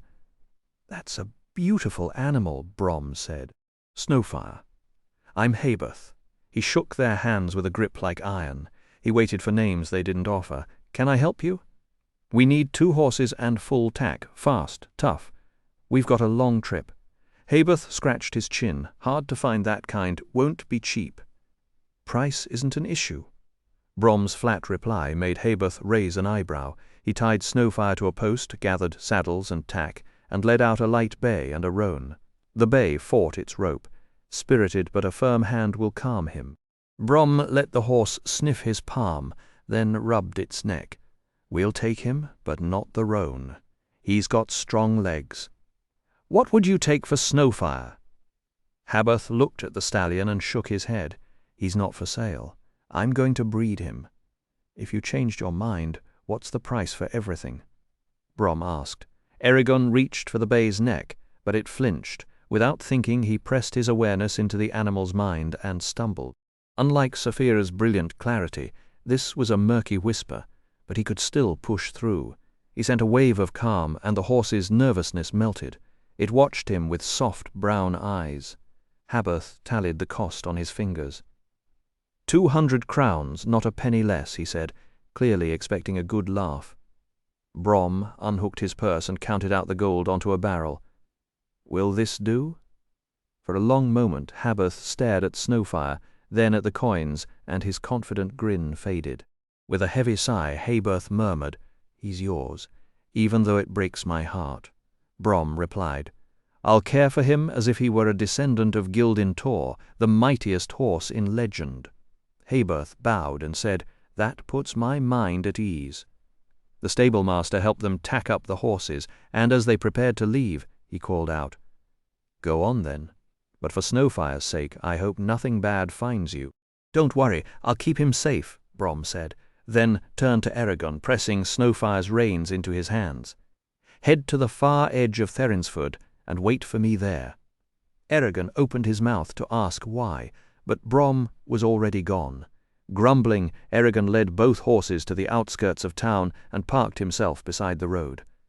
To the south, the massive form of Utgard loomed through a haze. It stood like a stone giant at the valley's end, its summit lost in the clouds and dwarfing the surrounding peaks. A chill ran down Eragon's spine as he stared at its dark silhouette. Brom soon reappeared and waved for Eragon to follow. They walked until the town was swallowed by the trees. Then Brom spoke. "The Razak came through here, no question. They stopped for fresh horses just like us. I found a fellow who saw them. He was shaking as he told the story. Said they tore off like devils running from a church picnic. Sounds like they left a lasting impression," Eragon said dryly. "You could say that." Eragon patted the bay's neck. "In the barn, I accidentally touched the bay's mind. I didn't know that was even possible." Brom's brow furrowed. "That's rare for someone your age. Most riders needed years of training before they could connect with any mind besides their dragon." He studied Snowfire thoughtfully. "Empty your pack into the saddlebags, then tie the pack on top." Eragon obeyed while Brom mounted Snowfire. Eragon eyed the bay doubtfully. The horse seemed so puny next to Saphira that he half wondered if it might collapse under him. He clambered into the saddle awkwardly. His experience with horses was limited to bareback rides, never long journeys. "Will this wreck my legs like Saphira did?" he asked. Brom assessed him. "How are they now?" "Sore, but if we push hard they'll open up again." "Then we'll go gently," Brom said. He offered a few riding tips, and they set off at an easy walk. Soon the farmland gave way to wild, untamed terrain. Thorns and undergrowth crept over the road, and thick rose canes snagged at their sleeves. Slabs of grey rock jutted from the earth like silent monuments, and the air felt hostile as if the land itself resented intruders. Utgard rose higher with every step, its cliffs carved by snow-filled ravines. The mountain's dark stone seemed to swallow the daylight, darkening the world around it. A deep notch separated Utgard from the eastern ridge of Palancar Valley, the only realistic route out of the valley. The road narrowed to a stony track as it hugged the mountain's base. Hooves clattered on loose gravel. A hawk circled overhead, its cry echoing off the rocks. Eragon looked up and spotted a ruined tower perched on the mountain's peak. The turret was cracked and weather-worn, yet it still watched over the valley like a stern guard. "What is that?" he asked, pointing. Brom didn't glance up. He said, in a voice heavy with sorrow, "A rider outpost left over from the beginning of their order. That's where Vrael hid from Galbatorix, and where a traitor revealed his location. Galbatorix defeated him there. From that moment this land was cursed. The fortress was called Edoxil, meaning unconquerable, because the cliffs are so sheer that only a flying enemy could reach it. After Vrael fell, the common folk dubbed the peak Utgard, though the last riders had whispered an older name, Ristvakbaen, the place of sorrow. That name died with them under the king's blade." Eragon stared up at the dark stone, feeling the weight of centuries pressing on his shoulders. This broken monument was all that remained of the rider's former glory, and it awed him more than any treasure could. Here he was, an heir to a legacy stretching back to ancient times, a thought both humbling and terrifying. They rode for hours along Utgard's flank, the mountain an unbroken wall on their right, until they entered the gap that split the range. Eragon kept rising in his stirrups, desperate for a glimpse of the land beyond Palancar, but the distance refused to shrink. The pass wound up and down over hills and gullies, following the Anora River, and the sun slipped behind them as they climbed. At last they crested a rise, and the trees fell away. Eragon caught his breath. Mountains framed the view on both sides, and below them a vast plain unfurled like a tan sea, running to the horizon where it melted into the sky. Thin, wind-torn clouds raced overhead. So this was why Brom had insisted on horses. On foot, it would have taken months to cross that enormous emptiness. Far above, Saphira wheeled, a dark speck against the pale blue. "We'll camp here and make the descent at first light," Brom announced. "It'll take most of the day to get down." Eragon's legs ached already. He wondered how many more bruises he'd collect before they ever reached level ground. Still, he couldn't help asking, how wide is the plain? Brom shrugged. 2 or 3 days to 2 weeks, depending on the route. Nomad tribes wander these parts, but otherwise it's as empty as the Haderach Desert to the east. Find a village there, and you'll be lucky. Head south, though, and the land turns greener and friendlier. They left the trail and made camp by the river. As Brom unsaddled his horse, he nodded at the bay. Time to give him a name. Erigon stood with his hand on the animal's neck, then said, "I'm no poet, so don't expect Snowfire. I call you Caddock after my grandfather. Bear it well." Brom gave an approving nod, but Erigon felt ridiculous, as if talking to a horse were some kind of performance. When Saphira landed, he asked her what the plains looked like. "Dull," she said. "Nothing but rabbits and scrub." That didn't surprise him. After dinner, Brom shouted, "Catch!" and threw a stick straight at Erigon's head. Erigon snatched it an inch from his nose, then groaned at the familiar shape, another practice sword. "You have to be kidding me," he muttered. Brom just smiled and opened his arms. Their next sparring session was shorter than the first, but no less brutal. By the end, Erigon had fresh bruises on top of old ones. He threw the stick into the dirt and stalked off to sit by the river, rubbing his sore arm. The night passed to the sound of distant thunder. The next morning Erigon refused to think about his troubles. That path led only to pain. Instead, he pictured arrows buried in the Razak's cloaked chests. His body protested every movement, muscles cramped, a finger swollen and hot. He still managed to climb onto Caddock and said through gritted teeth, "At this rate you'll kill me before the Razak get the chance." Brom didn't even blink. "I wouldn't push you if I didn't think you could take it." "Then maybe you should think less of me," Erigon shot back. As Saphira swooped low, Caddock sidestepped nervously. She gave the horse a look of pure disdain. "The plains give me nowhere to hide, so I'll just fly above you and let you stumble along," she said. Erigon shook his head. At least somebody was enjoying the view. Saphira launched herself into the air as they started the long, treacherous climb down.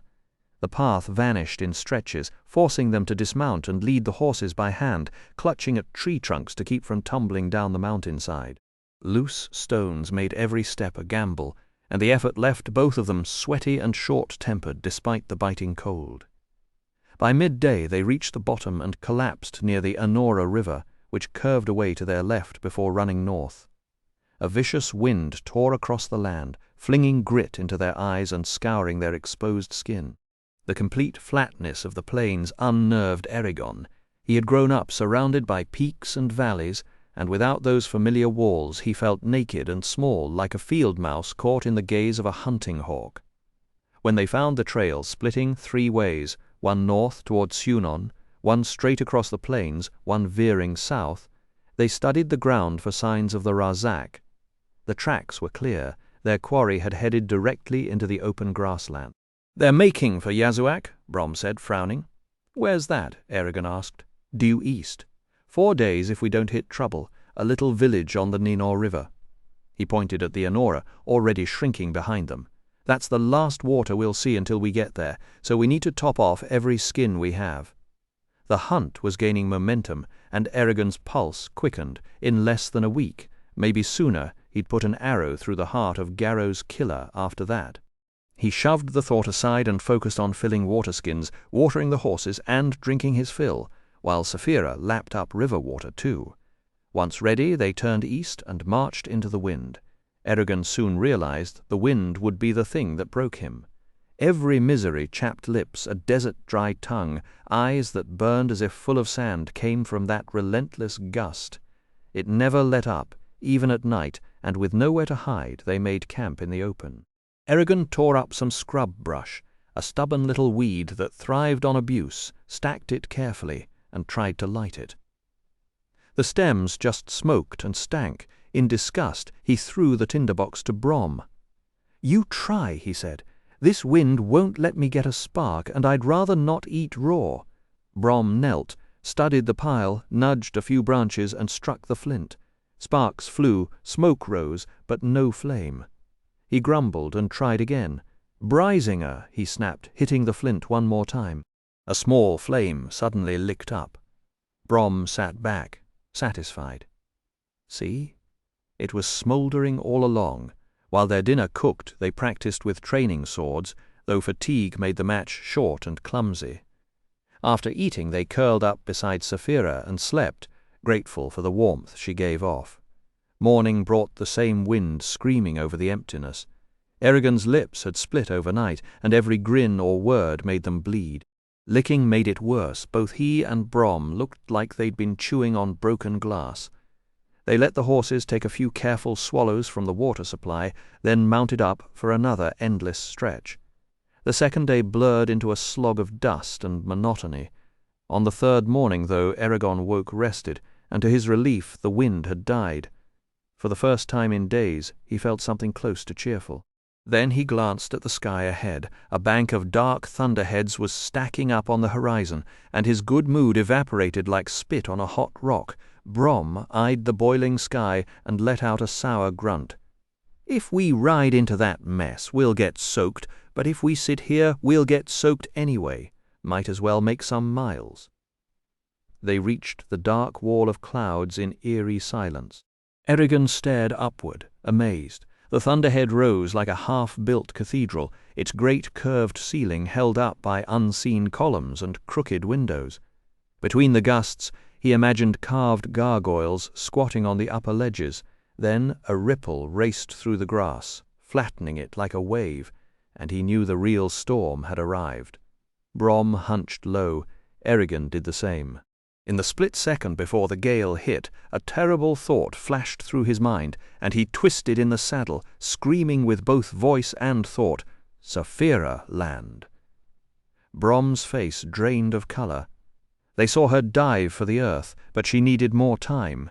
She swung back toward the way they'd come, then the tempest slammed into them like a giant's fist. Eragon clung to the saddle, gasping, while a wild roar filled his skull. Caddoc staggered, dug in, his mane whipped. Dust swallowed the trail. Eragon squinted and caught a flash of blue.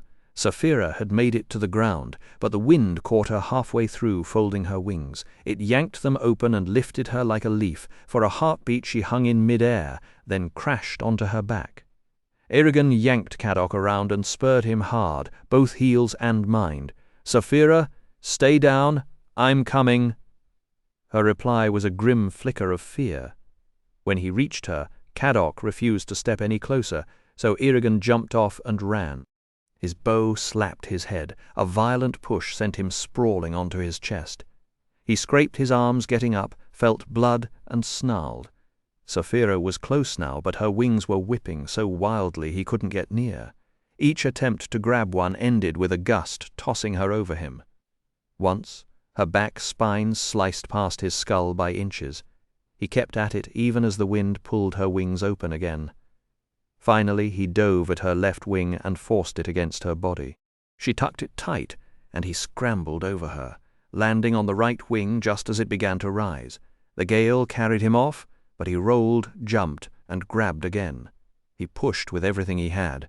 For a moment they were stuck in a stalemate. Then the wind eased just enough, and together they folded the wing. Eragon collapsed against her side, breathing hard. "You okay?" She trembled, and it took her a moment to answer. "I think so." Her voice was shaky. "I couldn't do anything. The wind had me, and I was useless." He felt a strange laugh bubble up. "Well, you just got thrown around by a mountain of air. Next time let's try a forest first." That earned him a weak snort. He could feel her fear ebbing. Looking around, he spotted Caddoc standing with his back to the wind. Eragon sent the horse a quick command to return to Brom, then climbed onto Sapphira. She moved up the trail, head low, wings clamped, while he bent over her neck and shielded his eyes. Brom was waiting, rain already lashing at his cloak. "Is she hurt?" Eragon shook his head and slid down. Caddoc trotted over, nickering, and Eragon rubbed the horse's cheek. Brom pointed past them. A dark grey curtain of rain was sweeping toward them in rippling sheets. "Oh, what now?" Eragon tugged his collar tighter and tried not to laugh again. Because laughing felt better than shivering, he flinched when the downpour slammed into them. The rain felt sharp and icy, and within minutes they were soaked through and trembling. Lightning cracked across the sky in jagged bursts, vanishing as quickly as it appeared. Huge blue flashes raced along the horizon, and thunder rolled so deep it rattled the ground beneath their feet. The scene was magnificent, yet menacing. Here and there a grass fire would ignite from a strike, then sizzle out under the relentless wet. The storm took its time moving on, but eventually the clouds drifted away, and the sun broke through for a brilliant close to the day. Light streaked the clouds with blazing oranges and purples, and every object took on a strange clarity, bright on one side, swallowed by shadow on the other. Even a blade of grass looked as solid as a marble pillar. The whole world seemed like a painting, and Eragon half expected to see brush strokes in the hills. The air smelled clean and fresh, lifting their tired spirits. Saphira stretched her neck and let out a booming roar of joy. The horses predictably panicked and scattered. Eragon sighed and exchanged a look with Brom. They were both too worn out for swordplay, so they found a shallow dip in the ground and fell asleep while the last light lingered. The next morning the revelation at Yazuak began with a dry throat and a crumpled waterskin. Despite the storm's brief gift, they had drained every drop by midday. Eragon crushed the empty leather bag in his fist and stared across the endless grass. "If Yazuak is not exactly where you think it is, we will be in serious trouble," he said. Brom made a small sound of amusement. "I have travelled this plain before. We shall see the town before dusk." Eragon laughed, a dry, unconvinced sound. "You could look at a dozen different horizons and call them all the same.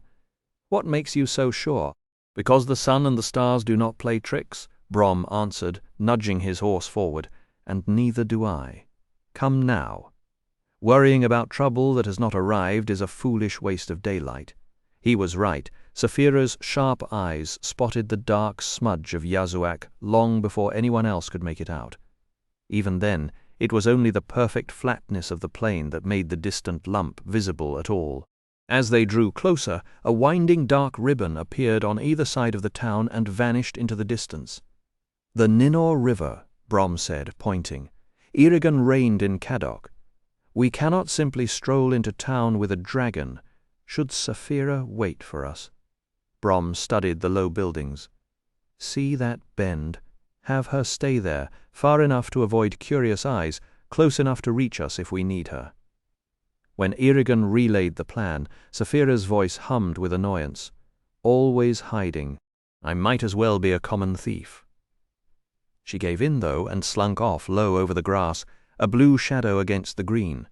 They pushed onward, mouths already watering at the thought of a proper meal, but as they came to the edge of Yazuak, the smell of smoke hit them. Not from cooking fires, but from chimneys that had gone cold. The streets were empty. No children laughed, no farmers shouted, no doors stood open. The silence felt heavier than any noise. Eragon reined in. "There are no dogs barking. No. That could mean nothing. Could. But somebody should have seen us by now. Yes. So where is everyone?" Brom squinted at the sun. "Could be they are afraid." Eragon let out a breath. "Or it could be a trap. The Razak might be waiting for us." "We need supplies," Brom said, "and water. The river is right there. Still need supplies. We could go around." "We could, but if we leave without provisions, we will be in even worse shape tomorrow." Eragon glanced at the silent houses. "So we are going in," Brom clicked his reins. "Going in, but not through the front door. If someone has planned an ambush, they will expect us on the main road. Let us give them a surprise instead." So they angled their horses to the side, making a wide, quiet loop around the edge of the village. Brom gave a grim nod, drew his blade, and laid the naked steel across his saddle. Eragon nocked an arrow and kept his bow half raised. They circled wide around the outskirts and slipped into town with quiet caution. The place felt abandoned. Only a fox darted across their path, and the houses looked wrong, dark windows gaping like empty eye sockets. Several front doors hung crooked on shattered hinges. The horses were spooked, their eyes wide and rolling. Eragon's palm prickled with that familiar warning, but he forced himself to ignore it. As they reached the center, the smell hit them, and then the sight. Eragon's breath caught, and his face went pale. "Gods above," he whispered. In front of them was a mountain of bodies, so high it seemed unreal. The dead were piled in a terrible tangle, men sprawled over women, mothers still holding children, lovers locked together as if death hadn't torn them apart. Their clothes were dark with blood, and the mud around them was churned into a red mire. Black arrows bristled from every corpse. No one had been spared, not the old, not the young. And at the very top, a crude spear held the pale, small body of a baby, pierced and silent. Eragon's eyes burned with tears, and he tried to look away, but the dead faces held him. They stared back with open eyes, and he found himself asking, how can a life end so quietly? What does any of it mean if a person can be wiped away like this? A crushing hopelessness settled onto his chest. Then a crow dropped from the sky like a black stone and landed on that same spear, cocking its head at the dead infant. That snapped something in Eragon. "Oh, no, you don't," he snarled, drew the string to his cheek and let the arrow fly.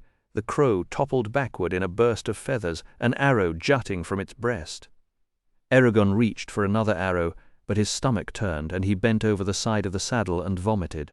Brom rode closer and patted his back, waiting until the boy had finished. "Do you want to wait for me outside Yazuak?" Brom asked, more gently than Eragon had ever heard him. "No," Eragon said, wiping his mouth. His voice shook, but he lifted his head and refused to look at the mound. "I'll stay. I need to see this through." He knew somehow that looking away now would break him forever. Brom bowed his head. Whoever did this loves pain. They come in many forms and hide behind many masks, but there's only one true name for them, evil. You can't understand it. You can only pity the dead and honor them by not becoming the same. He dismounted and walked through the carnage, studying the ground. "The Razak came through here," he said slowly, "but this isn't their work. These are Urgal tracks. That spear is Urgal make. At least 100 of them pass through, maybe more. Strange. They rarely gather like this unless—" He cut off, bending down to examine a deep footprint. Then he cursed and ran back to Snowfire, swinging into the saddle. Ride! They're still here. Eragon drove his heels into Caddock, and the horse lunged after Brom. They were nearly at the edge of town when Eragon's palm burned again. He caught a blur of movement on his right, and then a huge fist smashed into his ribs, knocking him out of the saddle. He flew backward over Caddock and slammed into a wall, clinging to his bow by pure instinct. Gasping, he forced himself upright, one arm wrapped around his aching side. An Urgal stood over him, grinning with something like pleasure. The creature was massive, broader than any door, with grey, pebbled skin and little yellow pig eyes. Muscle corded his arms and chest beneath a too small breastplate. An iron cap was wedged between the ram's horns curling out of his skull, and a round shield covered one forearm. In his other hand he held a short, brutal sword. Behind the Urgal, Eragon saw Brom wheel Snowfire around, only to be blocked by a second Urgal carrying an axe. "Run, you fool!" Brom shouted, swinging at his enemy. The Urgal in front of Eragon roared and slashed at him. Eragon yelped and jerked backward as the blade whistled past his face, close enough to stir his hair. He pivoted and tore back toward the center of Yazuak, his heart slamming against his ribs. The Urgal thundered after him, boots pounding the packed earth. Eragon flung a desperate mental cry to Saphira, then forced his burning legs to carry him faster. The monster kept closing, its jagged fangs splitting open in a silent, hungry snarl. As it nearly caught him, Eragon knocked an arrow, spun on his heel, and fired. The Urgal snapped its arm up, catching the bolt on its shield, then ploughed straight into him. They hit the ground in a tangle of limbs and armor. Eragon shoved himself upright and sprinted back toward Brom, who was trading savage blows with his own foe from Snowfire's back. Where were the rest of the Urgals, he wondered, his thoughts racing. Were there only these two? A sharp smack rang out, and Snowfire reared with a whinny. Brom doubled over in the saddle, blood streaming from his arm. The Urgle beside him howled in triumph and hefted its axe for the killing stroke.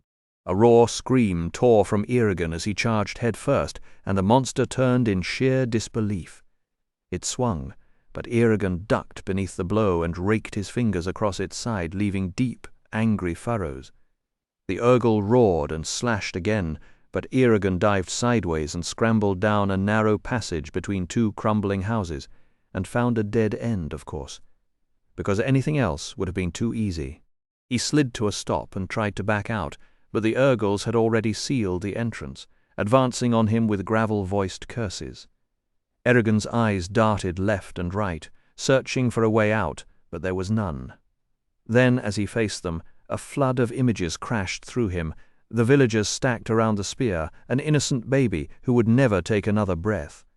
At the thought of that stolen life, something ignited in his core. It wasn't just a hunger for justice, it was his whole being rebelling against the sheer obscenity of death, his own ending.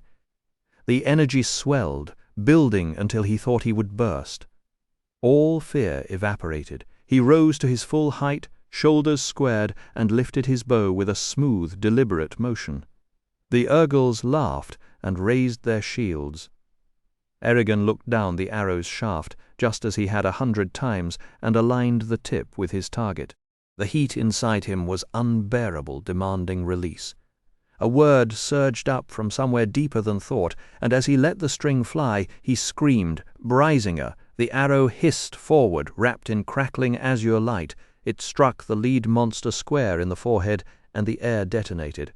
A blue shock wave blasted outward, erasing the second Urgle in an instant. The wave rippled through Eragon himself, harmlessly passing before smashing against the walls. He stood panting, then stared at his palm. The Gedwi Ignacia glowed like white-hot metal, then faded back to its usual silver. He clenched his fist, but a wave of exhaustion crashed over him, leaving him weak and hollow, as if he hadn't eaten in days. His knees gave way and he sagged against a wall, the smell of ozone and scorched earth filling his lungs. After a good long moment, enough strength returned for him to stagger out of the alley, stepping around the charred remains. He hadn't gone far before Caddoc trotted up. "Good, you're not hurt," Eragon mumbled. He noticed with a strange detachment that his hands were shaking violently, and his every move felt jerky, like a puppet on tangled strings. He found Snowfire near the corner of a house, nostrils flared, ears pinned back, ready to bolt. Brom was still slumped in the saddle, motionless. Eragon reached out with his mind and soothed the horse, then moved to Brom. A long, blood-soaked gash ran down the old man's right arm. The wound was bleeding fast, though thankfully it wasn't too deep or wide. Still, Eragon knew he had to stop the flow before Brom weakened further. He gave Snowfire a quick pat, then tried to ease Brom from the saddle. His arms gave out, and Brom hit the ground harder than intended. Eragon felt a stab of frustration at how feeble he'd become. A furious shriek tore through his mind, and Saphira slammed into the earth before him, wings half-cocked and eyes blazing. Her tail whipped overhead, making him flinch. "Are you hurt?" she snarled, her voice vibrating with rage. "No," he managed, laying Brom flat. "Then where are they?" "I'll shred them," she hissed. He gestured wearily toward the alley. "No point, they're dead." "You killed them?" she asked, stunned. He nodded. "Apparently." In a few clipped sentences, he recounted the fight while rummaging through his saddlebags for cloth. Saphira's tone softened. "You've grown," Eragon grunted, unrolling a strip of fabric and gently pushing up Brom's sleeve. He cleaned the gash and wrapped it tight with practiced moves. For a moment he wished they were back in Palancar Valley, where he knew which herbs could help. Here he was guessing.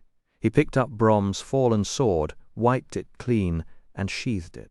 "We need to move," Saphira said. "More Urgles could be around. Can you lift him?" "My saddle will hold him, but I'm not leaving you alone." "Fine. Stay close. Let's go." He saddled Saphira, then tried to hoist Brom again and failed, his strength still a joke. "Saphira, help me." She dipped her head, caught Brom's robe in her teeth, and lifted him like a mother cat with a kitten, settling him onto her back. Eragon threaded Brom's legs through the straps and pulled them snug. The old man stirred, groaning. Brom blinked, clutching his head, then looked down with worry. "Did Saphira get here in time?" Eragon shook his head. "I'll explain later. Your arm's bad and you need somewhere safe." Brom touched his bandaged arm. "Do you have my sword?" "Ah, there it is." Eragon cinched the last strap. "Saphira will carry you and follow me." "Are you sure? I can ride Snowfire." "Not with that arm. If you pass out, you won't fall." Brom nodded. "I'm honored." He wrapped his good arm around Saphira's neck, and she launched upward in a swirl of wind. Eragon staggered back from the downdraft, then returned to the horses. He tied Snowfire behind Caddock and left the ruined town, heading south. The trail twisted through rocky ground, then hugged the banks of the Ninor River. Ferns and bushes lined the path, and the shade felt good, but Eragon refused to relax. He stopped to fill the water skins and let the horses drink. A glance down showed the Razak's tracks. "At least we're on the right trail." Saphira circled above, watching. It bugged him that only 2 Urgals had shown. The village had been wrecked by a whole horde. So where was it? Maybe those 2 were a rear guard, or a trap for anyone following. Then his mind looped back to the alley, to the moment the Urgals had fallen. He'd used magic. Hiegon, farm boy from Palancar, had somehow bent the world to his will. The thought should have frightened him, but instead a grim smile tugged at his lips. Let them come. If magic was his, then maybe he wasn't so helpless after all. He still couldn't wrap his mind around it, even though he had seen it with his own eyes. Somehow he had tapped into something like sorcery, or maybe even wizardry, without ever being taught. The harder he tried to figure out how it had happened, the more lost he felt. Was this something all riders could do? And if Brom knew about it, why keep it from him? Confusion churned through him as he reached out to Saphira, both to ask after Brom and to voice his racing thoughts. She seemed just as baffled as he was. "Saphira, can you spot a place for us to rest? I can't see much from down here." While she scanned the treetops, he kept walking alongside the Ninor River, the steady rush of water doing little to calm his nerve. Dusk was settling in when her answer finally came, a hidden clearing, tucked away in the trees and half screened by thick brush. He guided the horses toward it and urged them into a trot. Even with her directions, the spot was so well concealed that he doubted anyone else would ever stumble across it. A small fire, already burning without smoke, greeted him as he entered. Brom sat beside it, cradling his arm at an awkward angle, and Saphira crouched close by, tense and watchful. She turned her bright eyes to Eragon. "Are you sure you're not hurt?" "Not on the outside, but I can't say the same for the rest of me. I should have gotten here sooner. Don't blame yourself. We all made mistakes today. Mine was not staying by your side."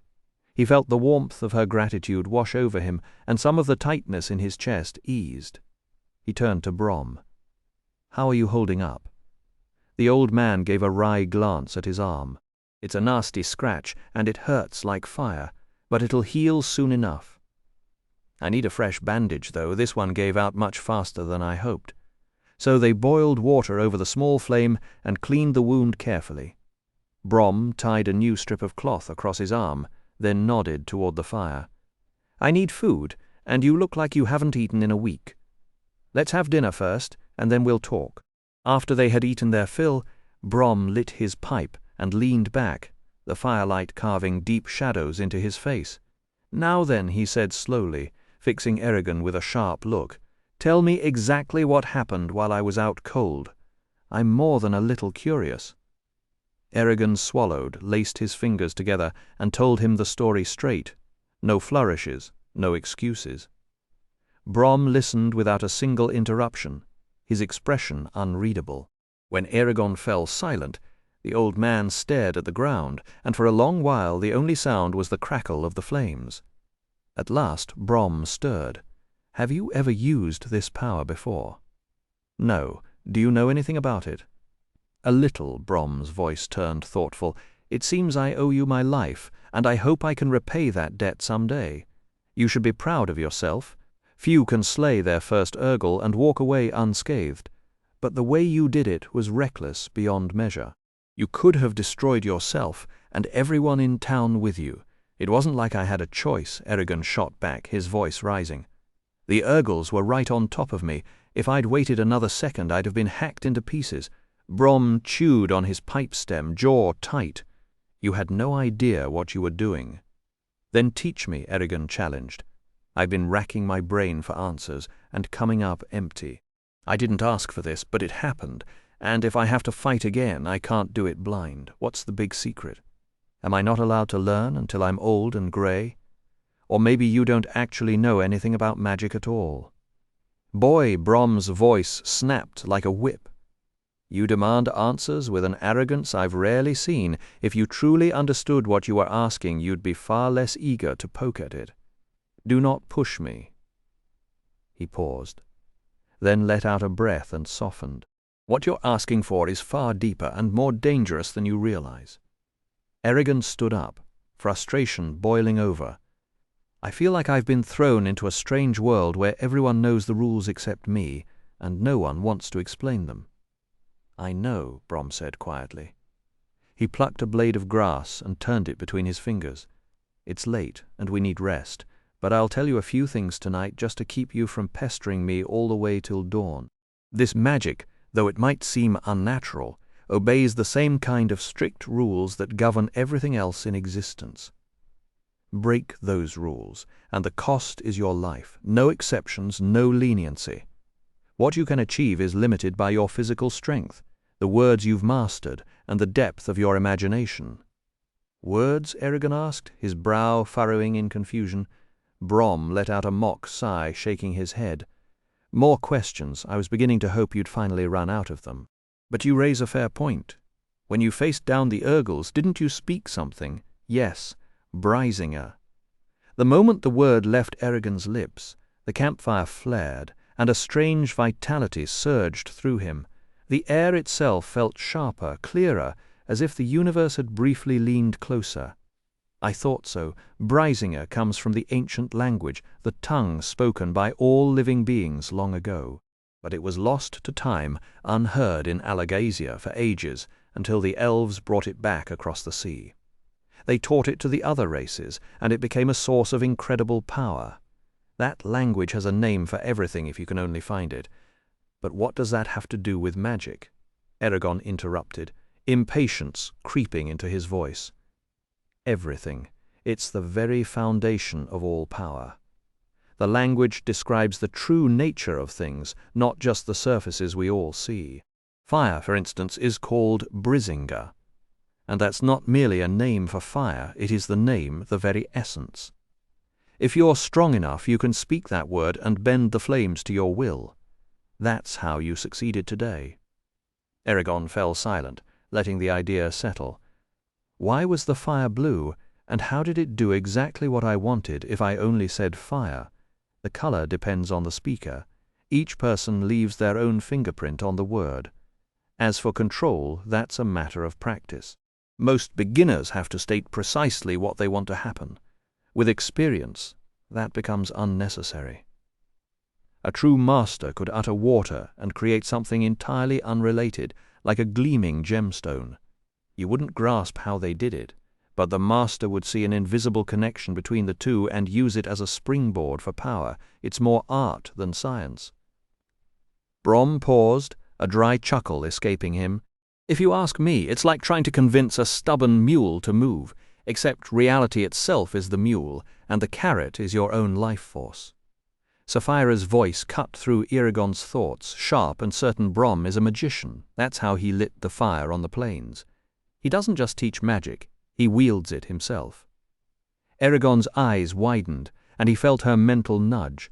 Ask him about this power, but tread carefully. It's never wise to trifle with people who hold such abilities. If he's a wizard or sorcerer, who knows what his reasons were for staying in Carverhall? Eragon kept his voice measured. Saphira and I just figured something out. You can use this magic, can't you? That's how you started the fire our very first day on the plains. Brom inclined his head, a hint of amusement in his eyes. I'm reasonably skilled, I suppose. Then why didn't you fight the Urgles with it, or shield us from that storm, or keep the dirt out of our eyes? Brom took his time refilling his pipe. A few simple reasons. I'm not a rider, so even at your weakest you're stronger than I am, and I'm no longer young. My strength has faded with years. Every time I reach for the magic, it becomes a little harder. Eragon dropped his gaze, heat rising to his cheeks. I'm sorry. Don't be, Brom said, shifting his arm. It happens to everyone eventually. Where did you learn to use it? Brom's expression turned guarded. That's one fact I'll keep to myself. Let's just say it was in a remote place, and I had an excellent teacher. I can, at the very least, pass on what I learned. He tapped the ashes from his pipe with a small stone.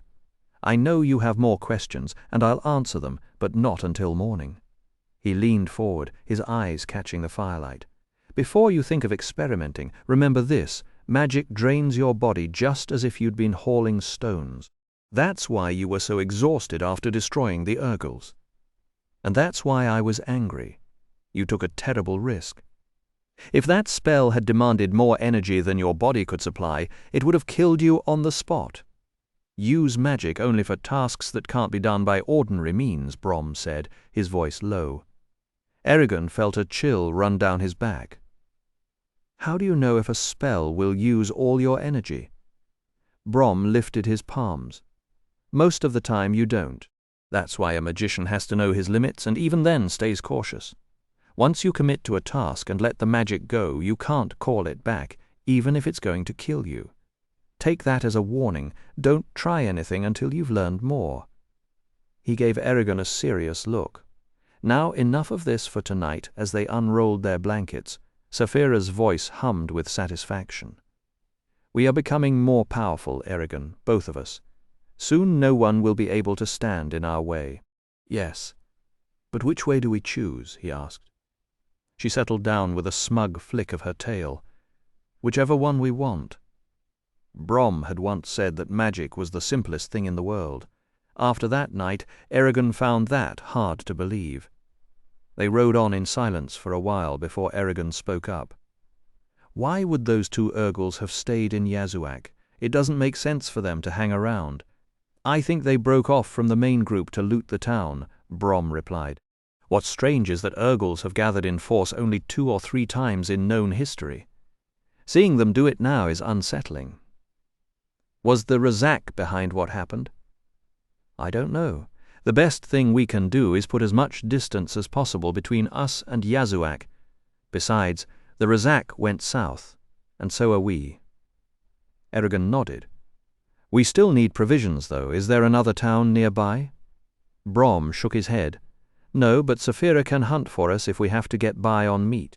This stretch of forest may not look like much, but it's full of game. The river is the only water source for miles, so animals come here to drink. We won't starve. Eragon let the answer settle him. Birds darted overhead with loud calls, and the river rushed by without a care.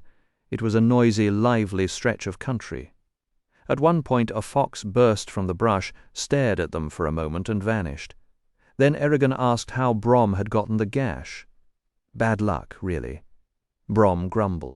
I had that Urgle outmatched, so he kicked Snowfire. That dumb horse reared and threw me off balance, and the brute used the moment to leave me this souvenir. He scratched his chin. And yes, you're still wondering about the magic. You finding it on your own is a thorny problem.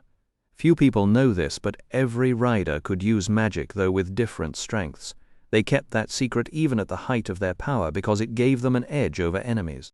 If everybody had known, dealing with ordinary folks would have been a nightmare. Many think the king's power comes from being a wizard or a sorcerer. That's not true. It's because he's a rider. But what's the difference? Eragon asked. Doesn't using magic make me a sorcerer?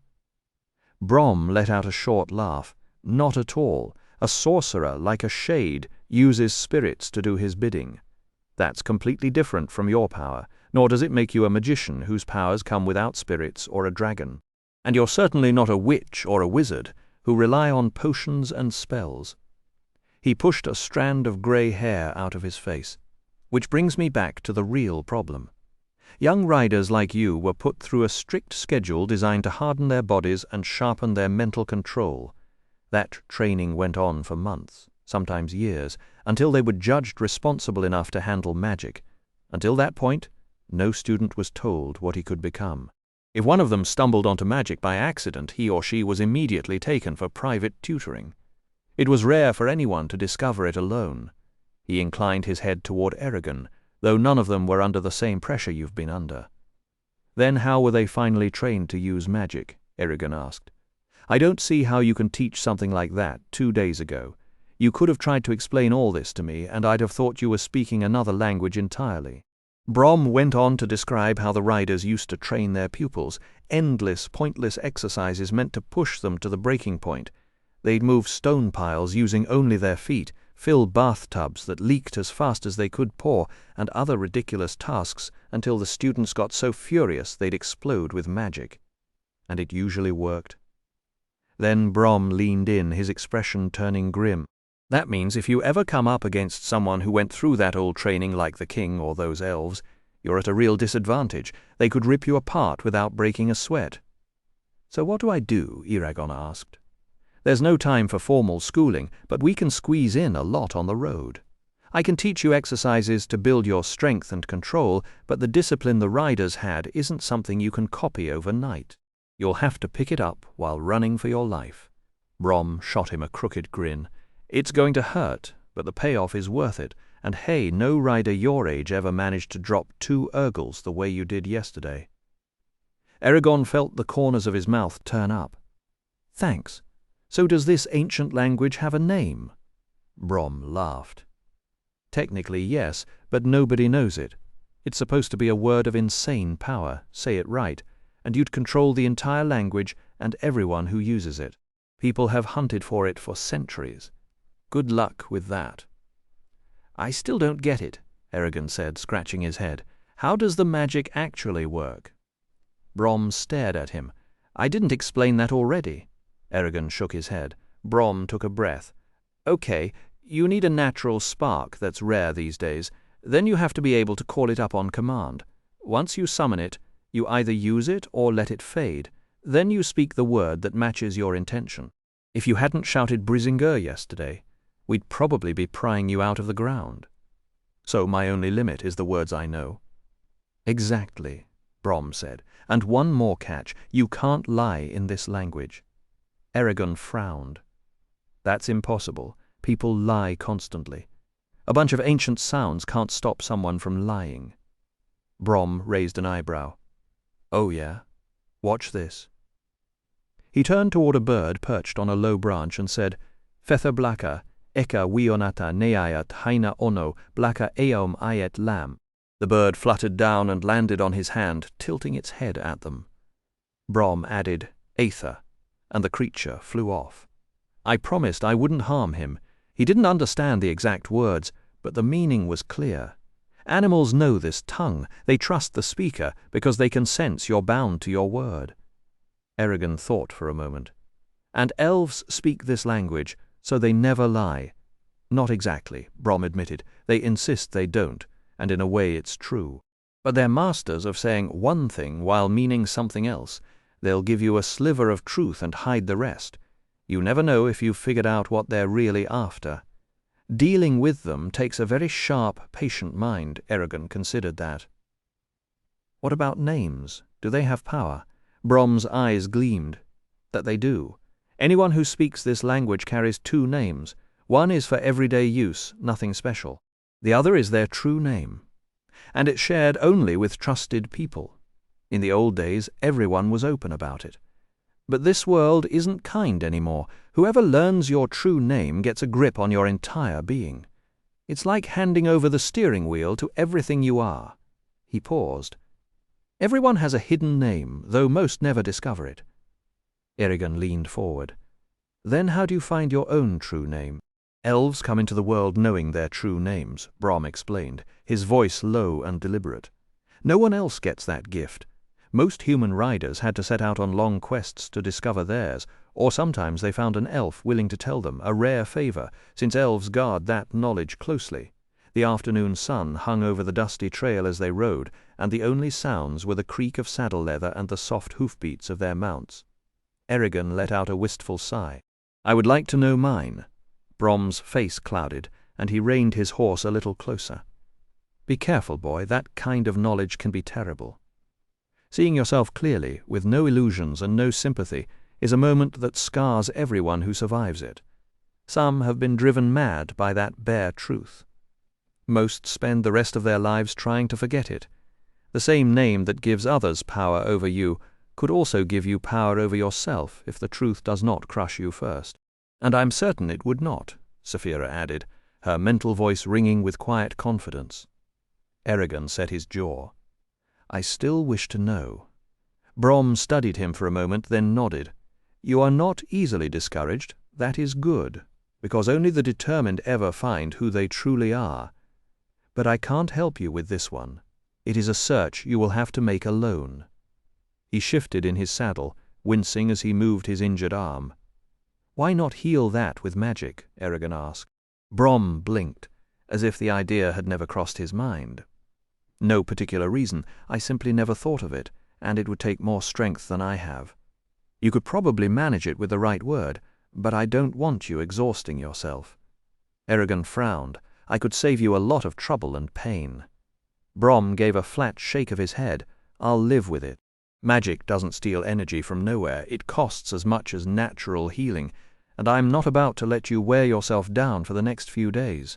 You aren't ready to take on something that difficult.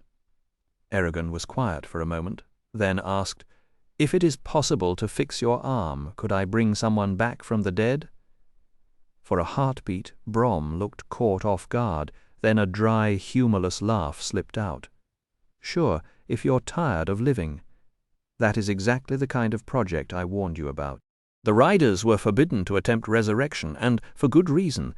There is an abyss beyond life where magic becomes meaningless. Reach into it, and your strength will vanish, your soul will fade into darkness. Wizards, sorcerers, riders, all of them failed and died on that threshold. So keep your ambitions to cuts, bruises, and maybe the occasional broken bone. Definitely not dead people. Eragon rubbed the back of his neck. This is a lot more complicated than I thought. Exactly. Brom snapped, a sarcastic edge creeping into his voice. And if you don't know what you're doing, you'll reach for something too big and end up dead. He twisted in the saddle, leaned low, and scooped a handful of loose pebbles from the trail. With some effort, he straightened, kept one small stone, and tossed the rest away. See this pebble? Eragon nodded. Take it. Eragon caught the smooth, dark lump and turned it over in his palm. It was no larger than his thumbnail, dull black, and completely ordinary. He had seen 1,000 like it along the path. This is your training? Eragon stared at him, baffled. I don't understand. Of course you don't, Brom said impatiently. That's why I'm the teacher, and you're not now. Stop talking, or we'll never get anywhere. I want you to lift that stone off your palm and keep it hovering in the air for as long as you possibly can. The words you will use are Sten, Reza. Repeat them. Eragon echoed the words. Good. Now try it. Eragon glowered at the pebble, rummaging through his mind for any trace of the energy that had burned in him the day before. The stone stayed stubbornly motionless. Sweat gathered on his forehead as he stared, frustration building with every heartbeat. How am I supposed to do this? At last he threw his hands up and snapped. This is impossible. Not yet, Brom said gruffly. I'll tell you when it's impossible, fight for it. You're giving up too easily. Try again. Frowning, Eragon shut his eyes and let his thoughts fall away. He took a long, slow breath and reached into the farthest corners of his consciousness, hunting for the place where his power lived. He found only memories and stray thoughts until something else surfaced. A tiny bump that existed partly inside him and partly beyond him. His excitement stirred, and he pressed into it eagerly. A barrier rose to meet him, firm and unyielding, and though he pushed with everything he had, it refused to break. Fury surged through Eragon as he slammed into the barrier again and again until it fractured like thin ice and shattered, spilling a cascade of light into his mind. "Stenorisa!" he gasped. The pebble wobbled into the air above his faintly gleaming palm, hovered for a heartbeat, then lost its power and dropped back with a soft thud. His hand looked normal again. He was drained, but a tired grin tugged at his mouth. Brom nodded. "Not bad for your first time." Eragon stared at his palm. "Why does it glow like that? It's like a little lantern," Brom shrugged. "No one really knows." The riders always channeled through the hand bearing the Gedway Ignacia. You can use the other hand, but it's not as easy. He gave Eragon a long look. "I'll buy you gloves at the next town, assuming it hasn't been burned out. You hide the mark pretty well, but we don't want anyone spotting it by accident, and there may be times when you don't want that glow giving you away." "Do you have a mark?" Eragon asked. "No, only riders do." Brom's voice turned brisk. "Also, magic follows distance, just like an arrow or a spear. If you try to lift something a mile away, it costs more energy than if it were right in front of you, so if you see enemies coming from far off, let them close in before you cast." Now again. Eragon let out a weak groan. Again. "Yes, and be quicker this time." He wanted to ask Brom if the old man was trying to bore him to death, but he swallowed the thought and picked up the pebble. They drilled for most of the day, and by the end Eragon's head pounded and his patience had shriveled. He hated that pebble with a pure, burning hatred.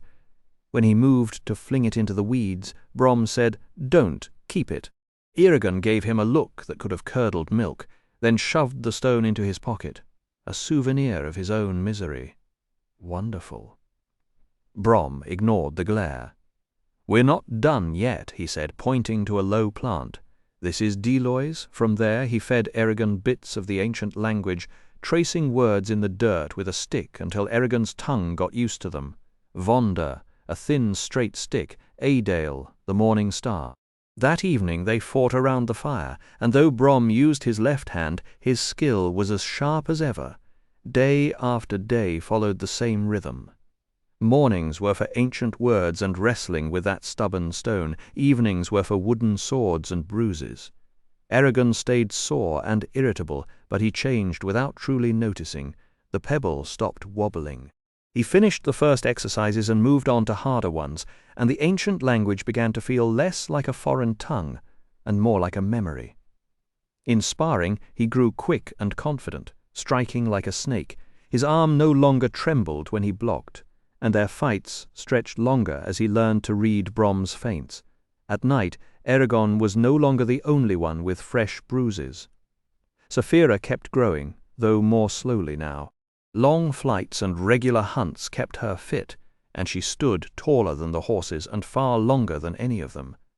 Her glittering scales caught the sun, making her impossible to miss. Brom and Eragon worried about how visible she was, but no amount of coaxing could persuade her to roll in the dirt and dull her shine. One afternoon at a muddy ford on the Ninor, she swooped low, snatched a fish from the river, and dropped it onto the bank with a splash that soaked Eragon's boots. He cursed, and she chirped in what he chose to interpret as pure smugness. They kept south, following the Razak's trail.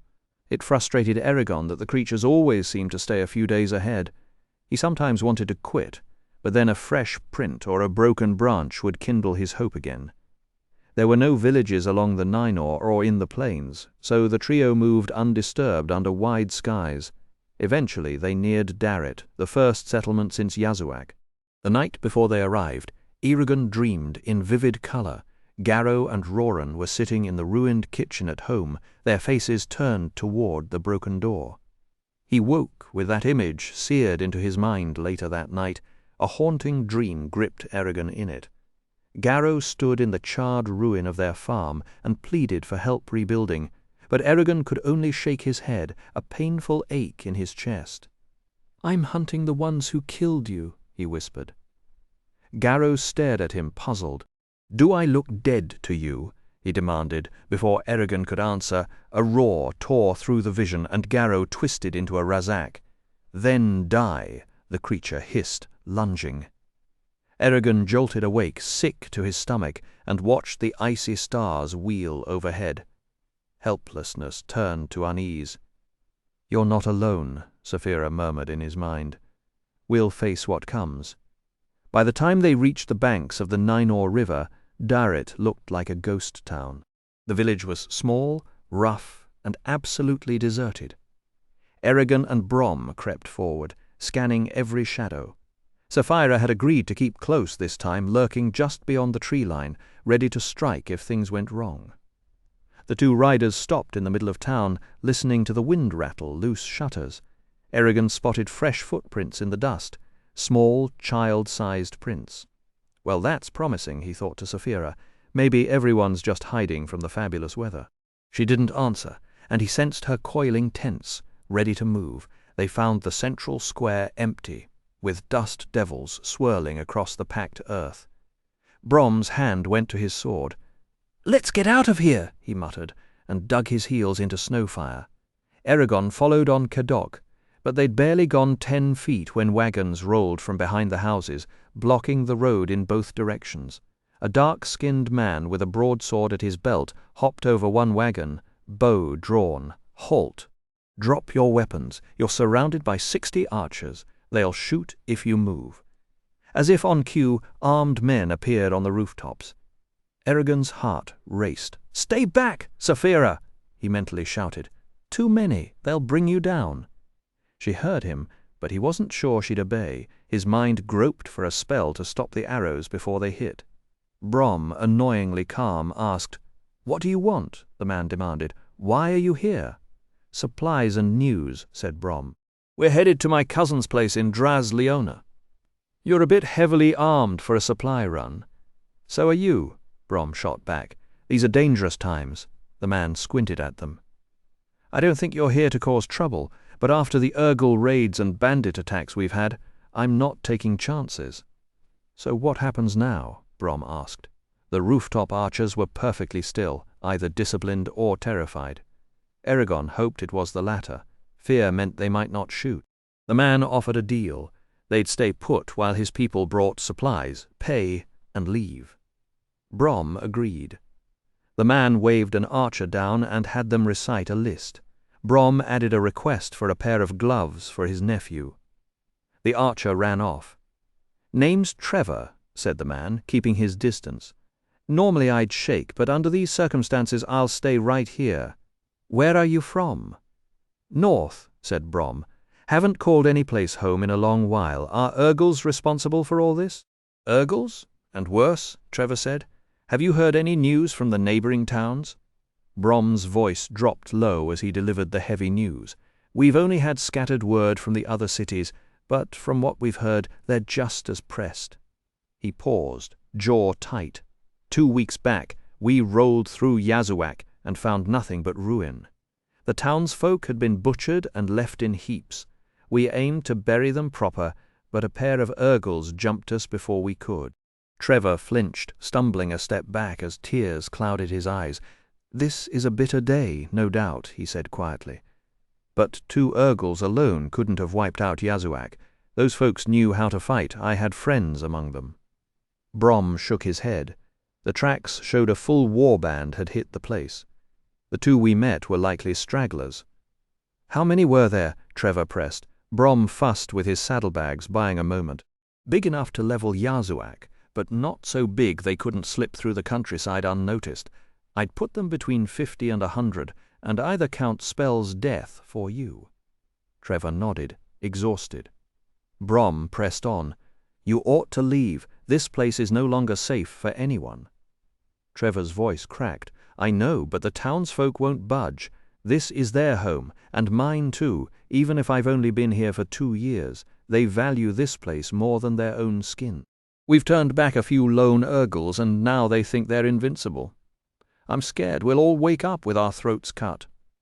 A young archer rushed from a nearby home, arms loaded with supplies. He dropped them by the horses, and Brom handed over payment as the kid scurried off. Brom called to Trevor. "Why do they look to you to protect Darrett?" Trevor shrugged. "I served in the king's army for a good while." Brom dug through the pile, passed Eragon a worn pair of gloves, then stuffed the rest into the saddlebags. Eragon slid them on, careful to keep his palm down, and moved his fingers. The leather was tough and sturdy, marked with old scuffs. "All right," Brom said. "Time we were off, as I said." Trevor gave a slow nod. When you get to Drasleona, could you deliver a message for us? Tell the Empire what's happening here and in the other villages. If the king hasn't heard by now, that's a bad sign. And if he has and doesn't care, that's even worse." "We'll bring your words. Keep your blades sharp," Brom replied, "and yours." The villagers dragged the carts aside, and the pair rode out of Darret into the thick woods by the Ninor River. Eragon reached out to Saphira. "We're heading back." It all went fine. Her only reply was a hot, silent fury. Brom tugged at his beard, staring ahead. "The Empire's falling apart more than I figured. Traders coming through Carverhall used to whisper about trouble, but I never thought it was this bad. Urgles running rampant and not a single soldier marching out. It's like the king has just given up on his own land." He let out a harsh laugh. Maybe he's too busy counting his gold to notice. Eragon nodded slowly. "Strange, yeah." Brom ducked under a low branch and shot him a glance. "So did you tap into your powers back in Darret?" "No reason to," Eragon said. "That's where you're wrong," Brom countered. "You could have read Trevor's mind. Even with my own meager skills, I picked up on his intentions. If they'd planned to ambush us, I'd have been ready. But I sensed we could talk our way out, so that's what I did." "How was I supposed to know what he was thinking?" Eragon asked, frowning. "Am I some kind of mind reader?" Brom let out a low chuckle. "Come on, you know better. You can sense Trevor's thoughts the same way you link with Saphira or Cadoc. A man's mind isn't that different from a dragon's or a horse's. It's easy enough, but you've got to be careful and rare with it. A person's thoughts are their final refuge. You don't intrude without good cause." Brom's voice dropped heavy with caution. He explained that the riders had unforgiving laws, and anyone who broke them without a real reason faced consequences too harsh to imagine. Eragon turned that over in his head. "But you're not a rider," he said, "and you can still do it, can't you?" Brom gave a slow nod. "With the right instruction, anyone can speak mind to mind. Magic helps, but it's not required. I've known people who figured it out all on their own. You could spend a whole day inside a bird's thoughts if you wanted, though I never found birds all that interesting. Try a cat instead. Those creatures have strange, stubborn personalities." Eragon twisted Cadoc's reins uneasy. "If I can get inside someone else's head, what's to stop them from doing the same to me? How would I even know?" A quieter question lurked beneath that. Could Brom already be hearing everything he was thinking? Brom shifted his bandage higher and considered the boy. "Only a few people can sense when they're being watched like that. With your magic, you'll always know. Once you do, you block them by locking onto one image, say a brick wall, and refusing to let anything else in. The problem is energy. It takes real discipline to hold that wall up. The smallest distraction cracks it, and then they slip right through." "Then how do I learn to do this?" Eragon asked. Brom's eyes glinted with something between humor and warning. "Practice, practice, and more practice. Picture something and hold it there until your head throbs. It's a rare skill. Few ever truly master it." Eragon shook his head. "I don't need mastery, just safety." But another thought crept in, darker than the first. If he could reach into a mind, could he change how a person thought? Every new lesson only made magic feel less like a gift and more like a trap. He kept that worry buried. They reached Saphira at the edge of the clearing. She lunged her head forward without warning, and the horses staggered sideways, nervous and skittish. Her gaze swept over Eragon, hard and narrowed, and a low hiss rattled from her throat. He had never seen her like this. He shot Brom a worried look, then asked what was wrong. "You," she growled, "you are the problem." He dismounted, and before he could even brace himself, her tail swept his legs clean out from under him. He hit the dirt, and her talons pressed him down. "What are you doing?" he yelled, struggling, but she was stronger. Saphira swung her head down until they were eye to eye, and Eragon squirmed beneath her unblinking glare. "Every time you leave my sight," she said, "you come back with more trouble. You're like a hatchling poking its nose into every crack. But what happens when something in those cracks bites back? How will you survive then? I can't help you when I'm miles away. I've stayed hidden so no one would see me, but no more. Not if it means losing you." Eragon scowled up at her, pride stinging. "I'm older than you, and I can handle myself. If anything, you're the one who needs protecting." She snarled, her teeth snapping right by his ear. "Do you really believe that?" Sapphira pressed her weight against Eragon's chest, her amber eyes unblinking. "Tomorrow you ride me, not that scrawny deer you call a horse, or I'll carry you up in my claws myself. Have you forgotten what you are, or don't you care about me?" Her question stung, and Eragon had to look away. She was right, but the thought of flying on her terrified him. Every previous flight had been pure agony. "Well?" Brom prompted. "She wants me to ride her," Eragon muttered. Brom's eyes glittered with amusement.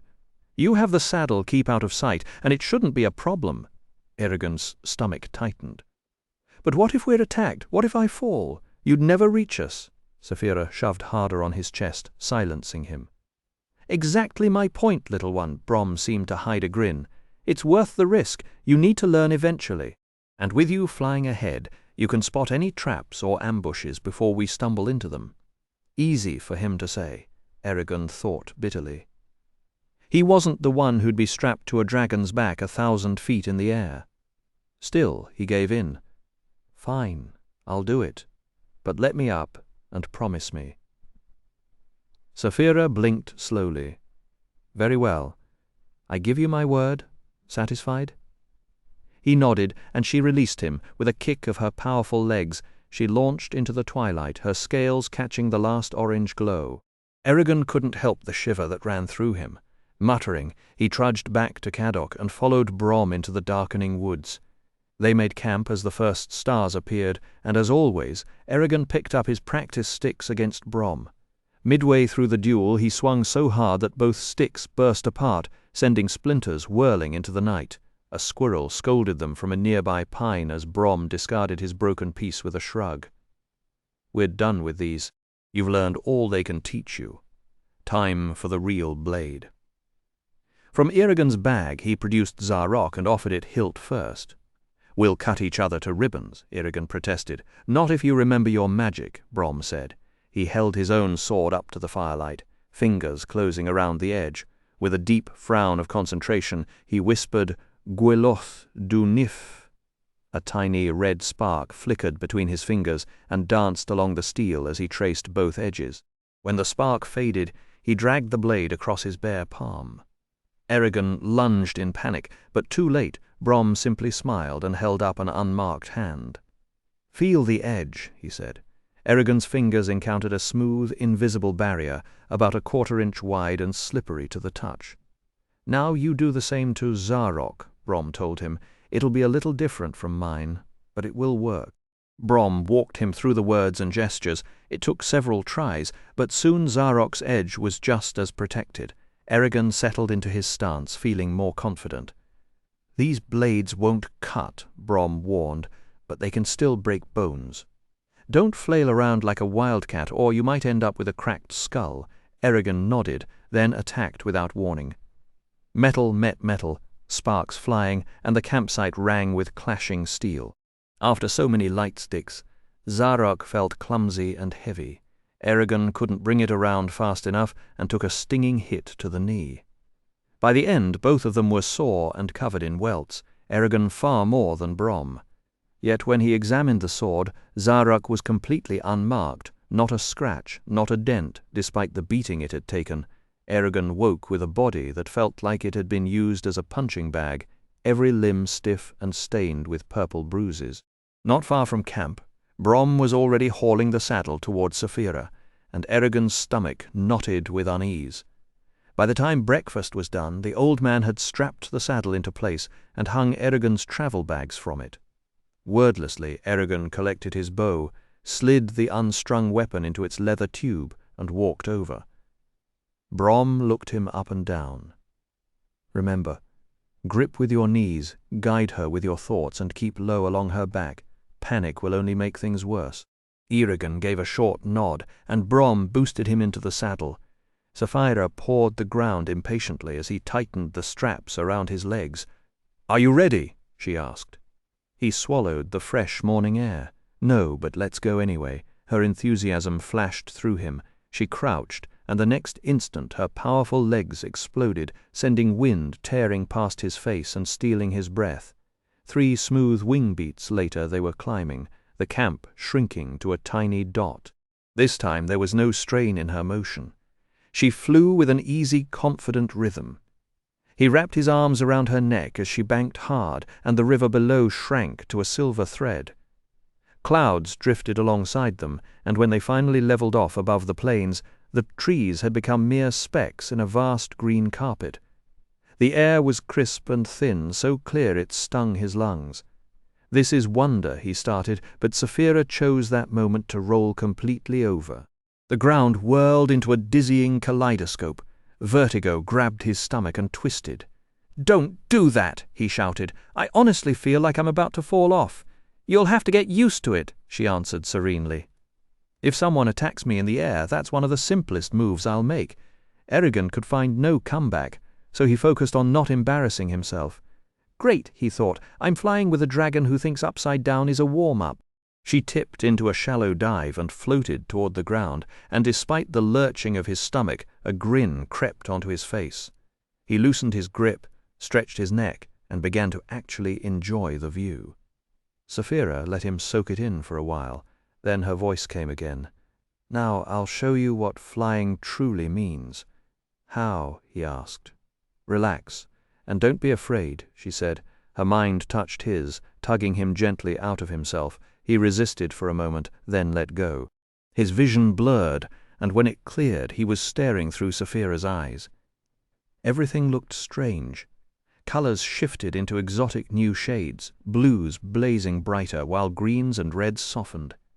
He tried to turn his head to move, but nothing obeyed. He felt like a ghost who had wandered away from its body. Pure joy poured off Sapphira as she climbed. This was her freedom, her absolute love of the open sky. High above the ground she glanced back at him, and he saw himself through her eyes, a pale, blank-faced rider clinging to her neck. He felt her muscles working, the push and tug of wind against her wings, the way her tail swung like a giant rudder to steer. He had never guessed how much she relied on that tail. The link between them grew deeper until the line between dragon and boy dissolved entirely. Together they folded their wings and dropped like a spear from the heavens. But Eragon felt no fear, only Sapphira's wild thrill. Air screamed past their face. Their tail lashed through the sky, and their joined minds laughed at the danger. At the last possible moment they snapped their wings open, hauling out of the dive with a tremendous pull, then shot upward and curled into a giant loop. When they leveled off, their minds separated, becoming two again. For one split second Eragon felt both bodies at once, the scales and the skin, the wings and the arms. Then his vision blurred, and he was back on the saddle, gasping. He collapsed forward, head spinning, and it took a long while before his heartbeat slowed and his breathing settled into something like normal. After they touched down, Eragon couldn't stop grinning. That was unreal. How do you ever stand to land when the sky is that amazing? Sapphira gave him a soft, amused look. "I do need to eat, you know. But I'm glad you finally enjoyed yourself. You never seemed interested before." He shook his head, staring at the endless blue above. "I had no idea it felt like this. Do you always see so much color? It's who I am?" "Then we're doing this again," he said eagerly. "Yes, every chance we get." Her tone was warm, and for the next stretch of the flight they talked openly, something they hadn't done in weeks. She showed him how to slip behind hilltops, how to blend into the huge shadow of a passing cloud, and how to read the wind along the river's edge. They tracked the trail for Brom, but that was slower and far more frustrating than Eragon had imagined. To spot the pathway they had to fly low enough that Sapphira risked being seen by anything below. By mid-morning, a whining buzz started drilling into Eragon's skull, and a heavy pressure settled behind his eyes. He shook his head violently, but the sensation only grew worse. Brom's warning about mental intruders rang in his memory, and Eragon scrambled to clear his thoughts. He locked onto a single blue scale on Saphira's neck and tried to block out everything else. The pressure eased for half a breath, then slammed back down twice as hard. A gust of wind tossed Saphira sideways, and Eragon lost his focus. He had no time to build a wall. The force slammed straight through him. Instead of a stranger's invasion, though, he heard a familiar, irritable voice. "What exactly do you think you're doing? Get down here. I found something important." Eragon blinked. "Brom? Yes, you brilliant boy, now land that oversized lizard of yours before I lose my patience entirely." The old man sent a sharp image of his location, a clearing near the river bend ringed by bent trees. Eragon relayed the spot to Saphira, and she banked hard, wings folding as she dove. He knocked an arrow out of habit, scanning for threats. "If there's trouble, I'll be ready," he muttered. "So will I," Saphira rumbled. When they landed, Brom stood with his arms waving, looking more put out than dangerous. The horses were tied to a crooked tree at the clearing's edge, and nothing else moved. Eragon jumped off Saphira's back, bow still in hand. "What's wrong?" Brom cursed under his breath. "Don't ever shut me out like that again. It takes enough effort to reach you without having to fight through your panic." Eragon winced. "Sorry." "You will be," Brom said dryly, then gestured to the ground. "I was scouting along the river when the Razak's trail vanished. I backtracked until I found the spot." "Look at the dirt. Tell me what you see." Eragon knelt, running his fingers over a mess of heavy footprints. The Razak had trampled the same patch over and over, their deep-planted boots carving a confused swirl. The tracks looked only a few days old, but layered over them were strange. Deep trenches, long, thick scrapes that tore through the earth like something huge had dug in for a hard takeoff. Eragon frowned, trying to place the pattern. Then his gaze drifted to Saphira, who had folded her wings and was watching him quietly. Every time she launched, her rear claws raked the soil exactly that way. He stood slowly, disbelief coiling in his stomach. Well, this is insane. But either the Razak mounted dragons or they found some giant birds and flew straight into the clouds. Please tell me you have something saner." Brom let out a humorless laugh. "I've heard stories about Razak moving impossibly fast, but this is the first hard sign I've seen. If they have flying mounts, we've got a real problem. They're not dragons. A dragon would never carry a Razak willingly." Eragon looked at the sky, then at Saphira. "Then what do we do? She can't track something that left no scent trail, and even if she could, you'd be left behind on the ground." Brom rubbed his chin, and for a moment the old man looked almost amused. "No easy fixes for this one. Let's eat first. Maybe a full stomach will give us an idea." Eragon sighed, but he headed to his bags for food, his mind still churning over what the strange Goges could mean. They ate without a word, both watching the endless stretch of empty sky. Eragon's thoughts drifted home again to Roran, and the image of the burned farm crept back into his mind like a shadow he couldn't shake. The grief pressed hard on his chest. What am I even doing out here? If we never catch the Razak, what's the point? He could go back to Carverhall. He yanked a twig from the ground and broke it clean in half. Or maybe just keep wandering with Brom and finish his training. He stared across the plains, hoping the wide-open country might clear his head, but the answers didn't come. When Brom finished his meal, he rose and pulled back his hood.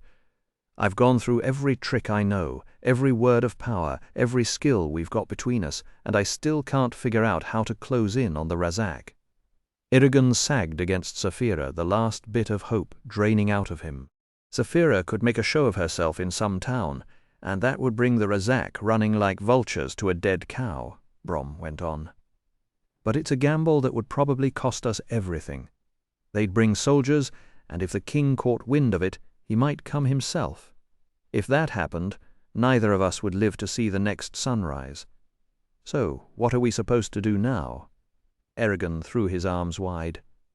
"Saphira, anything." "No." Brom merely shrugged. "That's for you to decide. This is your fight, not mine." Eragon ground his teeth and stormed off into the grass, furious at the weight being pushed onto him. Just before he reached the trees, his boot clipped something solid. He looked down and found a metal flask half buried in the dirt, with a leather strap still long enough to loop over someone's shoulder. A silver emblem, one he knew all too well, was stamped into the side, the mark of the Razak. He snatched it up and unscrewed the cap. A sickly sweet smell drifted out, the exact same one that had hung in the air the night he'd found Garrow in the wreckage of their home. He tilted the flask, and a single clear drop splashed onto his fingertip. A split second later, his finger shrieked in pain, as if someone had held a lit match to it. He cried out and scrubbed his hand furiously against the ground. When the burning dulled to a steady throb, a patch of his skin was simply gone. He ran back to Brom, grimacing. "Look what I found!" Brom took the flask, turned it over for a moment, then poured a little into the cap. Eragon started to warn him, but Brom waved him off. "I know, it burns flesh, and from the looks of it you already proved that with your own finger. Well, at least you had sense enough not to swallow it, otherwise we'd be burying what's left of you." He let out a dry, humorless chuckle. Eragon frowned. "What is it?" "Oil pressed from the petals of the Seathra plant, which grows on a small island in the freezing northern seas. In its natural form, it's prized for preserving pearls, keeps them glossy and tough. But if you recite the proper words over it, along with a blood offering, it changes, turns into something that eats living flesh and leaves everything else alone. Acids can dissolve bone and sinew, sure, but this oil won't so much as stain a wooden cup or a wool cloak. You can smear it on a spear tip, soak a rope with it, even leave a few drops on a bedsheet so the next person who touches it gets the surprise of their life. It's meant for torture, for quiet murder, and it heals slowly, painfully. There's no end to the uses. If you've got a cruel enough imagination." Eragon felt the blood drain from his face as Garrow's burns came back to him. "They used this on him. But if it's so valuable, why didn't the Razak come back for it?" "Must have fallen out of their packs when they flew off," Brom said, "and as angry as the king might be about losing it, he'd be angrier still if they'd delayed carrying news of you to him. If they've reached the capital by now, and I suspect they have, then he knows your name, Eragon. From here on, we'll have to keep our heads down. There will be posters nailed up in every town and village, and more than a few people willing to sell you for a bag of coins." Eragon stood still, letting the words sink in. A cold wind moved through the grass, and he found his hand resting on the hilt of his sword. Whatever the king knew, whatever price sat on his head, he wasn't about to shrink back now. "How rare is this oil exactly?" Brom let out a dry laugh. "About as rare as diamonds in a pig trough." He corrected himself after a moment. "Well, the normal oil is used by jewelers, but only the wealthy ones can afford it. So there are people who trade in it. Perhaps one, maybe two." Eragon nodded, his thoughts already turning. "Then do the coastal cities keep shipping records?" Brom's eyes lit up. "Of course they do. If we can get our hands on those records, they'll tell us who brought the oil down the coast and where it went after that. Then the Empire's own purchase records will tell us where the Razak are hiding," Eragon said. "There can't be that many people who can afford this oil. We just need to find out which ones aren't loyal to the Empire." Brom smiled, genuinely impressed. "Genius. I wish I'd thought of this years ago. It would have saved me a lot of trouble. Term is the place to start, since it controls most of the coastal trade." He paused. "My old friend Jowd lives there. We haven't seen each other in years, but he's a merchant, and he might be able to get us into those records. How do we get to Term?" Brom sketched a rough map in the dirt with a stick. "We head southwest until we find the high pass in the spine. Once we're on the other side, we follow the coast up to Term." The wind pulled at his hair. "Can we reach the pass in a week?" "Easily. If we angle away from the Ninor and keep to the right, we might catch sight of the mountains by tomorrow." Eragon went to Saphira and mounted her. "I'll see you at dinner then." As soon as they were high in the air, he told her, "I'm going to ride Caddock tomorrow. Before you complain, hear me out. I want to talk with Brom. You can ride with him every other day. That way I still get my lessons and I'll have time to hunt. Will that trouble you?" It's necessary. When they landed that evening, he was pleased to find his legs didn't hurt. The saddle had done its job, protecting him from Saphira's rough scales. Later, Eragon and Brom had their nightly sword practice, but it felt sluggish and flat, as if both of them were still chewing over the day's plans. By the end, Eragon's arms burned from the unfamiliar weight of Zarok. Of course, a clever plan and an easy journey were two very different things. The next morning, with the sky clear and the ground still wet with dew, Eragon rode Kadok alongside Brom and asked, "What is the sea like?" Brom gave him a sideways look. "You must have heard it described before." "Yes, but what is it really like?" Brom's eyes went distant, as if he were watching a scene only he could see.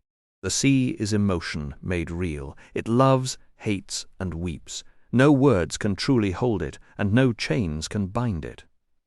Then a flicker of dry humor crossed his face. "It's also cold, wet, and full of salt, so don't imagine it's all poetry." Eragon laughed. "Tell me about the elves and the sea." Brom's voice softened. They came over the sea long ago, and even though most of them live far from it, they still dream of the ocean. The crash of the waves, the smell of salt air, it gets into their bones and inspires their most beautiful songs. He paused. "There's one about that love. If you want to hear it, I would," Eragon said. Brom pulled Snowfire to a stop and closed his eyes. "I'll do my best to translate it from the ancient language. It won't be perfect, but I hope you catch the feeling of it." After a long silence, he began to chant softly. "O blue temptress under the sky, your shining surface calls me, calls me. I would sail forever on, were it not for the elven maid, who calls me, calls me. She ties my heart with a lily-white thread, never to be broken save by the sea, always torn between the trees and the waves." The words lingered in the air around them. Eragon stayed still, half lost in the sound. "That's beautiful," he said. "There's much more," Brom told him. "The whole song is called the Du Silbena Datia. I only gave you one verse. It tells the sad story of two lovers, Akallam and Nuada, who were separated by their longing for the sea. The elves," Brom recounted, "found profound meaning in that tale." "It's lovely," Eragon murmured. That evening as they made camp, the spine appeared as a hazy line on the horizon. They struck south along its foothills, and Eragon felt a quiet comfort in having the mountains as a steady presence. A few days later they intersected a broad road scarred with wagon ruts. "This highway runs straight from Uruben to Term," Brom said. "Merchants love it, which means we need to keep our eyes open. It isn't peak season, but we'll still run into someone." The journey along the mountain range flew by as they hunted for the pass. Eragon never found himself bored. When he wasn't struggling through the elven tongue, he was learning to groom Saphira or sharpen his magical skills. He even mastered killing game with a flick of magic, just a small stone launched from his palm, and dinner was always fresh. Afterward he and Brom would cross swords or trade punches. The grueling pace melted off any softness. His arms grew taut, and his skin stretched over wiry muscle. "Every inch of me is turning to iron," he thought with a wry grin. For the first time in his life, Eragon didn't think of his old home with longing. The road ahead felt like his true path. At last they reached the pass, where a river burst out and sliced straight across their path. "That's the talk," Brom announced. "We'll ride it all the way to the ocean," Eragon laughed. "Oh, sure, unless it decides to wiggle back into the mountains and make a fool of us." Brom twisted his ring with a patient smile. "Actually, there's a lake in the middle of the spine, and a river flows out of each end. Both get the name Torque. The branch you're looking at cuts south and weaves through the brush until it hits Leona Lake. The other one heads off to the sea." 2 days later, they stood on a rocky shelf that gave them a clear view out of the spine. Eragon winced at the endless flat land stretching ahead, groaning at the miles to come. Brom pointed north. "That's Term down there, a city older than most kingdoms. Rumor says the elves first set foot in Allegoresia on those very stones, and its walls have never been breached, its soldiers never beaten." He urged Snowfire on, and the pair spent all morning picking their way down. Once they cleared the foothills, the forest gave way to something unexpected. The ground turned into a spongy carpet of turf and heather. Moss draped over stones, coated tree branches, and lined every little creek. Mud holes dotted the road, and soon horse and rider were both flecked with grime. A cold drizzle began to fall, soaking their cloaks and turning the trail into a slick mess. "Don't they have winter around here?" Eragon asked, frowning at the relentless green. Brom shrugged. "Winter exists, but it's mild. Sea fog rolls in and keeps everything soggy and alive. Some people love it. I find it gloomy." That evening they pitched camp in the least waterlogged patch they could find. Over dinner, Brom brought up their next move. "You'll keep riding Caddock until we reach Tyr," he said. "Now that we're out of the spine, we're bound to meet travellers. An old hermit on his own will draw every glance, but with a boy at my side, nobody looks twice. Besides, I'd rather not ride into town and have people ask where you popped up from." Eragon chewed a bite and asked, "Do we use our real names?" Brom swirled his cup, thinking, "Jode already knows mine, and I'm willing to trust him with yours. We'll see how it goes." After 2 days of riding north toward the coast, Saphira caught sight of Term. A heavy fog clung to the land, muffling everything, until a sharp west wind peeled it away and exposed the city in a single striking moment. Eragon's breath caught as he saw it all, the sea glittering beyond the walls, ships resting at anchor with their sails furled, and gulls wheeling overhead.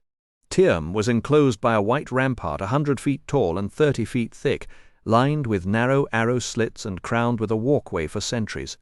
2 iron portcullises broke the wall's face, one facing the ocean and one opening toward the southern road above the northeastern stretch of the city. A citadel of massive stone and tall turrets loomed, its highest tower holding a brilliant lighthouse lantern. It was the only structure that rose above the fortifications, and it made Eragon's stomach tighten. Brom reined in his horse and spoke quietly. "This is our first test. Let's hope the Empire hasn't sent word ahead, and that no one here is looking for us. Whatever happens, don't act suspicious and don't panic." Eragon turned his thoughts to Saphira. "You should find a place to land and hide now. We're going in." Saphira's voice came back dry and a little sour. "Sticking your nose where it doesn't belong, again." "I know," Eragon admitted, "but Brom and I have a few advantages most people don't. If anything happens, I'll pin you to my back and never let you off." "I love you too," she said. "Then I'll bind you even tighter." Eragon and Brom rode toward the gate, trying to look casual while a yellow banner with a roaring lion and an arm holding a lily snapped above the entrance. Eragon stared at the immense wall and asked, "How big is this place?" Brom answered, "Larger than any city you've ever seen." As they reached the portcullis, a sleepy-eyed guard stepped forward and blocked their path with a pike. "Was your name?" he grunted. Brom slumped low in the saddle, put a vacant smile on his face, and answered in a wheezy voice, "I'm called Neil." The guard glanced at Eragon. "And who's the other one?" "Well, I wuss get into that," Brom drawled. "Thist be Menephew Evan. He's me sister's boy, not a ah." The guard waved him off. Yeah. And your business here?" Eragon dropped his voice into a thick accent. "He's visitin' an old friend, and I'm along to make sure he don't get lost. He ain't as sharp as he once was, had a bit too much sun when he was young a touch o' the brain fever, ye know."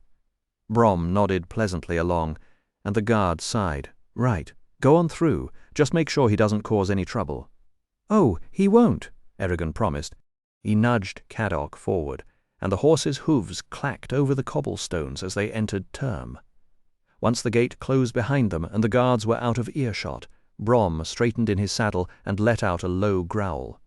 "Touch of brain fever, eh?" Eragon couldn't help grinning. "I couldn't let you have all the fun." Brom huffed and turned his head away, but there was a flicker of amusement in his eyes as a fishmonger's cart rattled past, reeking of herring and sea salt. The streets were grim and kept to the shadows. Windows were small and deeply set. Doors were narrow, and the flat rooftops were covered in slate shingles with thin metal railings. The houses nearest the outer wall were only 1 story, but they grew taller as the road deeper into the city until they clustered around the citadel like nervous subjects. Erigon looked up and said, "This place looks ready for war." Brom nodded slowly. "Tyrm has been attacked by pirates, Urgles, and every other sort of enemy. It has long been a center of trade, and wherever riches pile up, conflict follows. That's the price of prosperity. The citizens of Tyrm have clearly gone to extremes to prevent another invasion. Galbatorix even supplies them with soldiers to hold the city walls. Notice how the rooftops step down toward the outer wall." Brom pointed to the citadel, which commanded an unobstructed view of the entire town. "If the outer line is broken, archers would take to every roof. The lower buildings in the front mean the men behind them can shoot clean over without plugging their own comrades. And if the enemy seizes those front houses, trying to use them as cover, it'll be a turkey shoot." Eragon had never seen a town designed with such paranoia. Impressive, right? Brom smirked. It only took a pirate raid burning half of Tyrm to the ground to inspire this layout. A little disaster goes a long way towards city planning. A cold wind blew in from the harbor, carrying the smell of salt and smoke, and seagulls screamed overhead as they walked. The streets were quieter than Eragon expected.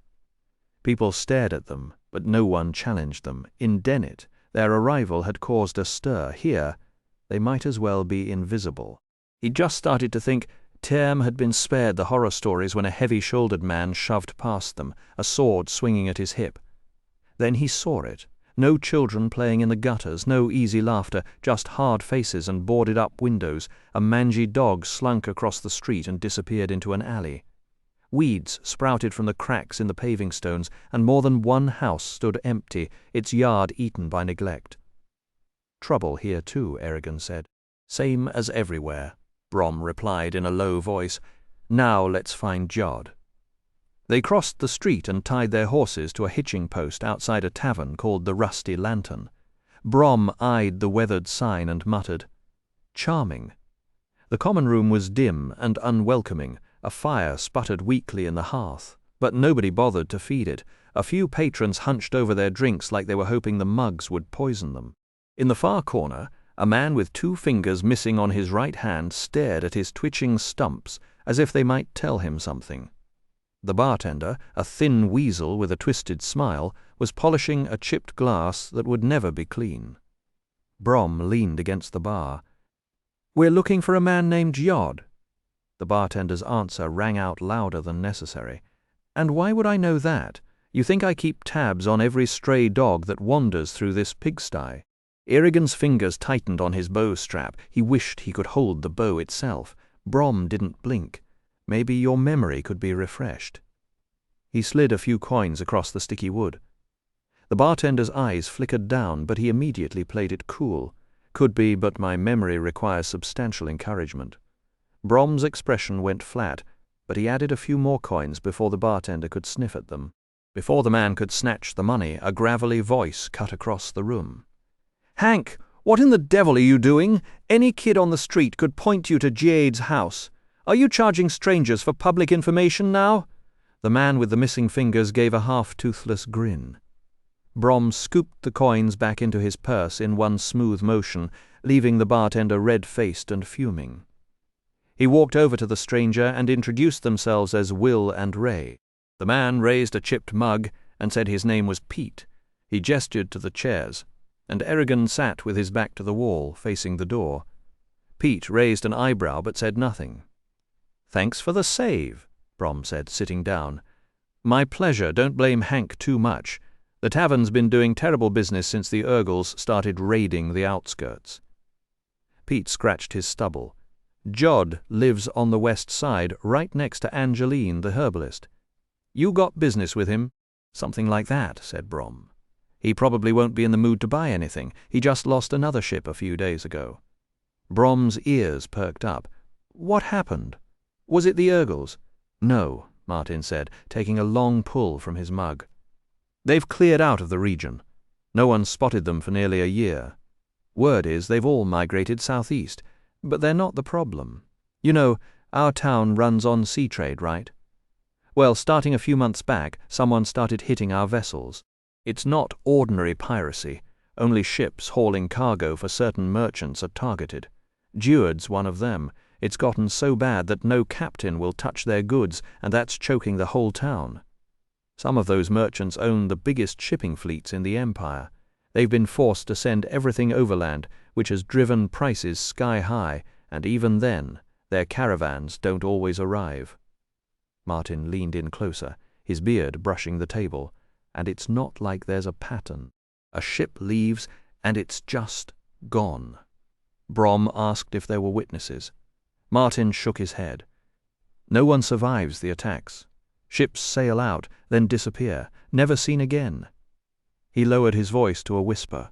Sailors are saying it's magic. He winked and sat back. Brom's brow furrowed. And what do you make of that? Martin shrugged carelessly. I don't know, and I'm not likely to find out unless I'm unlucky enough to be aboard one of those ships, Eragon asked. You're a sailor. Do I look like one? Martin chuckled. I get hired to defend ships against pirates. Those thieving rats have been quiet lately, so it's not a bad living. Dangerous, though, Brom said. Martin shrugged again and drained his beer. As they stepped out into the street, Eragon couldn't shake the image of ships vanishing into thin air. He half expected to see one sail off the horizon and blink out of existence. Instead, he saw a fruit vendor arguing with a customer over a mouldy orange.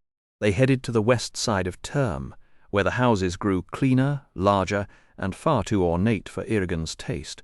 The cobblestones were swept, and the people strolled with the smug confidence of those who never had to worry about lost cargo. Eragon felt like a stray dog at a nobleman's banquet, his travel-worn cloak a glaring confession of his humble origins. The herbalist's shop was easy to spot, thanks to a cheerful sign shaped like a mortar and pestle. A short woman with a cloud of dark curls sat by the door, holding what appeared to be a frog in one hand and scratching at a parchment with the other. Eragon assumed this was Angela, the herbalist. 2 houses flanked the shop. Which one is Geord's? Eragon whispered. Brom deliberated, then walked up to the woman. Could you tell us which house Geord lives in? I could, she said, not looking up. Will you tell us? Yes. She fell silent, her pen scribbling faster, and the frog on her hand croaked, fixing them with a baleful stare. Eragon shifted his weight, about to say something, when Angela finally looked up. Of course I'll tell you. All you had to do was ask. You asked if I could, then if I would, but you never actually popped the question. Then let me ask properly, Brom said with a smile. Which house is Geord's, and why are you holding a frog? Now we're getting somewhere, she said cheerfully. Geord lives on the right, and this isn't a frog, it's a toad. I'm trying to prove that toads don't exist, that there are only frogs. Eragon couldn't help blurting out, but that's a toad right there. How can toads not exist? Angela shook her head, curls bouncing. No, you're missing the point. If I prove toads don't exist, then this has always been a frog, never a toad. So the toad you think you see right now doesn't exist. And, she raised a small finger, if I can prove only frogs exist, then toads can't do any harm. No warts, no poison, no teeth falling out. And witches can't use them for evil spells, because there simply are no toads. I see, Brom said delicately, a flicker of amusement crossing his face. That's a very thorough plan.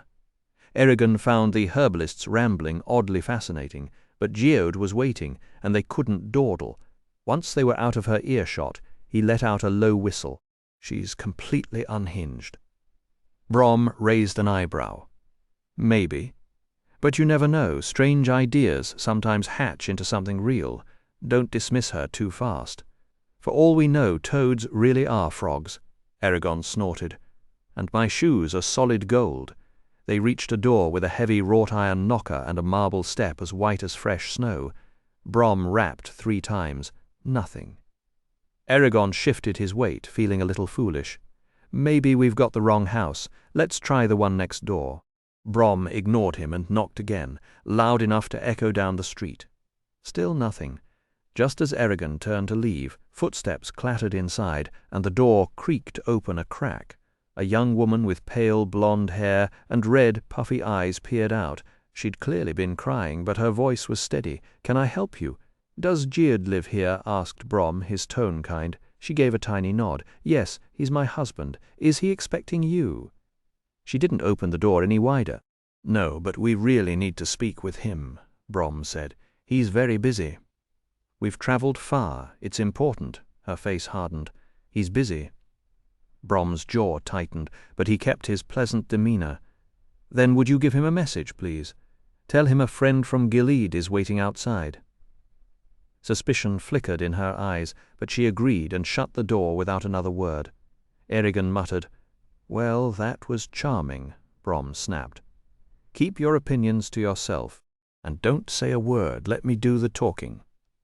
He folded his arms, drumming his fingers impatiently. Eragon clamped his mouth shut and stared at the cobblestones, swallowing a retort. The door suddenly burst open, and a tall man stumbled out. His expensive clothes were rumpled, grey hair stuck up in wisps, and a long scar ran across his scalp to his temple. His face was mournful, with short eyebrows that shot up when he saw them. He sagged against the doorframe, mouth opening and closing like a fish out of water. Finally, in a hushed, disbelieving voice, he said, "Brom." Brom pressed a finger to his lips and clasped the man's arm. "It's good to see you, Jade. I'm glad you haven't forgotten me, but don't say that name out loud. I'd rather no one knew I was here." Jade glanced around wildly, shock still on his face. "I thought you were dead. What happened to you? Why haven't you contacted me all these years?" "I'll explain everything. Just tell me, do you know a place where we can talk safely?"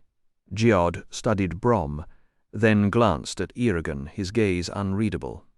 After a pause he said, "Not here, but give me a moment and I'll take you somewhere we won't be disturbed." Brom nodded. Geard ducked back inside. Eragon felt a heartbeat of excitement. Maybe now he'd finally learned something about Brom's mysterious past. When Jade reappeared, a rapier swung at his side, an embroidered jacket lay loose on his shoulders, and a feathered hat sat atop his head. Brom eyed the finery with barely disguised skepticism, and Jade shrugged self-consciously. He led them through Tyrm's winding streets toward the citadel, Eragon trailing with the horses. As they passed a market square, Eragon caught a whiff of fresh bread and realized his stomach had been growling for hours, a small human reminder in the middle of their strange mission. Judd gestured ahead. "Lord Risthart, the governor of Tyrm, has ordered every business owner to keep headquarters inside his castle. It's all for show. We do our real work elsewhere, but we rent rooms there to keep the man calm. The walls are thick, so we'll have privacy." They crossed the fortress's main gate and entered the keep. Judd led them to a side door and gestured to an iron ring bolted to the stone. "Tie the horses there. Nobody will bother them." Once Snowfire and Cadoc were secure, Judd produced an iron key, unlocked the door, and let them inside. A long, empty hallway stretched ahead, lit by torches that flickered against the walls, casting dancing shadows. Eragon took a breath and stepped forward, ready for whatever secrets awaited. Eragon hadn't expected the chill that bit into him the moment they stepped through the door. The air felt heavy with moisture, and when he brushed the stone wall, his palm came away slick with a thin, unpleasant film. A shiver ran through him before he could stop it. Jord pulled a torch off its bracket, the flame casting long shadows as he led the way down the corridor. They came to a stop in front of a solid oak door, which Jord unlocked and pushed open to reveal a cozy study. A massive bearskin stretched across the floor beneath an arrangement of worn, comfortable chairs. Towering shelves held row after row of leather-bound books, and a layer of dust suggested the room didn't see many visitors. Jode stacked logs in the fireplace and touched the torch to them, and within moments a cheery blaze crackled to life. He turned to Brom and said, "All right, old man, you owe me a proper explanation." Brom's weathered face split into a grin. "Old man, look who's talking. Last I saw you, you didn't have a single grey hair. Now your head looks like it's well past its expiration date, and you look exactly the same as you did 2 decades ago. It's like time decided to keep you preserved as a grumpy relic just to annoy new generations. Jod waved a hand dismissively. Enough sparring. Get on with the story. That's always been your strong suit. Erigon leaned in, curious, and more than a little impatient to finally hear the truth. Brom eased into one of the chairs, producing his pipe and packing it slowly. He blew a smoke ring that shimmered green, drifted toward the fireplace, and shot up the chimney like it had somewhere important to be. Do you remember what we were doing in Gilead? Remember, that's not something a man easily forgets, Jode replied. True, but that's putting it mildly, Brom said with a dry chuckle. When we got separated, I couldn't track you down. In all the chaos, I ducked into a tiny storage room, nothing but old crates and discarded boxes, nothing special at all. But curiosity got the better of me, and I started poking around. Lucky thing I did, because I stumbled onto exactly what we'd spent all that time hunting for. Jode's expression shifted from curiosity to outright shock. Once I had it in my hands, I couldn't afford to wait for you. One wrong move and I could have been caught and everything would have been lost. So I threw together a disguise, slipped out of the city, and made my way to our Brom paused, flicking a glance toward Erigon before continuing. To our associates. They sealed it in a vault for safekeeping and made me swear to watch over whoever eventually received it. I had to vanish until my skills were truly needed. No one could know I was alive, not even you. It pained me to keep you in the dark, but I had no choice. So I headed north and buried myself in Carverhall. Erigon gritted his teeth, annoyed that Brom was still keeping secrets from him. Jode frowned. So our associates knew you were alive the whole time? Yes. Jode let out a long sigh. A necessary deception, I guess. I just wish they'd let me in on it. And is Carverhall all the way north, on the far side of the spine? Brom nodded. For the first time, Jode turned his full attention to Erigon, studying him with sharp grey eyes that seemed to catch every detail. His eyebrows went up. Let me guess, you're carrying out your duty. Brom shook his head. Nothing that simple. The item was stolen not long ago. At least that's what I assume, since our associates stopped sending word and their messengers never reached me. So I decided to do my own digging. As it happens, Erigon was heading in the same direction, and we've been traveling together since. Jode looked confused. But if no messages came through, how did you know it had been? Brom cut him off. Erigon's uncle was murdered brutally by the Razak. They torched his farm and nearly caught Erigon too. The kids owed some justice, but the Razak have vanished without a trail, and we're fresh out of Leeds. That's why we're here. The confusion on Jode's face cleared into understanding. I see. But why come to me? I have no idea where the Razak might be hiding, and anyone who does isn't exactly eager to share. Brom rose, reached into his robe, and produced a small flask. He tossed it to Jod, who caught it with a puzzled look. There's seether oil in there, the dangerous kind. The Razak were carrying it, dropped it along the trail, and we happened to pick it up. We need to check Tyrm's shipping records to trace where the Empire is buying this stuff. That trail should lead us straight to the Razak's lair. Lines creased Jod's forehead as he turned the flask over in his hands, thinking hard.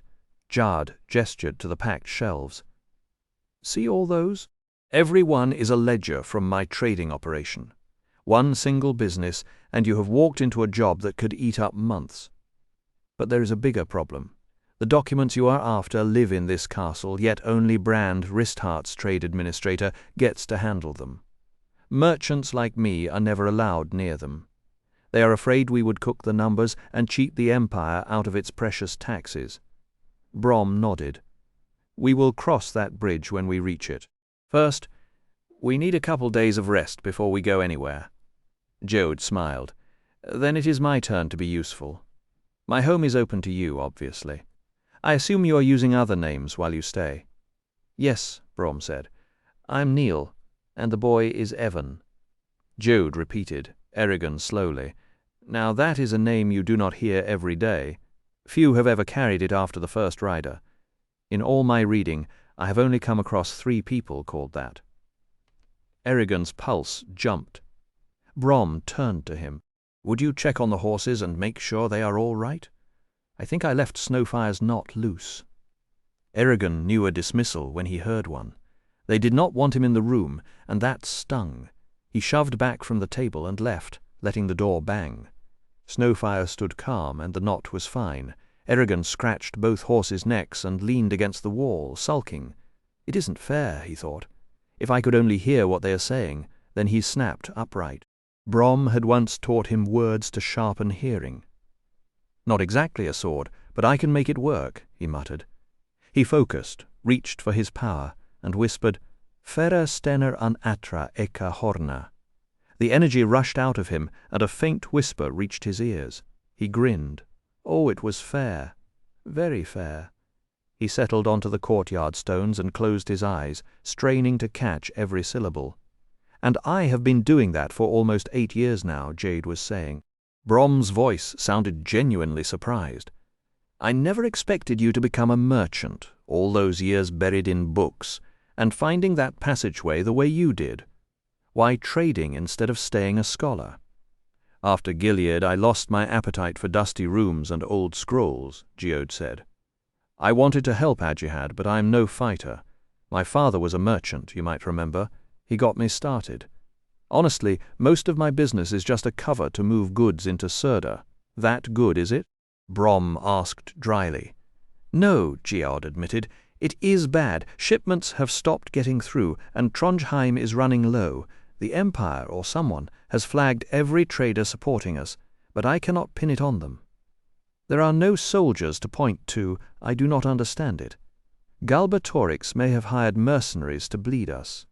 Brom said, "I heard you lost a ship recently." Geode's voice turned raw. "The last one I owned, every man aboard was loyal and brave. I doubt I will see any of them again. My only choices now are caravans to Surda or Gilead, which will never arrive no matter how many guards I pay, or chartering someone else's ship, and nobody will take the work.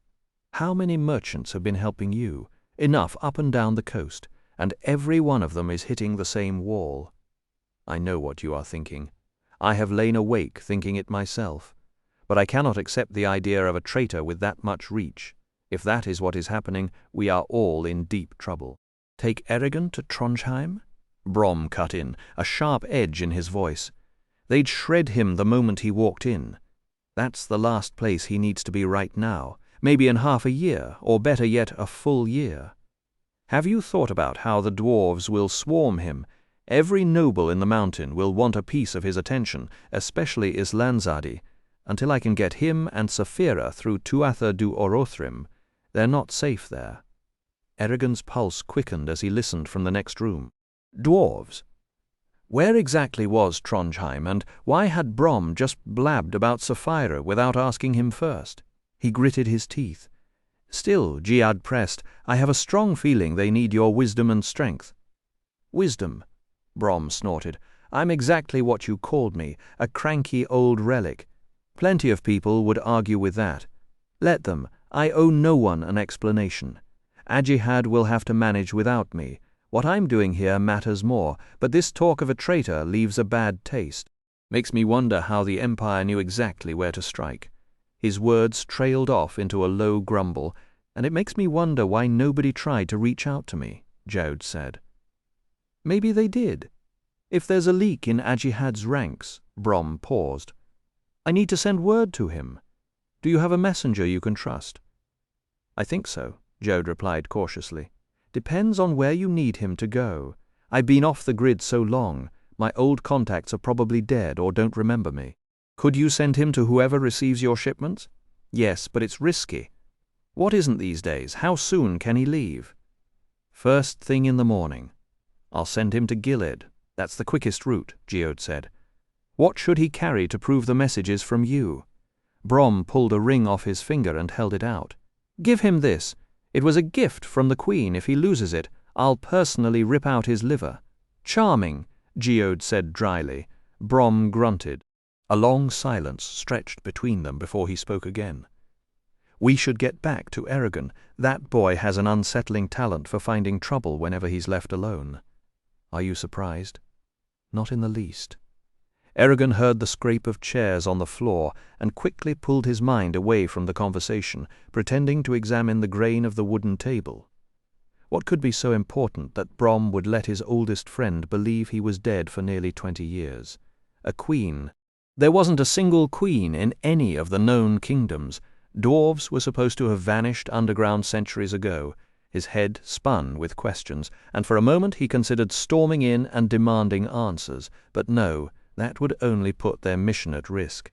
He'd hold his tongue, wait until they left Term, then badger the old man mercilessly until every secret spilled. By the time the door opened, he had his mask back on. "Horses all right?" Brom asked. "Fine," Eragon said. They untied the animals and stepped out into the wet streets of Term, where a light drizzle had begun to fall. As they wound through the city, Brom clapped Jord on the shoulder. "So you finally tied the knot, and to such a lovely young woman. Congratulations, old friend." Jord didn't look pleased. He hunched his shoulders and kept his eyes fixed on the cobblestones. "Not sure congratulations are in order right now. Helen's miserable." "Why? What does she want?" Brom asked. "The usual. A nice house, healthy kids, food on the table, agreeable company. Trouble is, her father's a wealthy merchant who poured a fortune into my business. If I keep losing shipments, I won't be able to give her the life she's accustomed to." He forced a weary smile. "But that's my burden, not yours." A good host doesn't weigh his guests down with his own sorrows. While you're under my roof, the only thing I'll let disturb you is a full stomach. "We appreciate that," Brom said. "Our travels haven't been kind to us. By the way, do you know a decent shop around here that won't charge an arm and a leg?" Eragon eyed the threadbare knees of his trousers and sighed. "All this riding has shredded our clothes." Geod's mood brightened immediately. "That's practically my job." He launched into a lively talk about fabric prices and tailor shops until his house came into view. Then he stopped and asked, "Would you mind eating somewhere else? It might be a bit awkward if you came inside right now." Brom shrugged and said, "Whatever works for you." Geode exhaled in relief. "Good, let's stable your horses." After that, they followed him to a rowdy inn called the Laughing Fox. It was the opposite of the Green Chestnut, loud, bright, and packed with animated patrons. When the waiter brought out a whole roasted boar glazed with honey and apples, Eragon tore into it. But he truly craved the mashed potatoes, buttered carrots, and sweet turnips piled on the side. It had been far too long since he'd eaten anything beyond wild meat. Brom and Geode exchanged stories for hours, and Eragon was happy to sit and listen, soaking in the warmth and the lively fiddle music. Eventually, the sun dipped low. Eragon stood up and said, "You two go on ahead. I need to check something." Brom nodded without looking up. "Just be careful." Geode interjected, "Wait, are you going beyond the city walls?" Eragon hesitated, then gave a reluctant nod. "Make sure you're back before dark. They lock the gates at sunset, and no one gets in until morning." "I won't be late," Eragon said, and ducked out. He wove through a side street, past the outer wall, and finally breathed fresh air. "Saphira, where are you?" She led him off the main road to a rocky bluff covered in moss and ringed by maples. Her head emerged from the thicket above, and he waved. "How am I supposed to get up there?" he asked. "Find a clearing and I'll come down," she offered. "No need," he said with a grin. "I'll climb. Too dangerous. You worry too much. Let me have some fun." He stripped off his gloves and started scaling the rock. The climb was exhilarating. Holds came thick and fast, and soon he was high above the forest. About halfway up, he stopped on a narrow ledge to catch his breath. Then he reached up, only to grasp empty air. His arm wasn't long enough. There was no other crack or projection to grip. He tried to climb back down, but his foot couldn't find the last outcrop. For the first time, real fear jolted through him. Saphira stared from above, unmoving. "I might need a hand," he said at last. "Your own fault," she replied coolly. "Yes, I know. Are you going to help me or not? If I weren't here, you'd be in a mess." Eragon rolled his eyes, but a hint of a smile crept in. "You're absolutely right. I'm a genius at finding the only dead end. If I'd started a few feet left or right, I'd be at the top already." She tilted her head, eyes flashing. "Fine, I made a mistake. Will you please get me down?" he pleaded. She drew back from the edge. For an instant he feared she had disappeared. "Saphira," he yelled, but only the wind rustled the leaves. Then she burst off the cliff, twisted in the air, and swooped over him like an enormous shadow. Her claws seized his shirt, scratching his back, and ripped him from the rock. A brief, dizzying flight later, she set him down on the summit and carefully pulled her talons free. "Foolishness," she said, but there was tenderness in it. Eragon looked away, surveying the landscape. The cliff offered a sweeping view of the sea and the woodlands, a perfect hiding spot, visible only to birds. He felt a sudden resolve. He'd been reckless, but he could learn from it. "Is Brom's friend trustworthy?" Saphira asked. Eragon admitted he wasn't sure, then walked Saphira through everything that had happened that day. They talked about the invisible forces pressing in around them, how people seemed to carry hidden motives like heavy coats.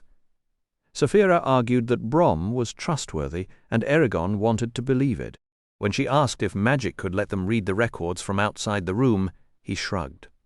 "Maybe if I mash together words for seeing and distance, or light and distance. I'm sure that's as simple as it sounds." He promised to ask Brom about it. She said that was wise, though he couldn't tell if she was being serious or just humoring him. They fell into a quiet rhythm. Eragon mentioned they might be stuck in term for a while. Saphira's tone turned sharp. She would be left waiting outside again, and she didn't like it. He hugged her until she softened, promising they'd ride together soon. The fading sunlight reminded him he had to leave before the city shut its gates. She carried him down the cliff, skimming over the trees before setting him on a grassy rise. He thanked her and sprinted for Term, slipping through the portcullis just as it groaned shut. A guard snorted. "Cut that a little close." Eragon, breathless, assured him it wouldn't happen again. He wound through the shadowed streets with their odd leaning rooftops, guided by a single lantern hanging outside Geode's house like a small star. A round-faced servant met him at the door and led him inside without a word. Tapestries lined the walls, and the polished wooden floors reflected the glow of hanging candelabras. Smoke from a distant pipe drifted in the air. They passed dozens of doors until the servant opened one to a study. Books jammed every shelf in a riot of colors, sizes, and bindings. A fireplace crackled in the corner, warming the room where Brom and Geode sat by an oval writing desk. Brom raised his pipe in a cheerful greeting. "Ah, here you are. We were getting anxious. Enjoy your walk." Eragon didn't mention his near miss with the gate. "It was pleasant, but Tyrm is much larger than I expected. I struggled to find this place." Geode chuckled. "Wait until you see Dras Leona or Gilade, or Quasta for that matter. This little ocean city won't seem so impressive then. Still, I like it here when it's not raining. Term has a certain charm." Eragon asked how long they would stay. Brom spread his hands. "It depends on the records and how long it takes to dig up what we need. It's going to be a serious effort. I'll talk with Brand tomorrow and see if he'll let us in." Eragon shifted on his feet. "I don't think I'll be much help." Brom frowned. "Why not?" "We'll need every pair of hands." Eragon stared at the floor. "I can't read." Silence. Brom straightened in his chair. "Garrow never taught you." Eragon blinked. He knew how to read. Brom gave a bitter snort. "Of course he did. That stubborn fool. I should have known he'd decide it was a waste of time." He tugged at his beard, frowning hard. "It set my plans back, but not beyond repair. I'll teach you myself. If you focus, it won't take long." Eragon winced. The idea of reading lessons under Brom's impatient eye felt like its own kind of punishment, but if it meant unlocking the secrets locked in those endless books, maybe it was worth it. Brom's training was always tough and blunt, leaving Eragon wondering how much more his skull could absorb. "I suppose it's necessary," he admitted ruefully. Geode smiled. "You'll enjoy it. There's a lot you can learn from books and scrolls." He gestured at the packed shelves. "These are my friends, my companions. They make me laugh and cry and find meaning in life." Eragon found the idea intriguing. Always the scholar, aren't you?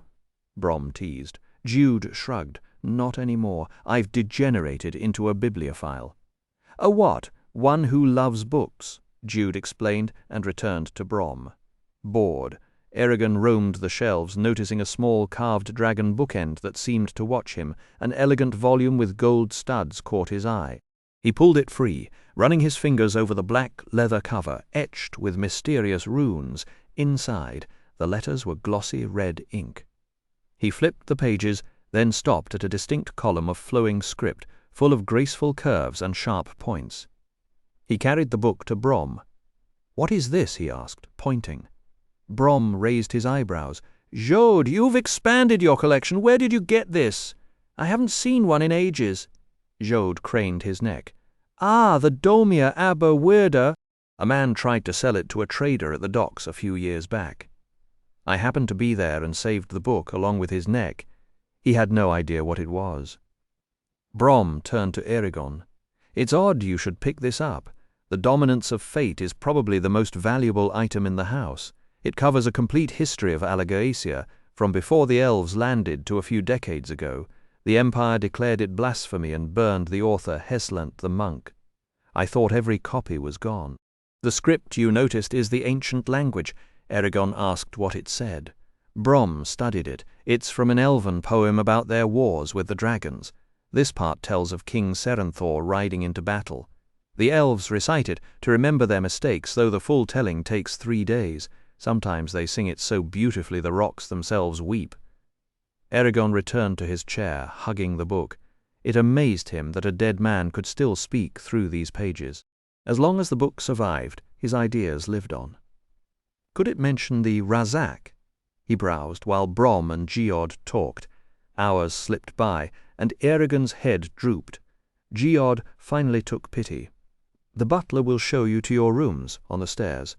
The servant said, "If you need anything, pull the bell by the bed."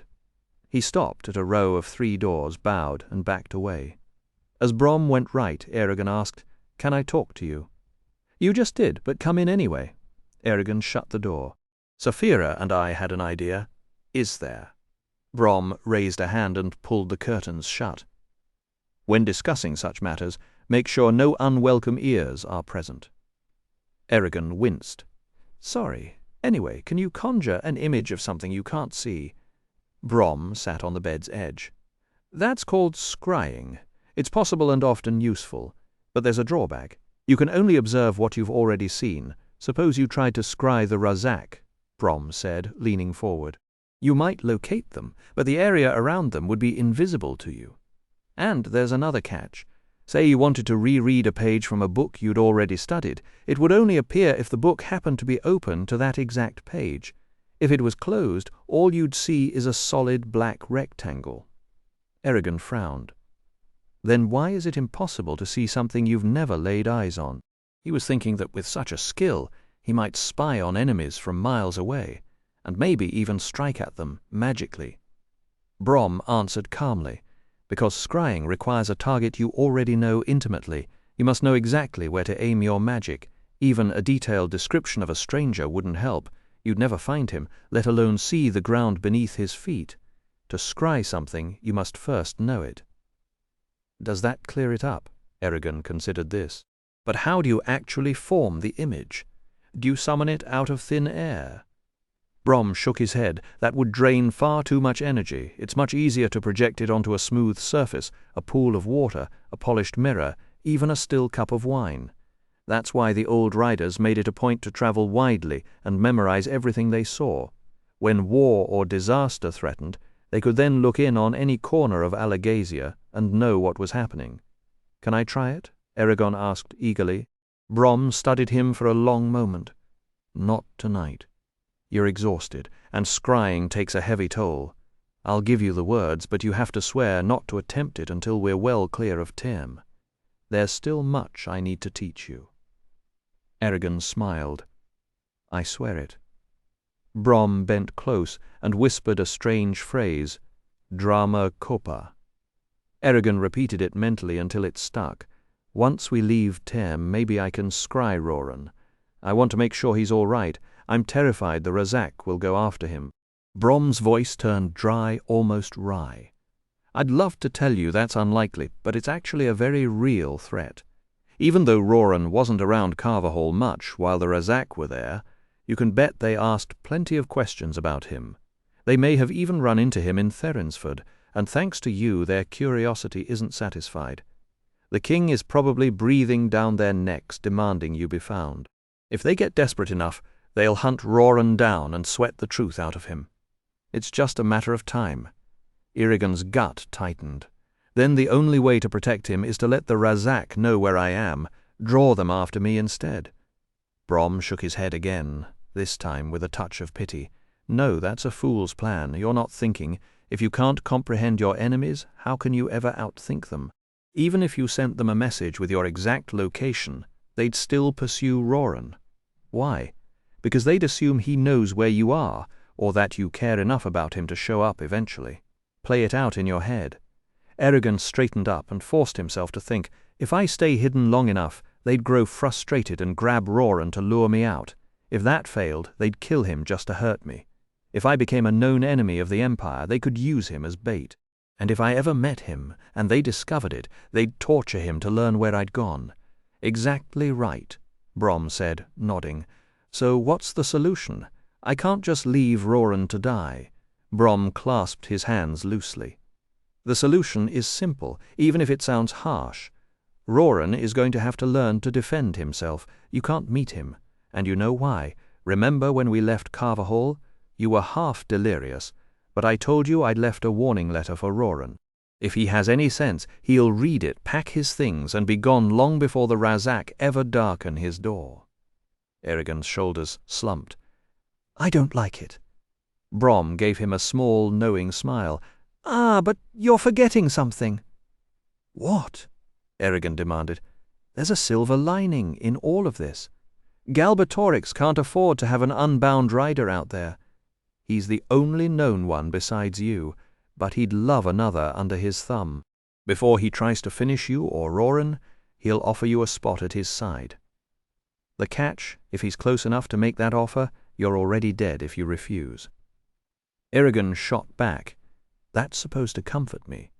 It's the only thing keeping Roran alive. As long as the king doesn't know where you stand, he won't risk pushing you away by hurting your cousin. Don't forget that. The Razak took Garrow's life, but I suspect that was a rash move. From what I've learned of Galbatorix, he wouldn't approve unless it worked in his favor. Then how do I say no when he's got a sword at my throat?" Errigan demanded. Brom sighed and moved to the nightstand, dipping his fingers into a basin of rose water. "He wants your willing loyalty. Without that, you're more trouble than you're worth. So the real question is, when that moment comes, are you ready to die for what you believe? Because that's the only answer that will stop him." The words hung in the air. Brom finally said, "Hard question, and one you can't truly answer until it's staring you in the face. Plenty of folks have died for their beliefs. It's practically a cliché.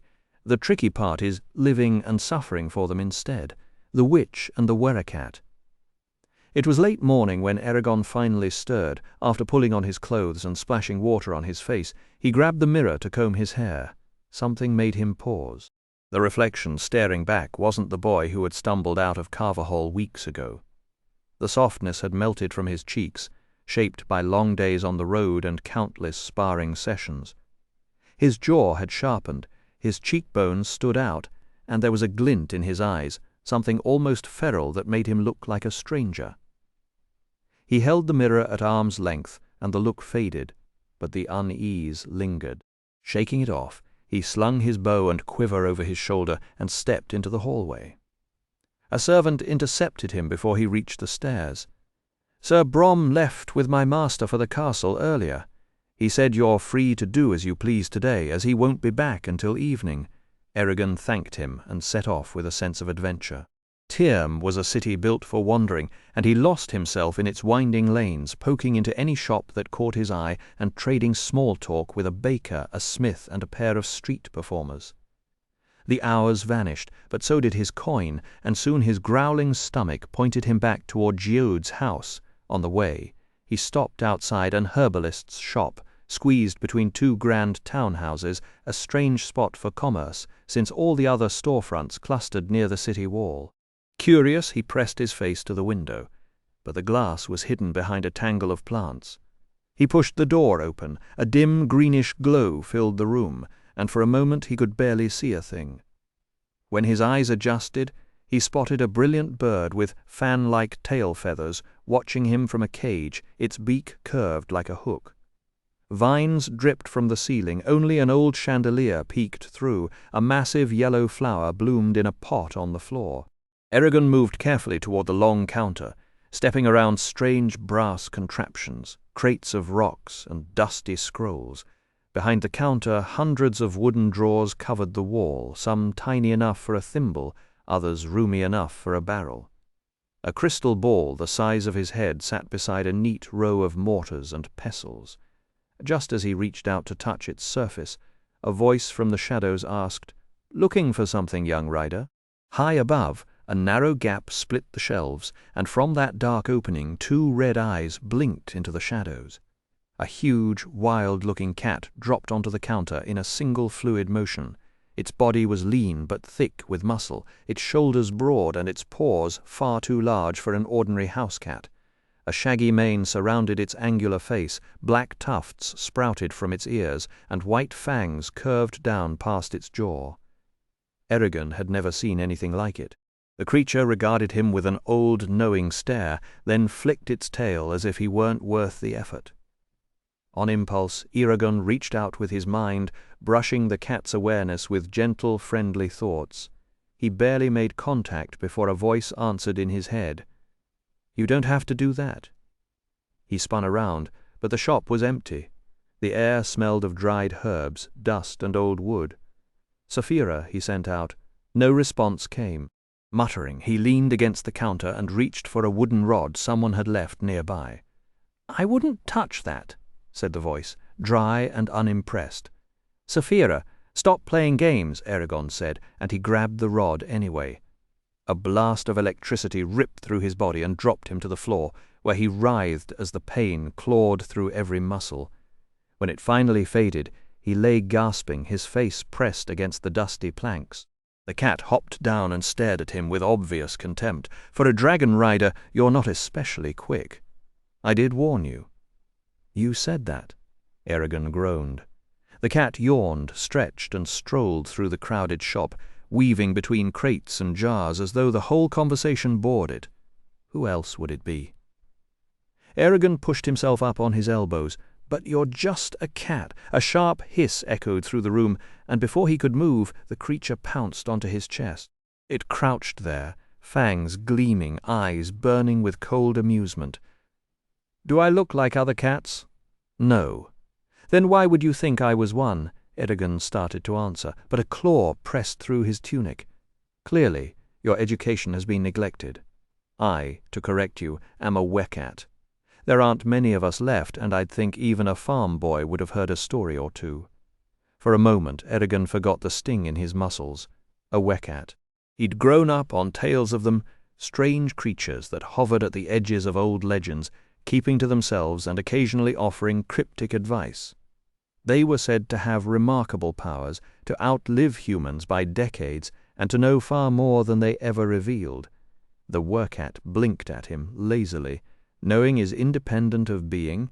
I didn't know you existed until you bumbled in here and ruined my nap, but that doesn't mean you weren't real before." Eragon tried to untangle that logic and decided not to bother. "Sorry for disturbing you. I was getting up anyway."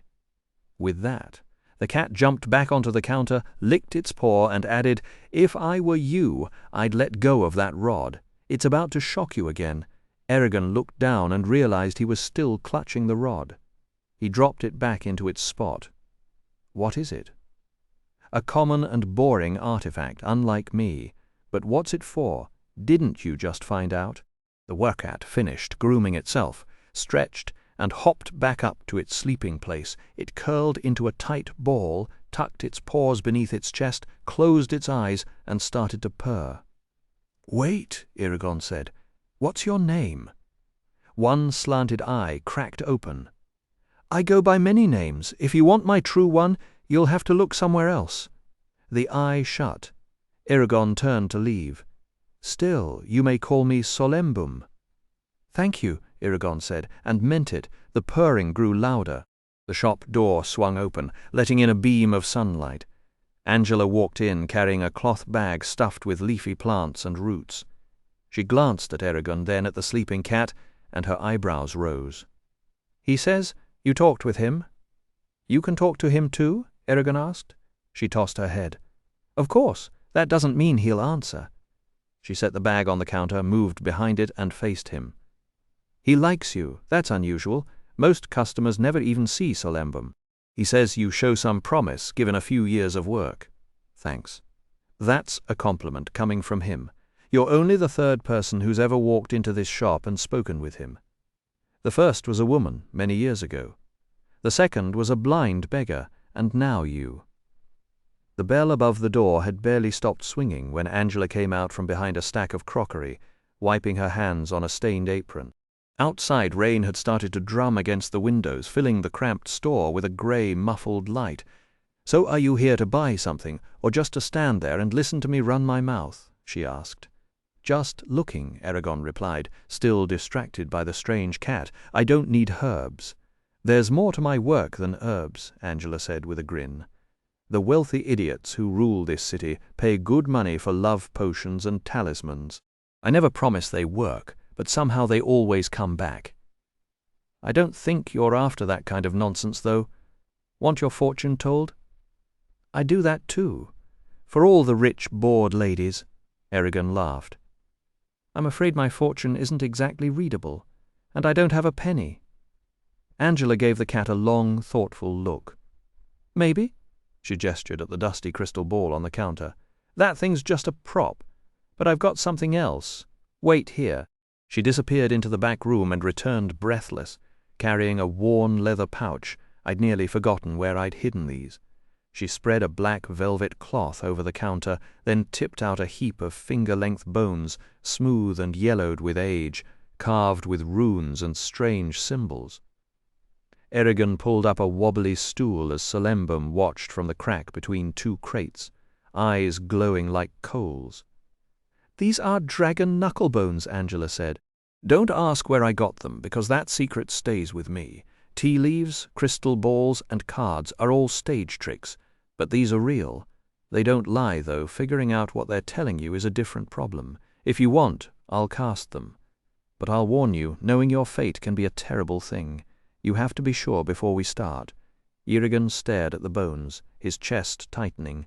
This was one of Saphira's kin, a dead dragon's bones. Did he really want to know? What if he didn't like the answer? Maybe ignorance truly was bliss. "Why are you offering this to me?" he managed. "Because of Solembum," she said. "He was rude as ever, but he spoke to you. That means something. He's a work-at, after all. I've made this offer twice before to the only other people who ever had a real conversation with him. One said yes, a woman named Selina. She regretted it too. Her fortune was bleak and painful. I don't think she believed it at first. The name hit Eragon with the force of a physical blow. Selina, his mother. Could it be the same woman? Had her destiny really been so horrible that she'd deserted him? He felt sick. "Do you remember anything about her fortune?" he asked, his voice rough. Angela shook her head. "It was a lifetime ago, and my memory isn't what it used to be. Even if I recalled every detail, I wouldn't share them. That was her reading, not mine. But I've never forgotten the sadness in her face." Eragon closed his eyes and forced himself to breathe. He needed to get a grip. "Then why complain about your memory? You're not that old." Angela's cheeks dimpled. "Flatterer. But don't let the face fool you. I'm far older than I look. Maybe it's the herbs I have to eat whenever money runs low." That made Eragon smile despite himself. A strange calm settled over him. If his mother had been brave enough to hear the truth, then he could be too. "Cast the bones," he said quietly. Angela's smile disappeared. She scooped the bones into her palms, closed her eyes, and began to murmur under her breath. Then, in a strong, ringing voice, she called out, "Manin, Weirda, Hugin," and flung the bones onto the velvet. They scattered in a jumbled heap, pale and gleaming. The words echoed in Eragon's mind. He knew them from the ancient language, and realization hit him like ice water. Angela was a witch. This wasn't an act. She leaned forward, studying the arrangement of the bones, and the silence stretched on and on. Angela finally leaned back, exhaling a long, tired breath. She wiped the sweat from her forehead, then reached beneath the counter and produced a leather wineskin. "Care for a sip?" she asked. Eragon shook his head, and she shrugged before taking a long drink. Wiping her mouth, she said, "That was the hardest reading I've ever done. You were right. Your future is nearly impossible to see. I've never seen anyone's fate so tangled and clouded. Still, I managed to wrestle a few answers from it." Solimbum hopped onto the counter and sat watching them, his tail curling around his paws. The candlelight flickered across the scattered bones. Eragon clenched his hands. Angela pointed to one bone. "I'll start here," she said slowly, "because it's the clearest." The symbol was a long horizontal line with a circle resting on it. "Infinity, or long life," Angela said quietly. "I've never seen this come up before. Usually I see the aspen or the elm, signs of a normal lifespan. Whether you'll live forever, or simply a very long time, I can't say. But many years are ahead of you." That's no surprise. I'm a rider, Eragon thought. Was she just telling him what he already knew? Angela touched 3 bones.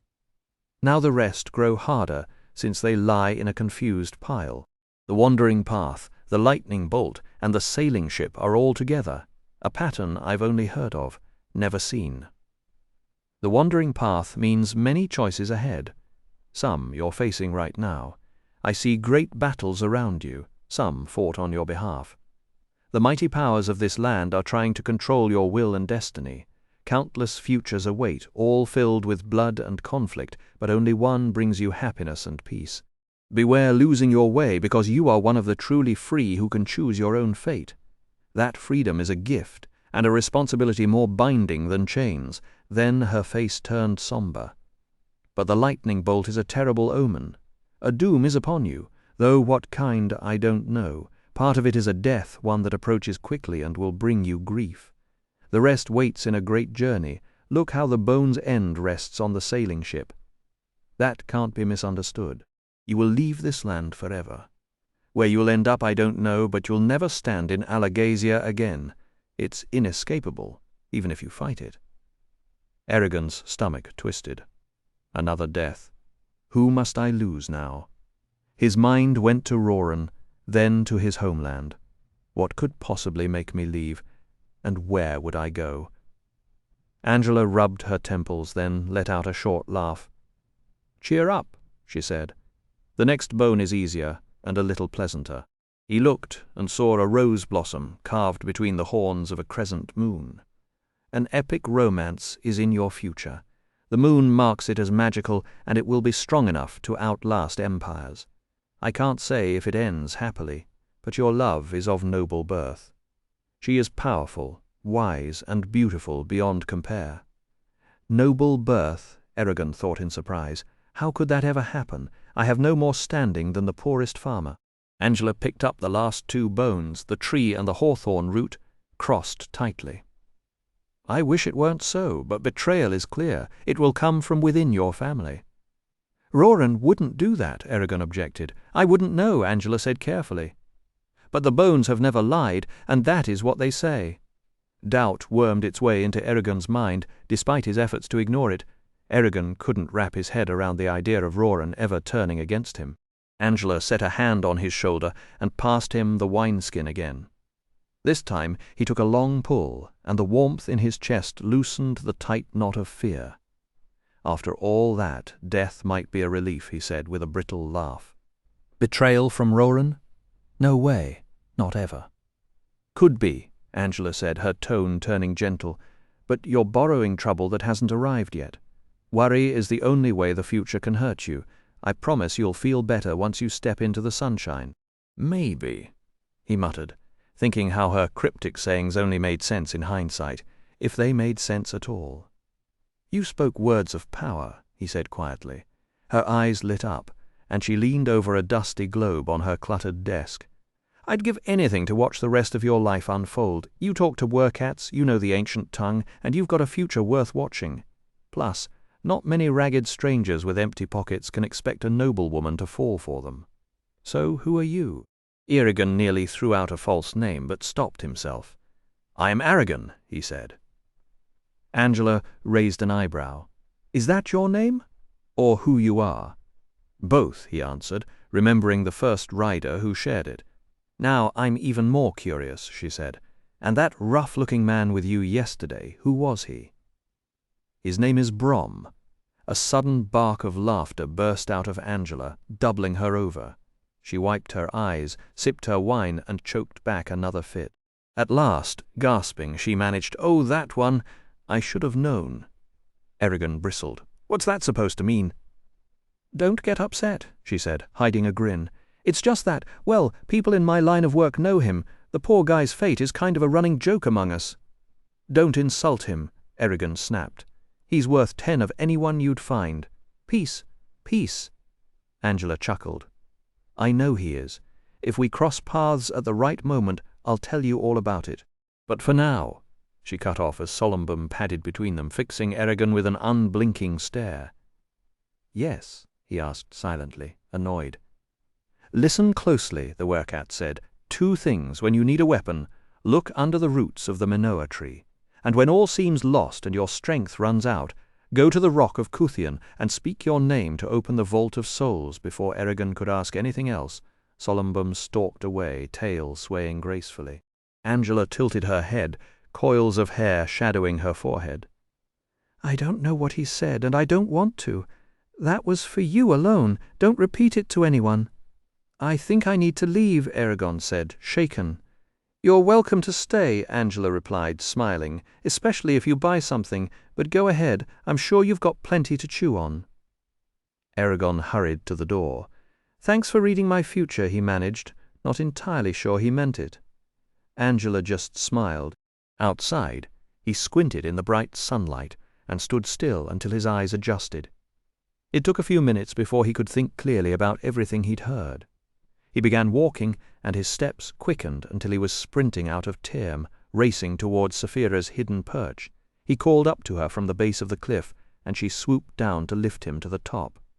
When they landed safely, he recounted his strange day. "And I guess Brom was right. I always end up in the middle of trouble," he finished. "You should pay attention to what the workat told you," Saphira said. "It matters."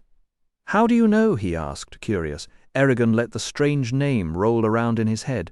"Kuthian." Saphira rolled it across her tongue and agreed the words were too important to forget. She told him not to tell Brom. It wasn't a matter of trust, she argued. Brom had no claim on Eragon's future, and mentioning Solembum's warning would invite questions Eragon could not answer. Did he really think he could lie well enough to satisfy Brom? No, Eragon admitted. Maybe he would keep the secret, even if it felt too important to bury. They talked until the subject was exhausted, then sat together as the trees darkened, comfortable in silence. Eragon hurried through the evening streets of Term and knocked on Geod's door. "Has Neil returned?" he asked the butler. "Yes, sir. I believe he's in the study." Eragon slipped inside and peeked into the room. Brom sat by the fire, pipe in hand. "How did it go?" "A complete disaster," Brom growled. "So you saw Brand?" Eragon asked. "Not that it helped. That trade administrator is the worst kind of bureaucrat. He obeys every rule, makes up new ones to torment people, and genuinely believes he is serving the public good." "Then, no records?" "None. He refused bribes, and generous ones at that. I never thought I would meet a noble without a price. Now that I have, I would rather face a dozen greedy bastards than one honest fool." He muttered curses at the fire until the storm passed. "So what now?" Eragon asked. "For the next week, I'm going to teach you to read. And after that?" A slow smile spread over Brom's face. "After that, we give Brand a nasty surprise." Brom refused to say more, no matter how hard Eragon pressed. The dining room sparkled with polished silver and candlelight, but the mood was arctic. Geode sat at one end of the long table, Helen at the other, and Brom and Eragon were wedged between them. Empty chairs flanked Eragon, and he was grateful for the buffer. It kept him out of reach of Helen's icy glare. The food arrived without ceremony, and no one spoke as plates were passed. Eragon ate and thought about funerals in Carverhall. Even the saddest burials he remembered had a kind of warmth, with neighbors holding each other up. This meal had none of that. Helen's resentment hung over the table like smoke, and every scrape of a fork seemed to sharpen it. A servant refilled Eragon's glass twice just to break the silence, but the hostess never once looked at him. Then the real work began. Brom scratched a symbol on parchment with charcoal and held it up. "This is the letter A," he said. "Learn it from that one mark." Eragon's world tilted. Reading was strange and difficult, and pushed his mind harder than any sword drill, but he loved it. With an empty schedule, and a teacher who was patient and impatient in the same breath, he improved quickly. Every day followed the same shape: breakfast in the kitchen, hours in the study, letters and words swirling behind his eyes when he closed them. Before dinner, he and Brom sparred behind Geode's house, watched by servants and a crowd of wide-eyed children. Afterward, if any energy remained, Eragon practiced magic with the curtains shut. He began to see letters as tiny shields and swords. Each one he mastered was another piece of armor. His only real worry was Saphira. He visited her every evening, but the moments were too short. She spent her days many miles from Term, hunting, because she could never risk being seen so close to the city. Eragon helped her when he could, but the answer to her empty belly and her lonely days was to leave. Bad news kept arriving every morning, carried by travelers and traders, and with every report Eragon grew more certain they would have to move soon. Merchants docking in Term carried grim tales of raids along the coast. Every day brought fresh reports of powerful men vanishing from their homes, their torn bodies found at dawn. Brom and Jade had taken to muttering to each other in low, clipped tones, but they always clammed up when Eragon walked in. He was improving, though. Within a week he could read entire pages without asking for help. He read slowly, but he understood speed would come, and Brom gave him a rare nod. "No matter, you'll do fine for what I have planned." That afternoon, Brom summoned both of them to the study. "Now that you can help us, it's time to move," he said. Eragon asked what he had in mind. Brom gave a wide, fierce grin. Jed groaned. "I know that smile. It's what got us into trouble the first time." Brom shrugged, a slight exaggeration. Then he laid out the plan in a low voice. That night Eragon reached out to Saphira from his room. "We might be leaving tonight or tomorrow." She was surprised and asked if he would be safe. He shrugged into the dark. "I don't know. We could end up fleeing Term with soldiers on our heels." He tried to sound reassuring, telling her that Brom and he had magic and knew how to fight. But with the connection closed, his hands trembled. He lay on his bed and stared at the ceiling with a lump in his throat. The harbour bell rang, a sound he had grown used to, and for a moment he let himself feel the truth. He didn't want to go. Term had felt almost normal, and staying, living like everyone else, would have been wonderful. Then the thought shifted. That was a dream Saphira's presence made impossible, and he had chosen her long ago. Leaving wasn't a curse. It was the price of that choice. He would walk out of Term with his head high. His thoughts were still churning when sleep pulled him into a vision sharper than any before. The dream yanked him through fear and strange laughter before settling into a single image: a young woman, bent with sorrow, chained in a cold cell. Moonlight spilled through a high barred window and caught a tear rolling down her cheek. Eragon woke suddenly, crying for no reason he understood, and then sank back into restless sleep. He woke from a heavy nap to a golden sunset. Red and gold light spilled across his bed, painting the sea orange, and he let himself enjoy the warmth for a while. When the light shifted, the room went cold, and he sat up. Almost time, he pulled his jerkin over his shirt, laced it, slung his bow and quiver across his back, and left Zarok in the corner. The sword would only slow him, and he didn't want to use it. Magic or an arrow would have to be enough. He waited nervously until the last colour faded from the sky, then stepped into the hall, shrugging to settle the quiver. Brom was waiting with his sword and staff. Jord stood outside in a black doublet and hose, a slim rapier and a leather pouch at his hip. Brom eyed the blade. "That little toothpick won't do much against a broadsword, let alone a flamberge." Jord smiled. "Be realistic. None of the guards carries a flamberge, and my toothpick is faster than any broadsword." Brom shrugged. "Your neck." They moved through the dark streets, trying to look casual, avoiding watchmen and soldiers. Eragon's heart hammered. A dog barked somewhere beyond the rooftops as they passed Angela's shop, and he caught a flicker of movement overhead. He stopped, but saw nothing. Probably a cat. His palm tingled, and he checked the roofline one last time before moving on. Brom guided them along the city wall, and by the time the castle rose before them, the sky was black. The fortress's towering stone walls seemed to press in around Eragon, making his skin crawl at the thought of being locked inside.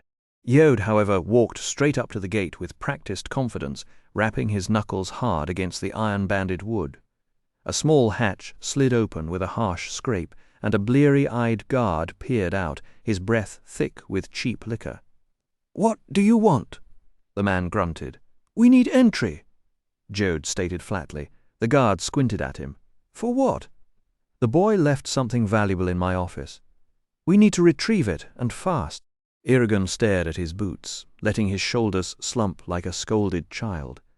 The guard rolled his eyes, clearly irritated at being pulled away from his drink. "Fine, get in there. Just make sure he gets what's coming to him." "Don't worry, I will," Jord said as the guard unlatched a narrow side door. Once they slipped through, Brom pressed a few coins into the man's grimy palm, and he stumbled off into the shadows, mumbling thanks. The moment they were alone, Eragon pulled his bow from its tube and strung it in one fluid motion. Jord guided them through the castle's winding passageways, every step measured, ears straining for the telltale clank of armor. When they reached the records room, Brom found the door locked. He pressed his palm flat against the wood and whispered a word that slithered past Eragon's understanding. The lock clicked open inside. The air was thick with dust and aged parchment. Wooden racks crammed with scrolls lined every wall, and a single barred window let in the dim grey light of dusk. Jord wove through the stacks, scanning labels until he reached the far end. "Here," he said, hauling out a bundle tied with leather straps. 5 years of shipping records. The wax seals on the corners show the dates. "So where do we start?" Eragon asked, a little too eagerly, top to bottom. "Skip anything about taxes. Those are just noise. Look for scyther oil." Jord spread a blank parchment on the stone floor and set out his ink and quill to log their findings. Brom grabbed a torch from its bracket and began pulling scrolls down, dumping them into a heap. Eragon sat cross-legged, angling himself with a clear view of the door. The work was painfully dull. The cramped handwriting was nothing like the clean script Brom had taught him, and his eyes glazed over after just a few minutes. They skimmed ship names, flagging anything that mentioned northern routes, and slowly whittled down the pile. Outside the castle was quiet, save for the distant footsteps of a watchman. And then Eragon's neck prickled. He tried to shake it off, keeping his gaze fixed on the parchment, but the uneasy tingle refused to fade. Irritated, he looked up and nearly jumped out of his skin. A small boy crouched on the windowsill, his eyes unnaturally slanted, a sprig of holly woven through his shaggy black hair. "Do you need help?" The voice echoed inside Eragon's skull. Eragon's eyes went wide. "Solumbum," the boy smirked, revealing a mouth full of pointed teeth. "Who else would I be? What I look like doesn't change who I am. They didn't name us workats for nothing." He tilted his head, sizing Eragon up. "So what are you really doing here? If you're just reading for entertainment, I'll be on my way. But if you're up to something unlawful, and I suspect you are, you might want to know that the guard you paid has already tipped off his replacement. Soldiers are on their way." "Thanks for the warning," Eragon said dryly. "Did I warn you? I suppose I did. Better use it while you still can." Eragon pushed himself up, shoving his wild hair out of his eyes, and demanded to know what the Wacket had meant about the tree and the vault. But the strange cat only repeated his cryptic answer before slipping out the window. Eragon turned back to the others with the sudden news that soldiers were on their way, because he had overheard a guard's replacement sending men to search for them. Jord started to question it, but Brom cut him off, pulling another scroll from the rack and insisting they finish the work. They tore through the last records in a blur of speed, Jord stuffing parchment and ink into his pouch as Brom tossed the final scroll aside. Eragon grabbed the torch, and they raced out, only to hear the heavy tramp of boots in the hallway. Brom swore and snapped the lock shut just as 3 armored soldiers rounded the corner. One of them shouted, demanding to know what they were doing. Judd, with sweat rolling down his neck, said they were lost. The soldiers exchanged glances. Their leader ordered a man to check the door, and after a moment the soldier slammed his mailed fist against it, confirming it was locked. The leader scratched his chin and told them to move along, and the soldiers ended up escorting them toward the gate. Nothing like being walked to freedom by the very people hunting you, Eragon thought, trying to keep his face blank. At the main gate, the soldiers pointed the way and warned them not to come back until morning. Jode promised, and as soon as the heavy gates closed behind them, a triumphant grin nearly split Eragon's face. Brom silenced him with a look and muttered that they should walk back like normal people. Eragon forced a staid expression, but the excitement still hummed in his veins. In the study, Eragon burst out with their success, and Brom reminded him that they still had to decide whether the risk had been worth it. Jode spread out a large map of Alagasia across the desk, showing the unknown ocean to the west, the long ridge of the Spine along the coast, and the Haderach Desert filling the center, with nothing written to the east, where the Varden were said to hide. Surda sat in the south, a breakaway kingdom that quietly supported the rebels, and along its eastern edge rose the Beor Mountains, which Eragon had always doubted were truly 10 times taller than the Spine. Beyond the Beors, the map stayed blank. South of Surda, 5 islands dotted the water, near just a cluster of rocks, Parlim Uden and Ilium, and Beerland with its small port town. Near Tierm lay the jagged silhouette of Sharktooth, and far to the north, one enormous island stretched across the map like a knobby hand. A bell rang somewhere in the city, reminding them they were not safe yet, and Eragon drew a slow breath, letting the triumph settle. Eragon's gaze slid across the map, and he knew the ruined island without any need to be told. Vroengard, the rider's ancestral home, now nothing but a looted, hollow graveyard haunted by things better left unnamed.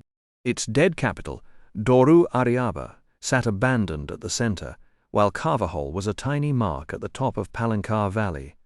Across the plains sprawled Du Weldenvarden, its western edge dotted with settlements but its heart untouched, a deeper, stranger place than the Spine. Few who wandered in ever came back whole. Eragon's finger drifted to Urubayan, the Empire's black heart where King Galbatorix ruled with his dragon, Shruikan. The Razak have to be hiding somewhere near here, he said quietly. Brom gave a flat, dry laugh. You'd better pray that's not their only hideout, or you'll never get close. The old man smoothed the crackling map with his bony hands. Jode pulled out a parchment and explained that records showed Sather oil shipments to every major city in the Empire over the past 5 years, all allegedly ordered by wealthy jewelers. Without more details, we're guessing, he admitted. Brom, suddenly alive, began pacing. His eyes lit up as he argued that the Razak had to be stationed where the king could send them anywhere at a moment's notice, a crossroads large enough for them to disappear into the crowd. Busy enough that strange purchases, like specially prepared meat for their mounts, wouldn't raise an eyebrow. It was solid reasoning, though Eragon couldn't help thinking that a pair of cloaked, pale monsters buying oil in bulk was hardly inconspicuous anywhere. Still, the logic held. Jode nodded along. If that were true, they could rule out every northern city except 3, Tierm, Gilead, and Sunon. He already knew the Razak weren't in Tierm. Nada was too small, and Sunon sat too isolated. "That leaves only Gilead," he said, and Brom conceded with a humorless smile that there would be a certain cruel irony if the Empire's elite execution squad were holed up in a military garrison town. Now Eragon studied the southern list. Roubaix itself was out of the question, too risky for anyone to use poison in Galbatorix's own court. Still on the table were Quasta, Dras Leona, Aros, and Bellatona. Quasta sat trapped between the coast and mountains, and Aros was too remote. That left Dras Leona and Bellatona, which were close together. Eragon picked Dras Leona without hesitation. It was bigger, better connected, and as Geode pointed out, nearly every trade good in the Empire passed through its markets at some point. A perfect place for the Razak to burrow in. Brom settled back into his chair and lit his pipe. Let's see what the records actually say. Geode ran a finger down the parchment. 3 separate shipments of Scythra oil had gone to Dras Leona at the beginning of the year, each one only 2 weeks apart, all transported by the same merchant. And the pattern repeated the year before, and the year before that. Geode doubted any jeweler, or even a group of them, could quietly afford that much poison. Brom raised an eyebrow and mentioned Gilead, but even he admitted the city didn't have the same easy access to the rest of the Empire. Dras Leona was the only real answer. Geode tapped the parchment with his finger, tracing the old sea routes. "They've only managed to get the oil here twice in recent years," he said, "and each time under heavy guard." He paused, brow furrowed. "But there's another matter, Helgrand." Brom's expression shifted. "The Dark Gates. It's been decades since I even thought about that place. You're right, Dras Leona would be just the sort of nest for the Razak. So that's where we go." Eragon sat down heavily, the last shred of his energy gone. He didn't have the strength to ask what Helgrind was. A few days ago he'd have been thrilled to resume the hunt. Now it felt as if the floor had dropped away. Dras Leona! It might as well have been a different continent. Geode rolled up the map slowly and handed it to Brom. "You'll need this, I suspect. Your travels always take you to obscure corners." Brom took it with a nod.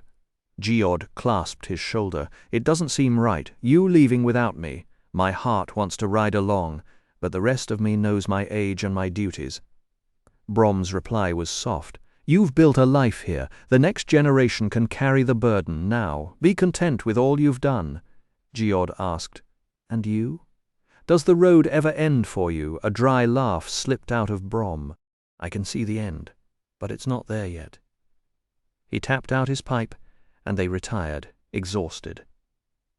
Before sleep, Eragon reached out to Saphira and shared the night's events. Her calm presence eased the knot in his chest. In the morning, they pulled their saddlebags from the stable and led the horses out. Geode waited in the yard, Helen watching from the doorway, arms crossed. The 2 older men grasped hands, faces solemn. "I'll miss you, old man," Geode said. "And I you," Brom said, his voice rough. He turned to Helen and bowed. "Thank you for your hospitality. You have a good husband. Take care of him. Even brave men need someone to lean on." Her face went red, and for a moment Eragon thought she'd slap him. Brom added, "Only a thought, my lady." Helen's eyes narrowed, and she shut the door with a bang. Geode sighed, rubbing the bridge of his nose. Eragon thanked him again, mounted Caddock, and they rode for the south gate. The guards let them through without a second look. As they passed beneath the outer wall, movement in the shadows caught Eragon's eye. It was Solembum, crouched low, tail twitching. The werecat's gaze followed them, unblinking, until the city fell away. Once they were well outside, Eragon asked, "Are werecats real?" Brom looked startled. "Why do you ask?" "Somebody in Term mentioned them, thought it was a legend." "No, they're real, and in the old days they were as famed as dragons. Kings and elves kept them as companions, but the werecats were never truly tamed. Very little is known about them. These days they're rare." "Do they have magic?" "No one knows, but they can do strange things, and they always seemed to know what was happening and to turn up right in the middle of it." Brom pulled his hood closer against the wind. "What's Helgrind?" Eragon asked after a moment. "You'll see," Brom said, with a hint of a smile.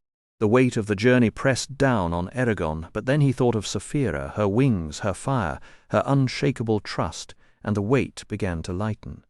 He reached out with his mind and shouted her name. The force of his thought made Cadoc's ears twitch. Saphira answered, a streak of darkness diving from a cloud. Her wings splayed open with a roar as she landed, and the sun turned the membranes translucent, the veins dark as rivers. Eragon tossed Cadoc's reins to Brom. "I'll join you for lunch." Brom acknowledged with a distracted nod, then turned to Saphira and offered a tired smile. "It's good to see you again, and you as well," she replied. Eragon scrambled onto her back, and with a powerful downward beat she launched them into the sky. The wind whipped past as she climbed, and when she folded her wings and fell into a sweeping loop, Eragon threw his arms wide, trusting only his legs to hold him. "I had no idea I could stay on without the saddle," he shouted, grinning. "Neither did I," Saphira admitted with a low, rumbling laugh. He hugged her neck, and they glided onward, masters of the open air. By midday his thighs ached from gripping her bare scales, and his cheeks were raw from the cold. Saphira always radiated warmth, but she couldn't shield him from the wind. When they landed for a bite, he tucked his hands into his armpits and found a sunny patch of grass. As they ate, he asked Saphira, "Mind if I ride the horse from here?" He wanted to press Brom about his past. "No," she said, "but tell me what he says." He wasn't startled. With their mental bond, hiding anything from her was hopeless. After lunch, Saphira soared away, and Eragon climbed onto his chestnut gelding, which he'd named Bramble. They followed the trail in silence until he finally slowed the horse. "I need to talk to you," he began. "I wanted to do this when we first reached the port town of Tarn, but I held off. There's too much I don't understand. Who are these friends of yours, and why were you hiding in Coldwell? I trust you with my life, that's why I'm still here, but I need the truth. What did you steal in the dungeons of Karn? And what is that odd Tuatha du Orothrim path you're taking us through? After everything, I think I've earned an explanation." Brom's eyebrows rose. "So you've been eavesdropping on me?" "Once," Eragon admitted with a shrug, "but honestly it's hard not to notice how convenient everything is. You just happen to be hiding in the same village where a dragon egg appears. You just happen to know more about dragons than anyone alive. And the Razak, how did you know about them, and why did they run away from you? Plus, I can't shake the feeling that you might have had a hand in that egg's arrival. It's a lot of coincidences, and Saphira and I can't ignore potential dangers." Brom reined in his stallion, his face dark. "You won't let this go?" Eragon shook his head stubbornly. Brom sighed and pulled out his pipe, packing it slowly. "If you weren't so suspicious, you wouldn't be worth my time," he muttered, striking a match. "Though I suppose that's a backhanded compliment." He puffed, letting smoke curl around his beard. "Very well, I'll tell you what I can, but not everything. Some secrets aren't mine to give. There are other stories tangled up in mine, and you'll have to find their owners if you want the rest." "Then explain what you can," Eragon said. Brom looked at him steadily. "Are you certain? Once you hear this, there's no going back. There are forces in this world that will tear you apart if they know you've heard their names. You'll never have the quiet life again. You'll have to pick a side and stand. Is that what you want?" Eragon met his gaze. "I can't live my life in ignorance." "A worthy goal," Brom said, and for the first time a trace of something like pride softened his voice. Brom's gaze turned steady as he revealed the true stakes. "There's a war tearing Alagasia apart between the Varden and the Empire, but that's not what this is really about. This is a battle for the very future of magic in this land, and you're standing at the center of it." Eragon blinked, shaking his head. "Me? That doesn't make any sense. I've never even met anyone from either side." "Not yet," Brom replied. "But your existence alone has made you the most important person in both their plans. They're not fighting over land or people. They're fighting to decide who will control the next generation of riders, and you're the first of them. Whoever ends up commanding those riders will rule Alagasia with absolute power. Eragon tried to wrap his mind around it. It felt absurd, him and Sapphira, the focus of an empire-wide war. The idea was too enormous to absorb, and his doubts kept bubbling up. But I thought all the riders were dead except the Forsworn, and they all joined Galbatorix. You told me back in Carvahall that nobody even knows whether any dragons are still alive. Brom gave a dry laugh. I lied about that one. There are still 3 dragon eggs in existence, or there were anyway. Galbatorix has had them locked away ever since his last great battle with the riders. Now only 2 remain, since Sapphira hatched from the 3rd. So what's stopping him from just hatching the other 2 and creating loyal riders? Eragon asked, with a sinking feeling. Nothing, said Brom, his voice carrying a sharp edge. That's exactly what he's trying to do. The king is frantic to find the right people for those eggs, while the Varden are doing everything they can to stop him, eliminating his candidates or attempting to snatch the eggs out from under him. It's a deadly race with the entire future of the land on the line. Eragon frowned. Then how did Sapphira's egg end up in the spine? Who could possibly have gotten it away from the king? And how do you know all this in the first place? Brom's smile turned bitter, then slipped into something almost sly. Ah, that's a long story, one that started long before you were born. Back then I was younger, not that I was any wiser. I hated the Empire with every fibre of my being, for reasons I'll keep to myself, and I wanted to hurt it any way I could. That anger led me to a scholar named Giod, who'd discovered a book describing a hidden passage into Galbatorix's castle. I brought Giod to the Varden, who are, by the way, my friends, and together we hatched a scheme to steal the eggs. He paused, letting out a humorless laugh. It went about as well as you'd expect. The thief we sent in barely made it out with a single egg before vanishing without a trace. We spent months chasing him down, racing the Razak and Morzan himself, the last of the Forsworn and the king's most trusted servant. Morzan, who had betrayed the riders centuries ago and had been alive long enough to watch entire empires crumble. Morzan? Eragon interrupted. That's insane. He's impossibly old but still vicious, Brom said with a shrug. He and I had unfinished business between us, so that hunt turned into something deeply personal. When we finally caught up in Gilead, the fight was brutal, exhausting, bloody, and unforgiving. In the end, he fell to my blade, but that victory cost me any chance of finding Jowd. So I grabbed the egg, delivered it to the Varden, and they asked me to train whoever the dragon chose. I agreed, then went into hiding in Carvahall. And that was that. Brom paused, staring at nothing for a long moment. The Varden never called on me. Not once. I waited years, watching, wondering, until I figured they'd simply forgotten about me. Wait, Eragon said, his confusion growing. If you had the egg, how did Sapphira's egg end up in the spine? Did someone manage to steal another one from Galbatorix? Not a chance, Brom said with a grim chuckle. After what happened, the king guards the remaining 2 with enough security to crush an army. Only a fool would attempt it. The egg vanished from the Varden, and I believe I've pieced together how it happened. The Guardian, who was meant to keep it safe, must have attempted to send it to me by magic. Since the Varden never contacted me with an explanation, the only sensible conclusion is that their messengers were ambushed by the Empire and replaced with the Razak. I'd wager those creatures were desperate to find me, especially after all the trouble I've caused for their plans. Eragon blinked. Then the Razak had no idea I existed when they reached Carvahall? None, Brom answered, and if that fool Sloane had kept his mouth shut, they might never have learned of you. Everything could have turned out very differently. In a strange way, I owe you my life.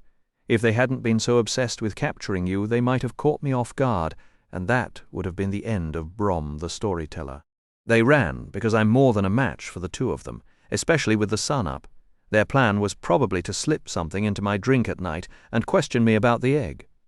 Eragon sat with that for a moment. You already sent word to the Varden about me, didn't you?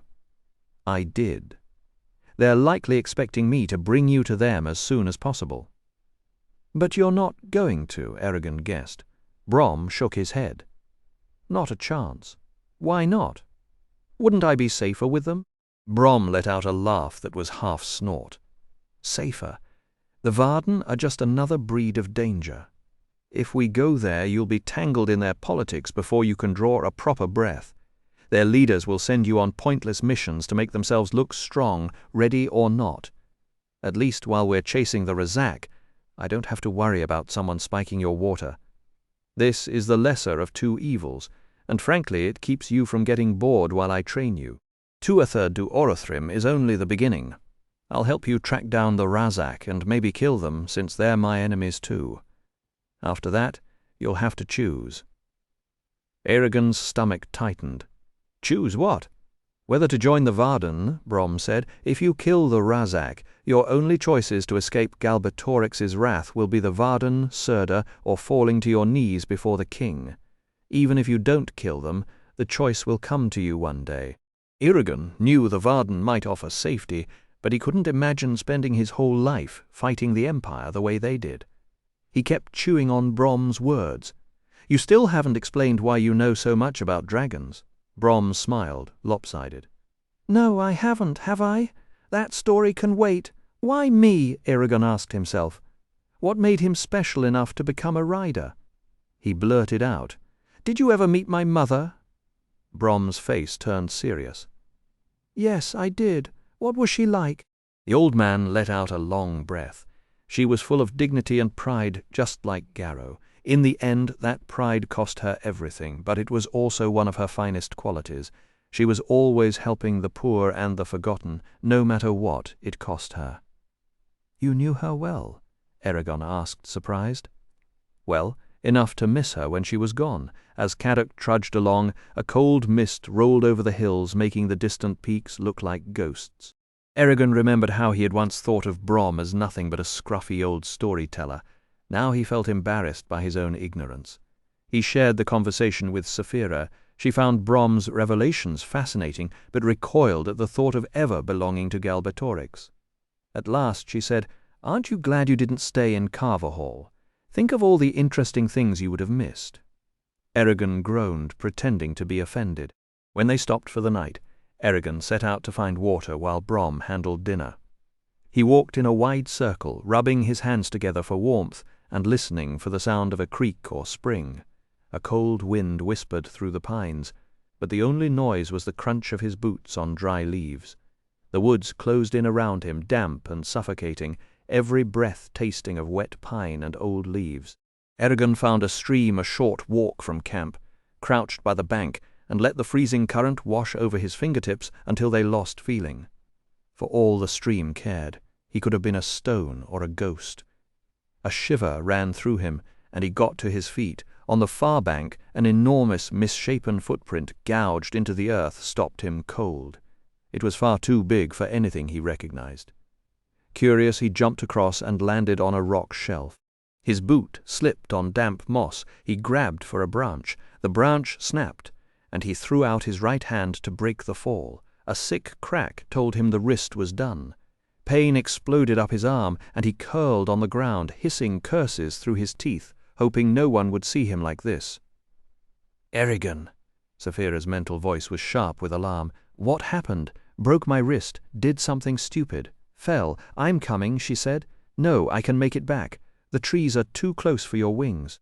She sent him a violent picture of herself ripping the forest apart to get to him, then added, Hurry. Groaning, he staggered upright. A few feet away the print still stared at him, heavy, nail-studded boot. The memory of Yazuak hit him like a punch, the torn bodies, the tracks surrounding them. Urgle, he spat. He wished Zarok were in his hand. A bow was no good with one arm. Please let it be just one. He sent his voice racing ahead. Saphira, Urgles, keep Brom safe. Then he was sprinting through the trees, knife out, half expecting a monster behind every trunk. Good thing the dragon couldn't see his thoughts just then, because he was already feeling stupid enough. He burst into camp, and Saphira's tail whipped over his head. Stop, it's me, he yelled. Oops, she said. Oops! You nearly killed me. A broken wrist, a mad dash through the woods, and a dragon who says, oops. Perfect. Where's Brom? I'm right here, snapped Brom from behind the wall of her wings. Tell your crazy dragon to let me go. She won't listen to me. Let him go. Didn't you tell him? No, she admitted. You just said to keep him safe." Brom stepped out, furious, but when Eragon gasped that he'd found a fresh Urgle footprint, the anger vanished. "Saddle the horses, we're leaving." Brom stamped out the fire, then noticed Eragon swaying. "What's wrong with your arm? Wrist is broken." Brom cursed, saddled Caddock for him, and helped him up. "We'll splint it as soon as we can. Don't move it until then." Eragon gripped the reins with his left hand. Sapphira launched into the darkening sky. "Stay close overhead," Brom said. "If Urgles show up, they'll think twice." "They'd better," she said, "or they won't think again." The light bled out, the horses tired, but they kept pushing. Eragon's swollen wrist throbbed with every stride. A mile from camp, Brom pulled up. "Listen." A hunting horn sounded somewhere behind them, faint and cold. Then another, closer. "They found our camp, and probably Sapphira's tracks," Brom said. "Our only chance is to run. They'll chase us now. It's not in their nature to let prey escape." Eragon's blood went to ice. Brom raised his face to the sky, and Sapphira dropped out of the night. "Leave Caddock. Go with her, you'll be safer," he ordered. "What about you?" Eragon protested. "I'll be fine. Now go."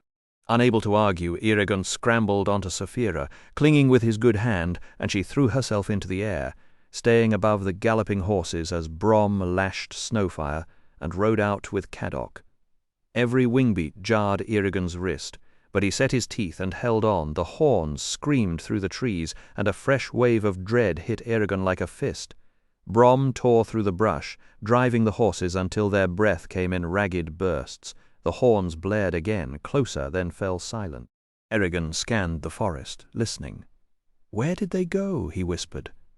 A distant horn finally sounded, and he sagged against Sapphira's neck. Down below, Brom slowed from his wild run.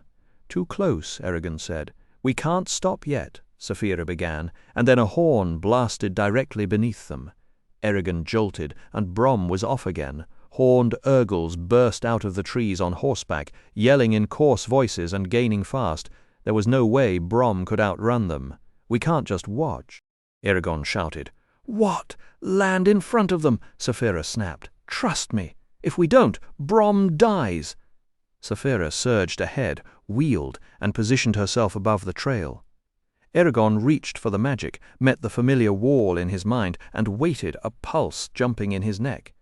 As the Urgles thundered beneath them, he yelled, "Now!" Sapphira folded her wings and fell like a stone, slamming onto the trail in a spray of dirt and gravel. The Urgles yanked their reins, horses screaming and crashing into one another, but the warriors untangled themselves and drew their weapons. 12 of them stood facing Sapphira, snarls on their faces. Eragon expected them to flee. They didn't. Why weren't they running? The largest Urgle stepped forward and spat, "Our master wants a word with you, human." His voice rolled like grinding boulders. Eragon almost laughed. A nameless master, a pack of flea-bitten thugs. And this was the welcome party? "It's a trap," Sapphira warned. "I know, but let's hear him out." Eragon kept his face calm. "Who is your master?" The Urgle sneered. "His name is too high for you. He rules the sky and the earth. You are nothing but an ant to him, yet he commands that you be brought before him alive. Consider yourself lucky." The memory of Yazuak surfaced, bodies in the road and blood-soaked stones, and any curiosity died. "I won't go with you, and I won't go with any enemy of mine. Shade, Urgle, or some twisted fiend, I won't parley with him." The Urgle bared his fangs. A costly mistake. There is no escaping him. If you fight him, every day will feel like a wound. Eragon wondered just for a moment what kind of power could make the Urgles kneel under one banner, a third force beyond the Empire and the Varden. Then he shrugged. "Go tell your master that the crows can feast on his guts for all I care." That did it. The leader howled with rage and waved his warriors forward. Eragon raised his right hand and shouted, "Jira! No!" Sapphira screamed, but it was already done. Light flared from his palm, caught each Urgle in the gut, and hurled them into the trees. They hit the trunks and crumpled into heaps. All the energy drained out of Eragon at once, and he toppled off Sapphira, his thoughts smeared and vague. Saphira bent over him, and through the fog he understood what he'd done. Lifting and throwing 12 urgles had cost more than he had to give. Panic clawed at him as he fought to keep his eyes open. At the edge of his vision, one urgle was getting up, clutching a sword. Eragon tried to cry out a warning to Saphira, but his voice came out as nothing more than a raspy whisper. A pathetic excuse for a shout, he thought with bitter frustration. The urgle, massive and brutal, crept past her tail with a hunter's patience, sword raised high, aimed straight for the base of her neck. That's when Saphira snapped. She spun on the beast with a roar that shook the ground, her claws moving faster than the eye could track. The creature didn't even have time to scream as his body was torn clean in two, blood painting the grass in a gruesome arc. She then chomped her jaws shut with a sickening finality, as if to say, "That's that," and turned back to Eragon. Her eyes suddenly soft again. Gently she scooped him up in her blood-stained talons, her claws carefully cradling his broken frame, and with a low, almost amused growl, she launched into the sky. The world below dissolved into a smear of night and agony, the steady rhythm of her wings beating a hypnotic lullaby, up, down, over and over. He drifted in a fog, catching snippets of a conversation when they finally touched down, Brom's voice, urgent and low, answering Saphira's rumbling purrs. He couldn't make out the words, but the message was clear. They weren't done yet. Off she went again, leaving Eragon alone with his thoughts, and then finally a heavy, dreamless sleep wrapped around him like a warm, merciful blanket.